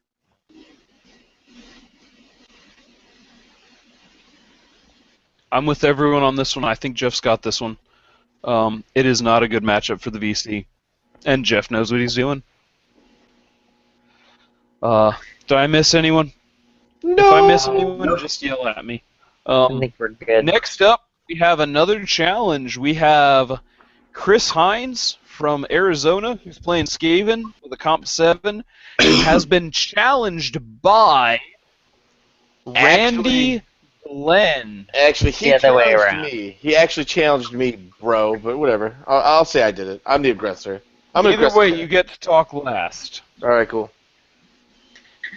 Randy, correct me if I'm wrong on this one. You've got a Keeper Secrets with the greater and lesser gifts. Yeah. You've got a Herald on an Exalted Chariot of Slanesh, I assume. I didn't write it down. Yeah, the Herald Slanesh on the Exalted Chariot with the You got- Exalted Locust. All right, you got 39 Demonettes. You've got 11 Demonettes because someone read his scenarios and thought maybe a min block would be useful. You've got 4 Fiends and a pair of Soul Grinders. Yeah. Chris is running Skaven at a comp 7. He's got a Grey Sphere. He's got a Warlord with the Fell Blade. He's got a BSB. He's got a Doom Rocket Engineer. He's got an Engineer with a Lodestone. He's got a level 1 Engineer. He's got 3 Slave Blocks at 50 men each. He's got 44 Storm Vermin with a Storm Banner. He's got 27 Clan Rats. He's got 3 Rat Darts. He's got a pair of Gutter Runners at 7 men each. A pair of lightning cannons, a doom wheel, and an A-bomb. Mark, you're our Skaven guy. I'm going to let you talk first this time. I like that. I like that I get to talk first because Jeff is actually a Skaven and a Demon guy. Given what I know about this matchup, and given what I know about the armies, I have a really hard time going against the demons. But I think on paper and with player, I'm going to go with Chris Hines. And we all know why. Right? Do we really? We've talked about this. And I think we know what I'm saying here. Is I think Chris Hines is going to win this game. Jeff, you know both lists. You want to talk next? I know both lists very, very well. I actually, Brandy squeezed into Alamo, and he hit me up the second he got word that he was going to squeeze in, and we talked about a list for about 30 minutes and came up with his list. I'm proud of Randy for bringing a fluffier comp list than what he usually brings. Representing the Lone Hammer title very well. This is the heat, bro. Bringing the fluff back to Texas. So, I know Chris Hines' list very well. It's pretty dirty. I'm surprised that it got the rating that it got. To be 100% honest with you, I've been working with Randy. We played it out a little bit last week with my Skaven. Randy's dice are ridiculous hot as of late. I mean, just in We can give him some hot dice. Those things. just, I mean, ridiculous. Listen to the Loadhammer podcast, the last one. You'll hear what I'm talking about. It's going to be a tight game if Randy plays it to the cuff. How we've been talking about. He has enough practice versus Skaven now that he doesn't just auto bad game people who bring Skaven. No, I do. He still does. Chris Hines get a bad Still game. does. That's not an illegitimate response. Randy is gonna surprise you guys, I promise. If he sticks to the plan, Randy's gonna win this by about 700 points. They have Bill? a plan, bitches. Who's up? Shit. Now that you've got a plan, that changes my fucking thinking on this game. Yeah. I don't know, man. You're comped a 10, and like Jeff said, I don't know how this dude got a 7. Who the fuck was grading these scores? It's oh my gosh, I don't it's know just who the fuck so graded our comp. gross. They're sort of shitty in a It couple of is. ways, right? Yeah, who the fuck did this comp? Because this is a nasty list, Hey dude. Bill, just I mean, as a question, what do you do Bill? you remember what you gave this list? You were one of our comp judges. What do you think you gave this? I can check it. Give me, if you want to I give can me. look too. Oh, okay. Well, you might be able to find it quicker. Otherwise, if you want to give me 2 seconds, I could try to find it. But I know if it's me, I'm rating us on 1 to 4. I'm giving this a 0.5. I may have given it a 1. Yeah, I'm a Skaven player. I know the list. I know where it ranks around. Bill, I think you gave it a 1.5. 1.5. I think you gave it a 1.5. I think I gave it a 1. Yeah, maybe that was towards Double the warp end. lightning cannon and a Yeah, doom wheel A-bomb? yeah, that's nasty. That's a 1, maybe a 0.5. I don't know why I gave it a 1.5, but whatever. It's in the books. As a grudge You did anyway, it 76 doesn't really lists in like matter. a day and a half. Yeah, look, Because shit you're a happens, fucking man. beast. I was beast mode doing that shit at work, but let's see, dude. Glad it wasn't just me. Randy, I think you've got a shot here, though, dude. If you stick to your plan, which I don't know what the fuck that plan is against this list, but if you stick to it, maybe. Bill, he's got two soul grinders with warp fire throwers, or with the fire throwers on them. Yeah, with yeah. hordes of Skaven. The fiends, they're okay. Fuck it, I'm going Randy. Yeah. I'm going Randy. Yeah. Last time an out of region guy gave me the nod. I won a tournament, bro. Don't let me down, big dog. Don't let me down. Never, dude. Never. I'd never let you down. Am I the last one left on this one? You were the last one but me. All right. You got Mark in there still. I'm going to go NFL on this. I'm going to go with momentum. He's coming off an overall win at Rock Wars. He will win this matchup. Yes. Randy. Fucking hear that, Hines? You hear that? Randy. Oh my God, where's Nickel at? Where's Nickel? I need Nickel. Where you at, Nick? Where's Nickel? How much of a shove do you have right now, Randy? Dude, seriously? Frickin' see this arm? He's got halfback Rolaids, man. I'm on the Randy bandwagon. Fucking love it. I have a bandwagon. Dude, I wish you were at my house. I'd be all over Randy. your bandwagon. Yeah, I think I'm the last one to go. I think everyone's gone. Randy, I Yeah. wish I could say that I'm picking you in this matchup, but I am.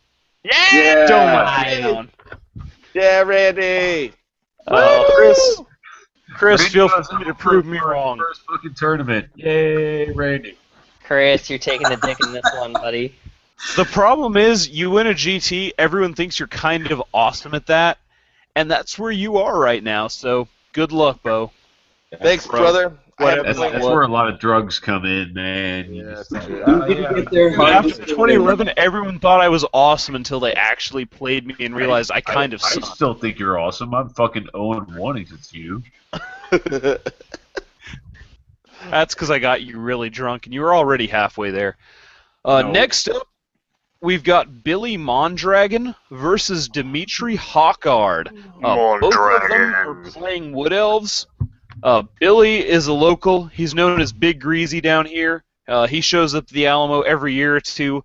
Sometimes he shows up in a clown costume and really fucks the shit out of people. Yeah, clowns having sex. But he's also the guy Dimitri that brought is one of Frank with googly eyes for his dryads one year. Yeah. No, that was his Freeman. Oh, it's Tree Man. Dimitri's one of the Arizona guys. Billy's at a comp 6, Dimitri's at a comp 5.5. Billy's got a mounted Lord with a Bow of Loren. He's got a mounted level 4 Shadow, a mounted level 1 Metal, a mounted BSB. He's got 4 Glade Guard with Hagbane. He's got 3 Glade Rider blocks with Hagbane. He's got 2 Deepwood Snipers with Hagbane, 2 blocks of minimum Wild Riders, and 5 Way Watchers. Dimitri is rocking a level 4 Shadow, a mounted BSB with the Hail of Doom Arrow, 2 7-man Wild Rider blocks, a 6-man Wild Rider block, 7 Sisters, 3 10-man Glade Guard with True Flight, 8 Way Watchers, 7 Way Watchers, 8 Deepwood Snipers with Hagbane, a block of Warlocks, and 2 Eagle blocks. Bill, your buddy Fred plays Wood Elves on occasion. I'm going to let you talk first. Well, I'm going to put an asterisk by this. If Billy Mondragon shows up as a clown, I go Billy Mondragon. Otherwise, I'm going Dimitri because he has more Wild Riders. So.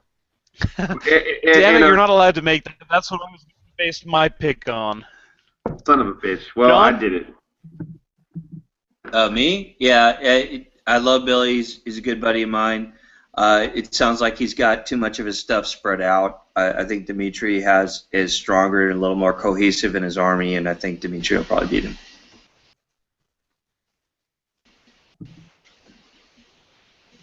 Mark?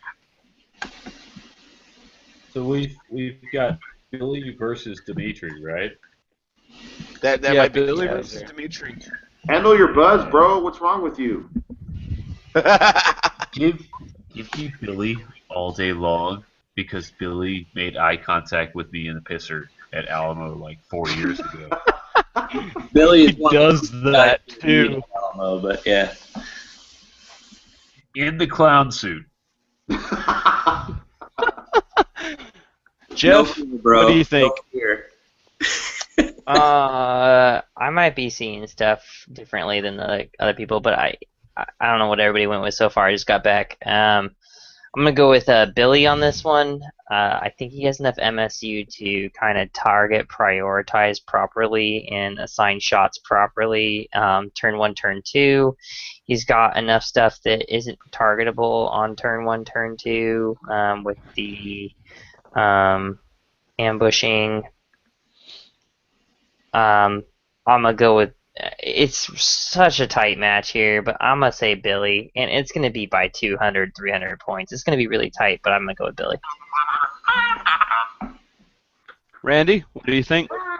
Yeah, I was sitting here and I was thinking of the names, and Billy Moondragon kind of sounds like Billy Madison, and I'm a fan of the movie. So, yeah, I'm going to go with that dude. Just watch out for the Penguins, yo. Watch out for the Penguins. We're almost done. Did I miss anyone? No. Just Keep you. on rolling, bro. Is it unanimous, Billy, so far? No, Dimitri's got a couple votes. No, I got Dimitri, man. I think it's 50-50. Yeah, Dimitri. I am going to go with Dimitri as well. Billy's been setting up a gaming store here. He's kind of distracted. He turned in his list a little bit late. Dimitri was excited, brought his stuff. I know he's been playing games against the Arizona guys. I don't know that Billy has played in a while. I love Billy dearly. I would play him any day of the week, but I would probably stomp him, and that says something about the way Billy plays. Billy just opened a new game store here in San Antonio, so he's been a little busy. Yep. He's got Charisma Zero Games, right? So that's the name of it? Yeah, on Nacogdoches, yeah. So, anyone in San Antonio listening, go check him out because it's an awesome store. Free plug. Next up, free plug. No sponsorship required. You don't even have to give us prize support. I like you that much, Billy. Next up, we've got Joseph Urban with Dark Elves up against Greg Kaufman with High Elves. Grudge match from the ages. Greg is a local. Joseph is... LD2. He didn't list the region, and I'm too lazy to actually look up where he's from. He's LD2, right? He's LD2, bro. He's LD2. Well, I already hate it. Joseph's got Dark Elves. He's got a Dreadlord on foot with a crown. He's got a level 4 Shadow. He's got a BSB. He's got 12 Dark Shards with crossbows, 11 with crossbows, 3 Dark Rider units, 22 Blackguard, 29 Executioners, 2 Chariots, 2 Bolt Throwers, and 5 Brolocks. And if Bill's shaking its head, it's because Joseph changed his list at the last moment. He originally had Cold One Knights and then changed his mind and suffered the Alamo penalty for changing his mind, but I didn't think it changed his comp that much to take Executioners instead of Cold One Knights. Greg is running High Elves. He's got a level 4 Life. He's got a Lore Master of Hoeth with the Book of Hoeth, because that's what Lore Masters do. He's got a BSB. He's got a Noble with the Reaver Bow. He's got 5 Reavers. He's got 29 Spearmen, 23 Archers. He's got 22 Sword Masters with the Banner of the World Dragon, because Wood Elves, or High Elves. High elves, right? What else? He's got a pair of Frostheart Phoenixes, because High Elves. And a pair of Bolt Brewers. None of us play these armies. Jeff, I'm going to let you go first. Yeah, I play Dark Elves. So does my wife, for what it's worth. Yeah, I mean, I don't play them this edition. They're on the fucking shelf because they're so ridiculous good. That's why my wife quit playing them and took up Tomb You know, King. this is honestly, I think Bill's gonna go with me on this one. It's pretty close. This is a really tight match. You know, just playing against enough Dark Elf lists and knowing Dark Elves as well as I do, and knowing what the High Elves bring to the table these days, it's gonna be a tight match. I think if Greg is equivalent general of Joseph or better, I think the High Elves squeeze this one out because they're going to be able to pick their matchup, pick the fights that they want to go into, and the Frostheart Phoenixes, if you put them in the right matchup, they're gonna get rid of all the ASF that the Dark Elves are bringing to the table in the hand-to-hand combat phase, and you've got a level 4 life in the high. And you could just negate so much damage and just delete the Executioners if it's, you know, needed on turn 1, turn 2 with that freaking Book of Hoeth, man. It's just, it's ridiculous. So I gotta go with Greg on this one. I'm gonna say it's by about 300-400 points, but it's gonna be winning Greg's corner. John, what have you got? I'm gonna go with Urban. I know both these guys. Greg's a local player, and again, you know, I'm a guy that goes more on player than on list. I think the list, as Jeff pointed out, the lists are very close.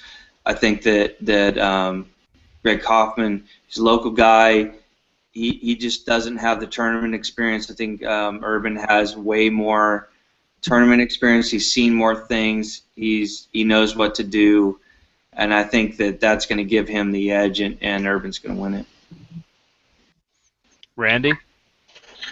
Diamond up to down is a pussy. What?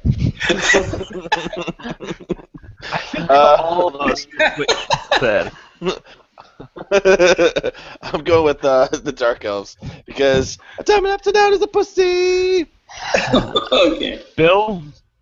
Because if I ask Mark, I'm going to see his cock. Bill, what do you think? What the hell, man? Randy's laying in a fucking bed of pillows. What the fuck is going on? Hey, It's Bill. harem. Bill, if you want, Yes. bro, if you come to Lone Wolf, bro, you can come sleep on the bed of pillows with me, bro. I will spoon the shit out of you, Randy. No, I will spoon the shit out of you, you fucking. Potential whether or not Bill, if you show up at Lone Wolf, game 1, we're remembering it. Right? Okay, alright.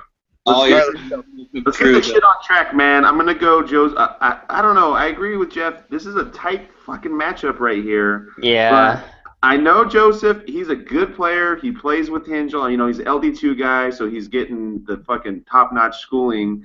And but 2 Frosthearts. It's like, And that book, man. And the book. It's Yeah. it's so it's so The rough. Lore Master is the ultimate fucking Swiss Army Yeah. knife too, man. Yeah. It's so It versus good. any list is very, very good. Very tight. I'm gonna go Joseph just because I know him. I don't know Greg. I just based off what Bailey was saying about him not being such a seasoned player in the tournament scene. I'm gonna go Joseph. I'm gonna go Mr. Urban. So. Cool. But it's Mark, you're up picky, next. by the way. I'm gonna go Joe Urban too. Joe kicked my ass with 2 kings, so I think he's got a lot to work with. Greg Kaufman has a good-looking list, but the problem with life is it does not have a lot of offensive power, and that's where he's going to be lacking. He's got a lot of shooting, I get that, but I don't see it paying off for him. So I'm going to go with Urban, man. But keep in mind that Dark Elf list doesn't have a lot of offensive magic either. It's Shadow. It's buffs, debuffs. It doesn't need Yeah. offensive magic. I'm just saying. that I mean, its if opponent you're doesn't have basing it on that, offensive magic, you know, sure. that's my reason. Give me Joe. I'm going to disagree with you, Mark. I've got Greg in this one. I think the double Phoenixes give him a lot of options. I would take a Phoenix over those Executioners or the Blackguard. I'm going to go with Greg on this one. Greg, don't prove me wrong. Please Are we win this split? game. 50-50 on this one, huh? Keep in mind, I you're think getting we're rid of split on this one. that ASF, man, which is just so crucial. I mean, I know they have the hatred versus high Yeah, elves. they have hatred, though. Yeah. Yeah. They're re-rolling every time. Yeah. I don't know. All right. Yeah, Next up, we have another mighty challenge. You guys want to finish talking about Greg and Joseph? no, we're done. No, that's a No, wrap. we're good. I can't wait for this next one. I've been on pins and needles the whole time waiting for this next matchup. This is the match I will be standing next to the table as much as I am able because this is going to be the most fun game to watch at the Alamo. I hope I beat Fred in turn 3 so I can watch this game. We have You'll be careful Shane. in turn 2. Don't worry, bro. It's fine. 2 turns away. We have Shane Wharton running Yeah. Beastmen with an 11.5 comp Beastman? versus Jeff Daniels also running Beastmen with a 14 comp. There can Both be only these one. guys have been playing Beastmen for 2 or 3 years. This is the battle of the Bray herd, and this is what I want from Alamo. Shane is running a slightly harder Beastman list. He's got a level 4 Death. He's got a Flybull. He's got a Wargore BSB, and a pair of level 2 Shadows who will be hiding behind a Herdstone the whole game. He's got 35 Gores. He's got 4 Tusk Gore Chariots. He's got 26 Bestigore with a Gouge Horn. He's got a block of Harpies. He has 4 Razor Gores in the same unit. He's got 5 Centigores. Jeff has a Beast Lord who's combat geared. He's got level 4 Beasts. He has a BSB with a crown. He has Slug Tongue. Slug Tongue brought death magic to this matchup. He's got another level 2 death. He's got 40 Ungor. He's got 40 Gore. He's got 4 minimum Ungor Raider blocks. He has 27 Bestigore with a Standard of Discipline and 30 Bestigore with the Manbane banner. John, I'm going to let you go first on this one because what the hell? This is going to be awesome. Yeah, I mean, You're playing Beasts. You know what's up. no, wait, what was Shane's Razor Gore? He had 4 Razor Gore in a block? Yeah, he had a single A block of 4 Razor. 2x2 Razor Gore. Well, that'll wreck some shit. Yeah, no, I hope my Beastmen are this awesome. this is That's tough. all I'm saying. I know both these guys really well, and they're both great Beastmen players, and they know Beastmen inside and out. And so picking a winner is, I mean, that's, it's like picking, Yeah. freaking Yeah. Denver versus Seattle. But I'm sorry, Jeff. I'm going to go with Shane just because I think Shane has more maneuverability. I think he's going to beat you in the movement game. You're playing too conservative a game, and that's what Shane wants. Shane plays an aggressive game, so you're playing right to Shane's strengths as a player.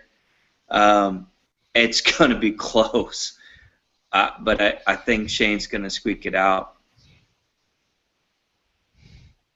Bill, what do you think? Well, they're both bringing death.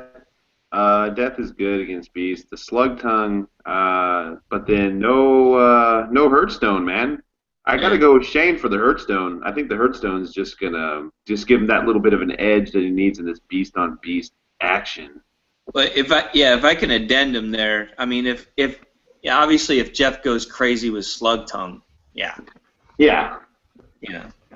then that's a different game. But Yeah. Jeff? I'm a Beastman player too, man. I'm looking at both these lists. Shane's one of our local guys from Meat Shank, and his tag phrase is "I would purple sun." Um, that YOLO being Purple said, Sun! yeah. Yellow Purple Sun. Okay, so this is gonna be crazy, right? So I play a list really close to Jeff Daniels. We're off by a slight bit. Me and Shane disagree a little bit on the fly bowl situation. Like I like the Doom Bowl. I don't see the fly bowl being amazing. He has his circumstances.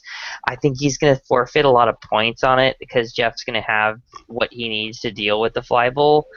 Um, I don't care which one of these guys wins. Let me say that because when I But win in round one, I get to play one of these guys in round two. So I'm gonna go. Because they're both hot guys, right? They're both from Hangover, so they're both my club mates. I'm gonna give Jeff a slight win because I love Slug Tongue. Jeff, you know I love you, baby. Shane, I love you too. I'm gonna give. I think I'm gonna be the only one that says Jeff, so I'm gonna say Jeff. I'm gonna say you're gonna take this, Jeff. But Swan, do you see Shane being aggressive with the fly ball against Jeff? I don't think he will. He'll hold it No, back. I think he's gonna be evasive with it, but I think what's gonna happen is Shane's not gonna have a place to put Flyball, right? Man. And Alright. Slug Tongue is going to be like, I'm going to eat your cock on turn one, right? And Yeah. Slug Tongue is going to be like I did versus Clint Tennell, and my Slug Tongue is going to do 3 of the 4 wounds on the Lord. Well, that Right. Purple Sun isn't that effective. I mean, on us, it's No. 4 Right. so Right. you know. Right, but he's got a level 4 of Beast too, right? So Jeff's got that Beast Lord, and the Beast Lord's a little bit more defensive. I mean, the Doom Bull is very offensive, but Yeah. Jeff is sacrificing a little bit of the offensive magic to go with the level 4 of Beast, which is going to be when Jeff puts that level 4 of Beast in where he wants it to be. That level 4 Beast is just going to, I mean, he's going to turn the tides of battle. And his level 4 and his Beast Lord are just gonna mow through people in hand-to-hand combat. Mark my words. I mean, they're just +1 strength and +1 toughness. Even if it's a Winston's or on Savage Beast, it's gonna be ridiculous. You'll see when it gets to hand-to-hand combat. Jeff's gonna take the cake if it gets to the hand-to-hand combat phase. I will say this: I think Shane has to win the game early if he's going to win it. I totally agree with you. Totally agree. Yep, I'm on that too. Randy? Yeah, you're all wrong. Beastmen are gonna win. Beast Mother gonna win. Mother effing Beastman, bro. You don't even know. Yeah. So here's Gonna my win, I'll prediction. guarantee that. So here's my prediction for the game. Some Beastman player is going to roll a die and roll higher than another person. So Beastmen are going to go first. And then the Beastman with the character that has a long tongue is going to roll really well. And the guy who doesn't have the guy with the long tongue is going to get upset that the other dude's running really well. And so they're going to drink lots of beer, get drunk, and nobody's going to finish the game. It's a tie. That's a tie. We're not allowed to do draws because this I'd call a draw too. Oh yeah, Right. yeah. All right, No you know what? draws, Then asshole. I'm going for the guy that's in newsroom, Jeff Daniels. I mean, a famous person coming to our fucking tournament. I'm voting for this dude. I just want to hear him do the Yellowstone. Dumb and Dumber, you mean? Yeah. No, newsroom. I want to hear him go off on America. I want him to hear him say about like how we're 29th and everything and first in defense or something. Mark, who do you have I besides the middle finger? Well, aside from that, I'm going to go with my alma mater. I'm going to go with Shane Wharton all day, Jesus. no matter what. Fight until they say he can win. Bam, nailed it. Shane Wharton over whoever the fuck he's playing. Oh, it's Jeff Daniels? Oh, okay, cool. Yeah, Jeff, suck it. Going down.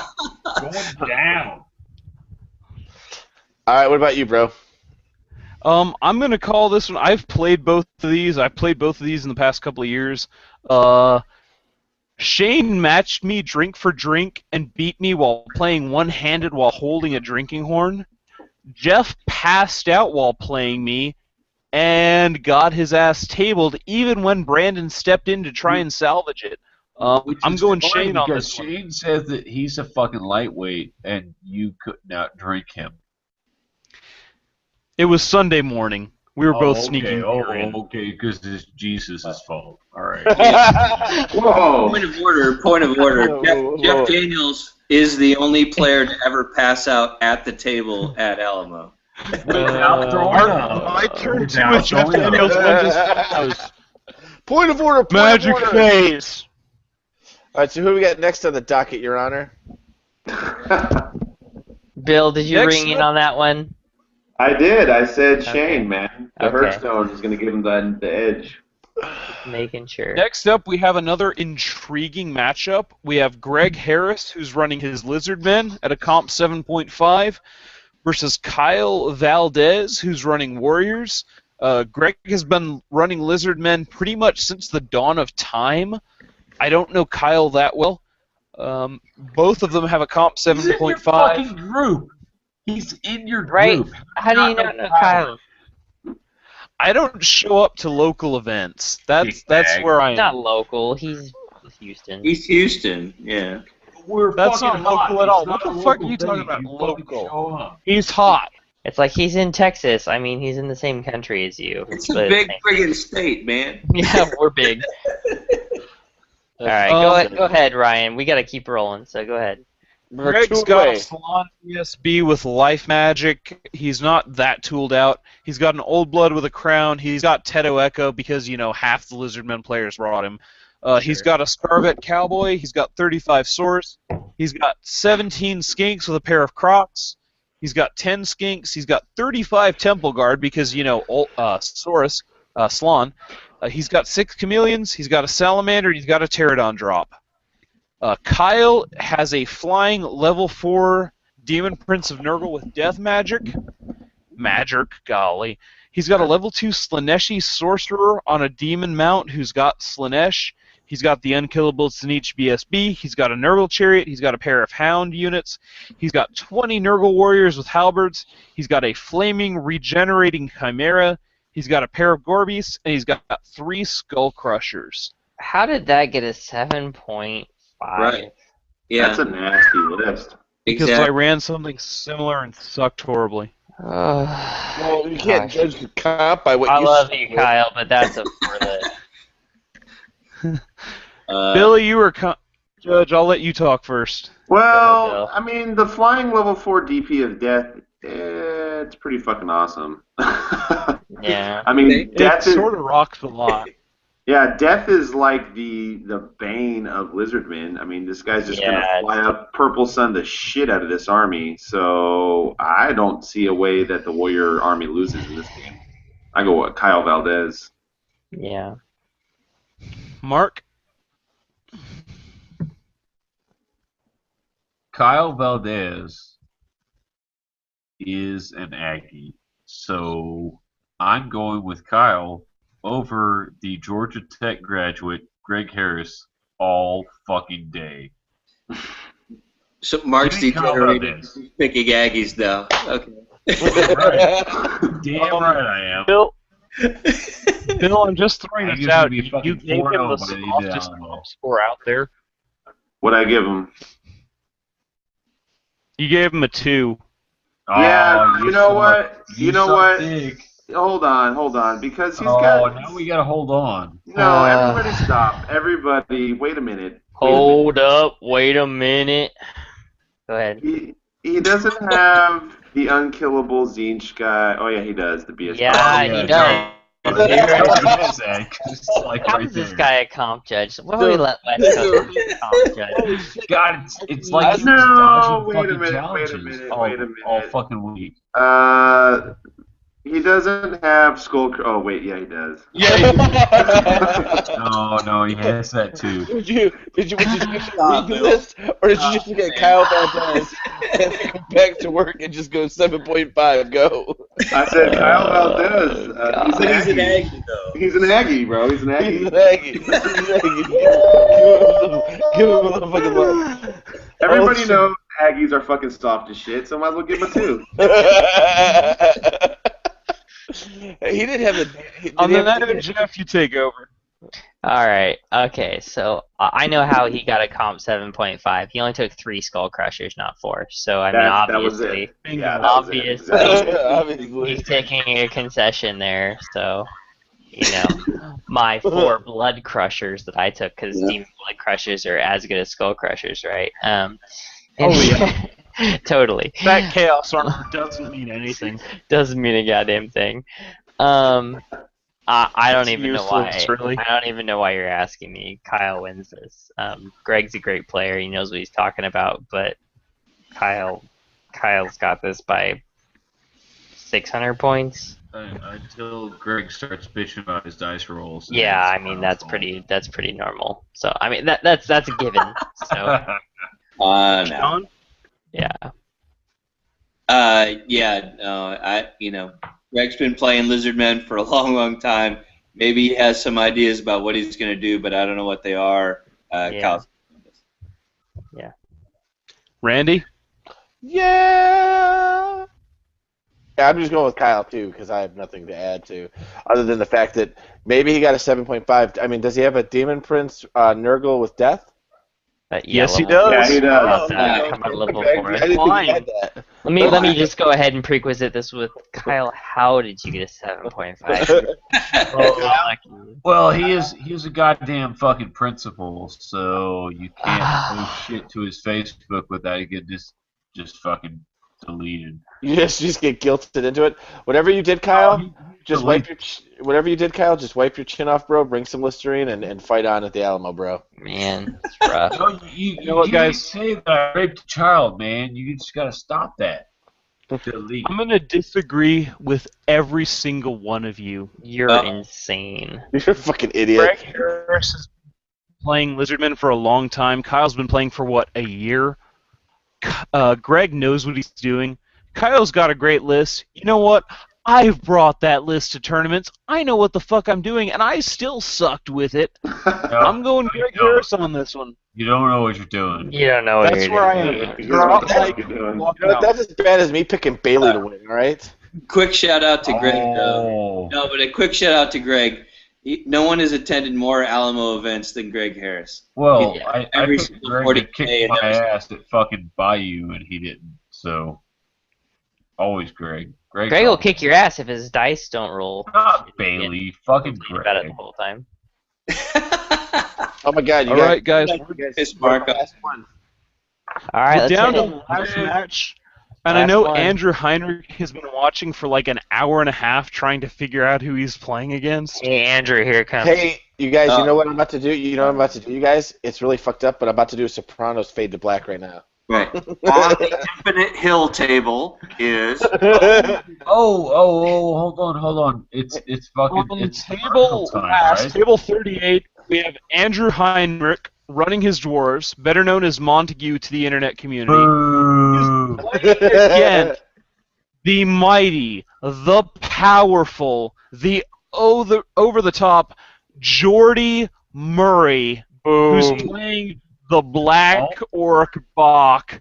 Orcs and boo. 2 more hangover boys fighting each other. two Hey, more hot boys that registered as their local groups. Jordy registered as Cause, Andrew registered as Alamo Gamers. Guess what, guys? You get to fight. I can't 7 predict hills, much right? on this, 7 but hills, here right? will be drunk, and shit will get real. Jordy has the Black Orc Bach list. He has the Black Orc BSB Bob, who is not a special character, which allows him to bring along Grimgore Ironhide.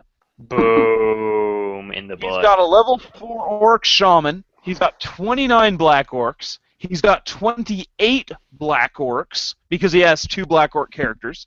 He's got 5 Wolf Riders, 5 Wolf Riders. He's got 20 Night Goblins with a pair of Fanatics.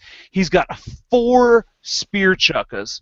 He's got a pair of Trolls on their own. He's got a pair of Doom Divers. He's got a pair of Mangler Squigs. And just for good measure, he has a pair of Beer Carts that give him +1 attack to units within 6 inches. How is Andrew going to counter this? He has a Rune Lord. He's got a BSB with a Grugny rune. He's got a Runesmith. He's got a pair of Engineers. He has 25 Longbeards, 20 Quarrelers, 26 Hammerers with the Rune of Groth. He's got a Cannon of Forging, a pair of Gyrocopters. He has an accurate penetrating forged grudge thrower. He has an accurate organ gun and a burning accurate organ gun. John, the Black Orc Bach list was yours. I will give you the first word on this one. Well, I've got to go with Jordy, just sentimentally. Jordy wants this really bad, you know, and this is my list. It's a list I designed. I've been told by so many people how badly it could be broken. Jordy hasn't done that, but what he's brought is hard as hell. I think he'll brave the War Machines. I think he'll get it done for the Black Orc Brewery. But again, that's Randy? a pick. Yeah, I just have a couple questions. I just want to know. Sure. At the Alamo, are hills infinitely high? Oh, Hills are 9 inches tall. Oh my god. So they're not infinitely high? Okay, perfect. They're not infinitely high. They're 9 inches tall. If you have a 10-inch tall model, it can be seen. Oh, excellent. I happen to own Sure, several Andy 9 doesn't inch have tall any models. 10-inch tall. You see this dragon back here? He's 10 inches tall. Just saying. You know what? I'm not playing. I'm actually going to go with Jordy. It's weird because if you sit outside of the range of the organ guns, all he's got to do is Doom Diver the crap that he's got to kill, and then he can go forward. You know what the range is on the organ gun, by the way? 30 inches, son. Yeah, good luck. 3-0. Sit back, sit your Good luck. Doom Diver? I know the skill level of both these guys. They're both in my playing group of the Hangover Heroes.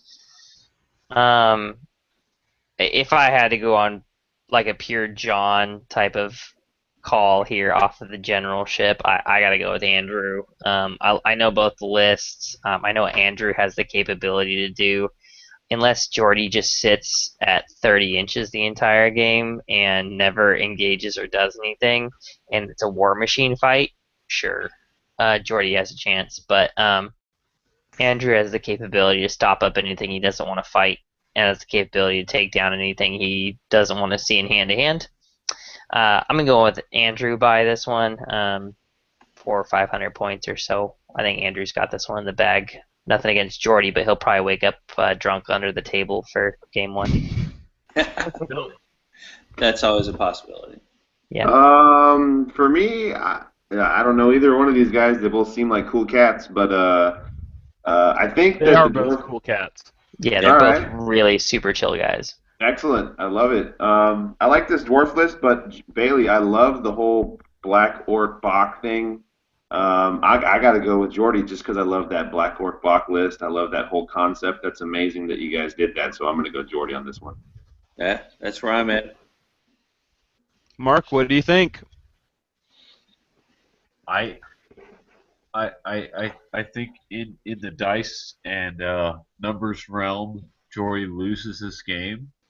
But I think the way the odds roll out and the way it's played, I think Jordy wins this game. So give me the drunk, homeless, raving, jackass, skinny meth head, Jordy fucking Murray. That sounds like a challenge for round 2. Holy shit. All right, I'll take it. I'll take it round 2. I will beat his ass round 2.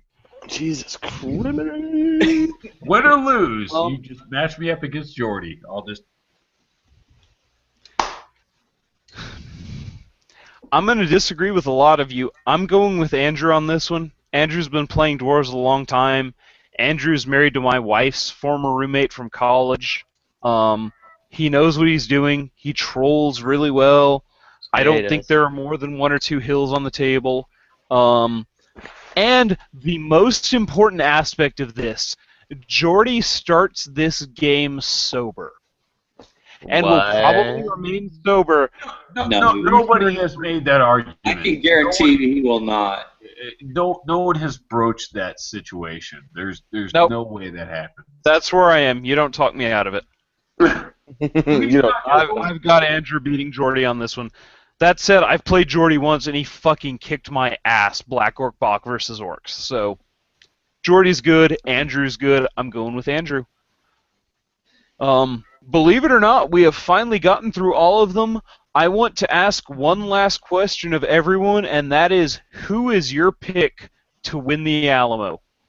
Hands down, who do you pick? John, I'm going to start with you. You ran it for 9 years.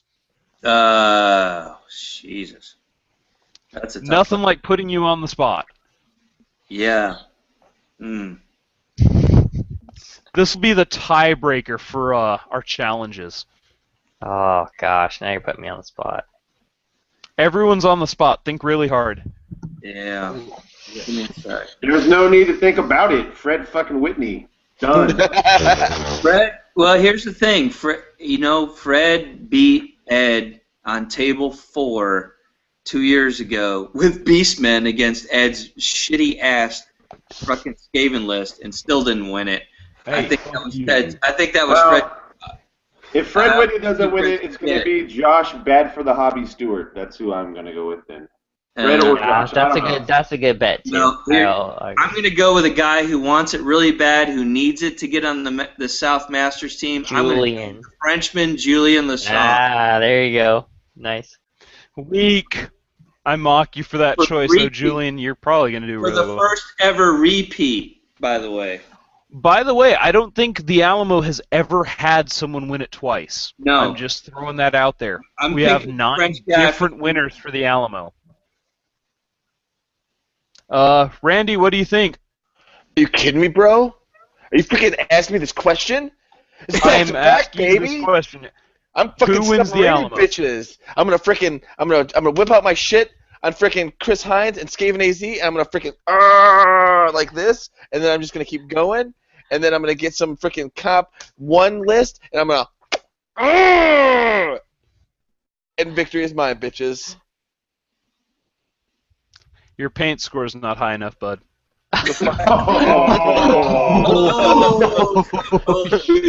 Hey, you know what? Because that's all I've got at the end of the day. Hey, He's you gonna know, borrow some of my models. Hey, We failed Alamo. Hey, I'm gonna tell you, like I told some of these D-bags in Dallas, my battle will be so high that you have to extra paint to catch me. Okay. That's possible. Mark, you have a pick? Oh, Jesus. You have 76 options. Yeah, no, I'm looking through them. I got mine already. Okay, well, you go. I'm still looking. All right. All right. So hear me out on this one.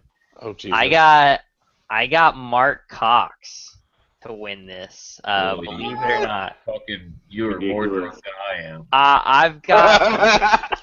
I've got Mark to win this. I'm thinking to myself, but I see Mark's list. I see all the intricacies of what he can get matched up against. Those first couple games, his comp's perfect to play the right contenders for Game 4 and Game 5. I think that Mark's got a really, really tight list to win this in the overall. He's got something to handle everything in there. So I think that Mark's going to surprise you with his game 1 through 3. He's going to have a good solid 2 wins and maybe a draw or 3 wins, and he's going to be coming in strong on that Game 4. I would, to echo that, I think if somebody has a chance to do a leapfrog overall, probably Mark or Fred. Yeah, I totally agree with you. Bill? I think that. Or John, do you want to make an think actual you've call? been drinking a lot, and I appreciate it. It's been awesome.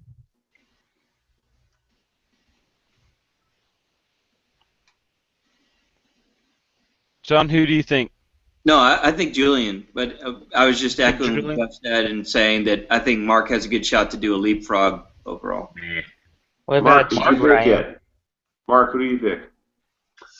Man, I look at this and I think the middle comp is the way to go with this build, the way Alamo is built out, and I look at everything and I think it's gonna be Hingel. I think Hingel has a really good middle comp row. He's a 7, and he's got an easy matchup first round. No offense to George. George is a great guy, but I don't think George realizes what he's up against for this first round. So, I mean, we'll see. And then, yeah, I think Hingel is going to be the sleeper on the Alamo. I think Mark or Bill Curry. I mean, whoever wins their round 1 matchup. Well, considering Oh, wait. Bill Curry's Challenge. fucking Wait, sitting it Bill, out. Bill's out. Never mind. My bad. Oh. That's like a de facto Bill. win for me, right? Like I'm in. I win, You right? deserve it, Bill. I didn't wanna come call on this show to be down to. I think we've all given one. Ryan, who do you have? Yeah, what do you got, Ryan? I'm gonna surprise and shock everyone. I am Uh-oh. gonna go with Mike Grajeda. Mike is Whoa. running an Ogre Kingdoms list that was painted by Chris Watson. Chris is one of the best 3 painters in Texas. He knows what he's doing. He's been to 9 frickin' Alamos before this one. This will be his 10th. He's got Hain round 1. I think if he can beat Hain and win his game 2, I think he's a sleeper to win the whole thing. He's got a gorgeously painted army. All he's got to do is not be a douchebag.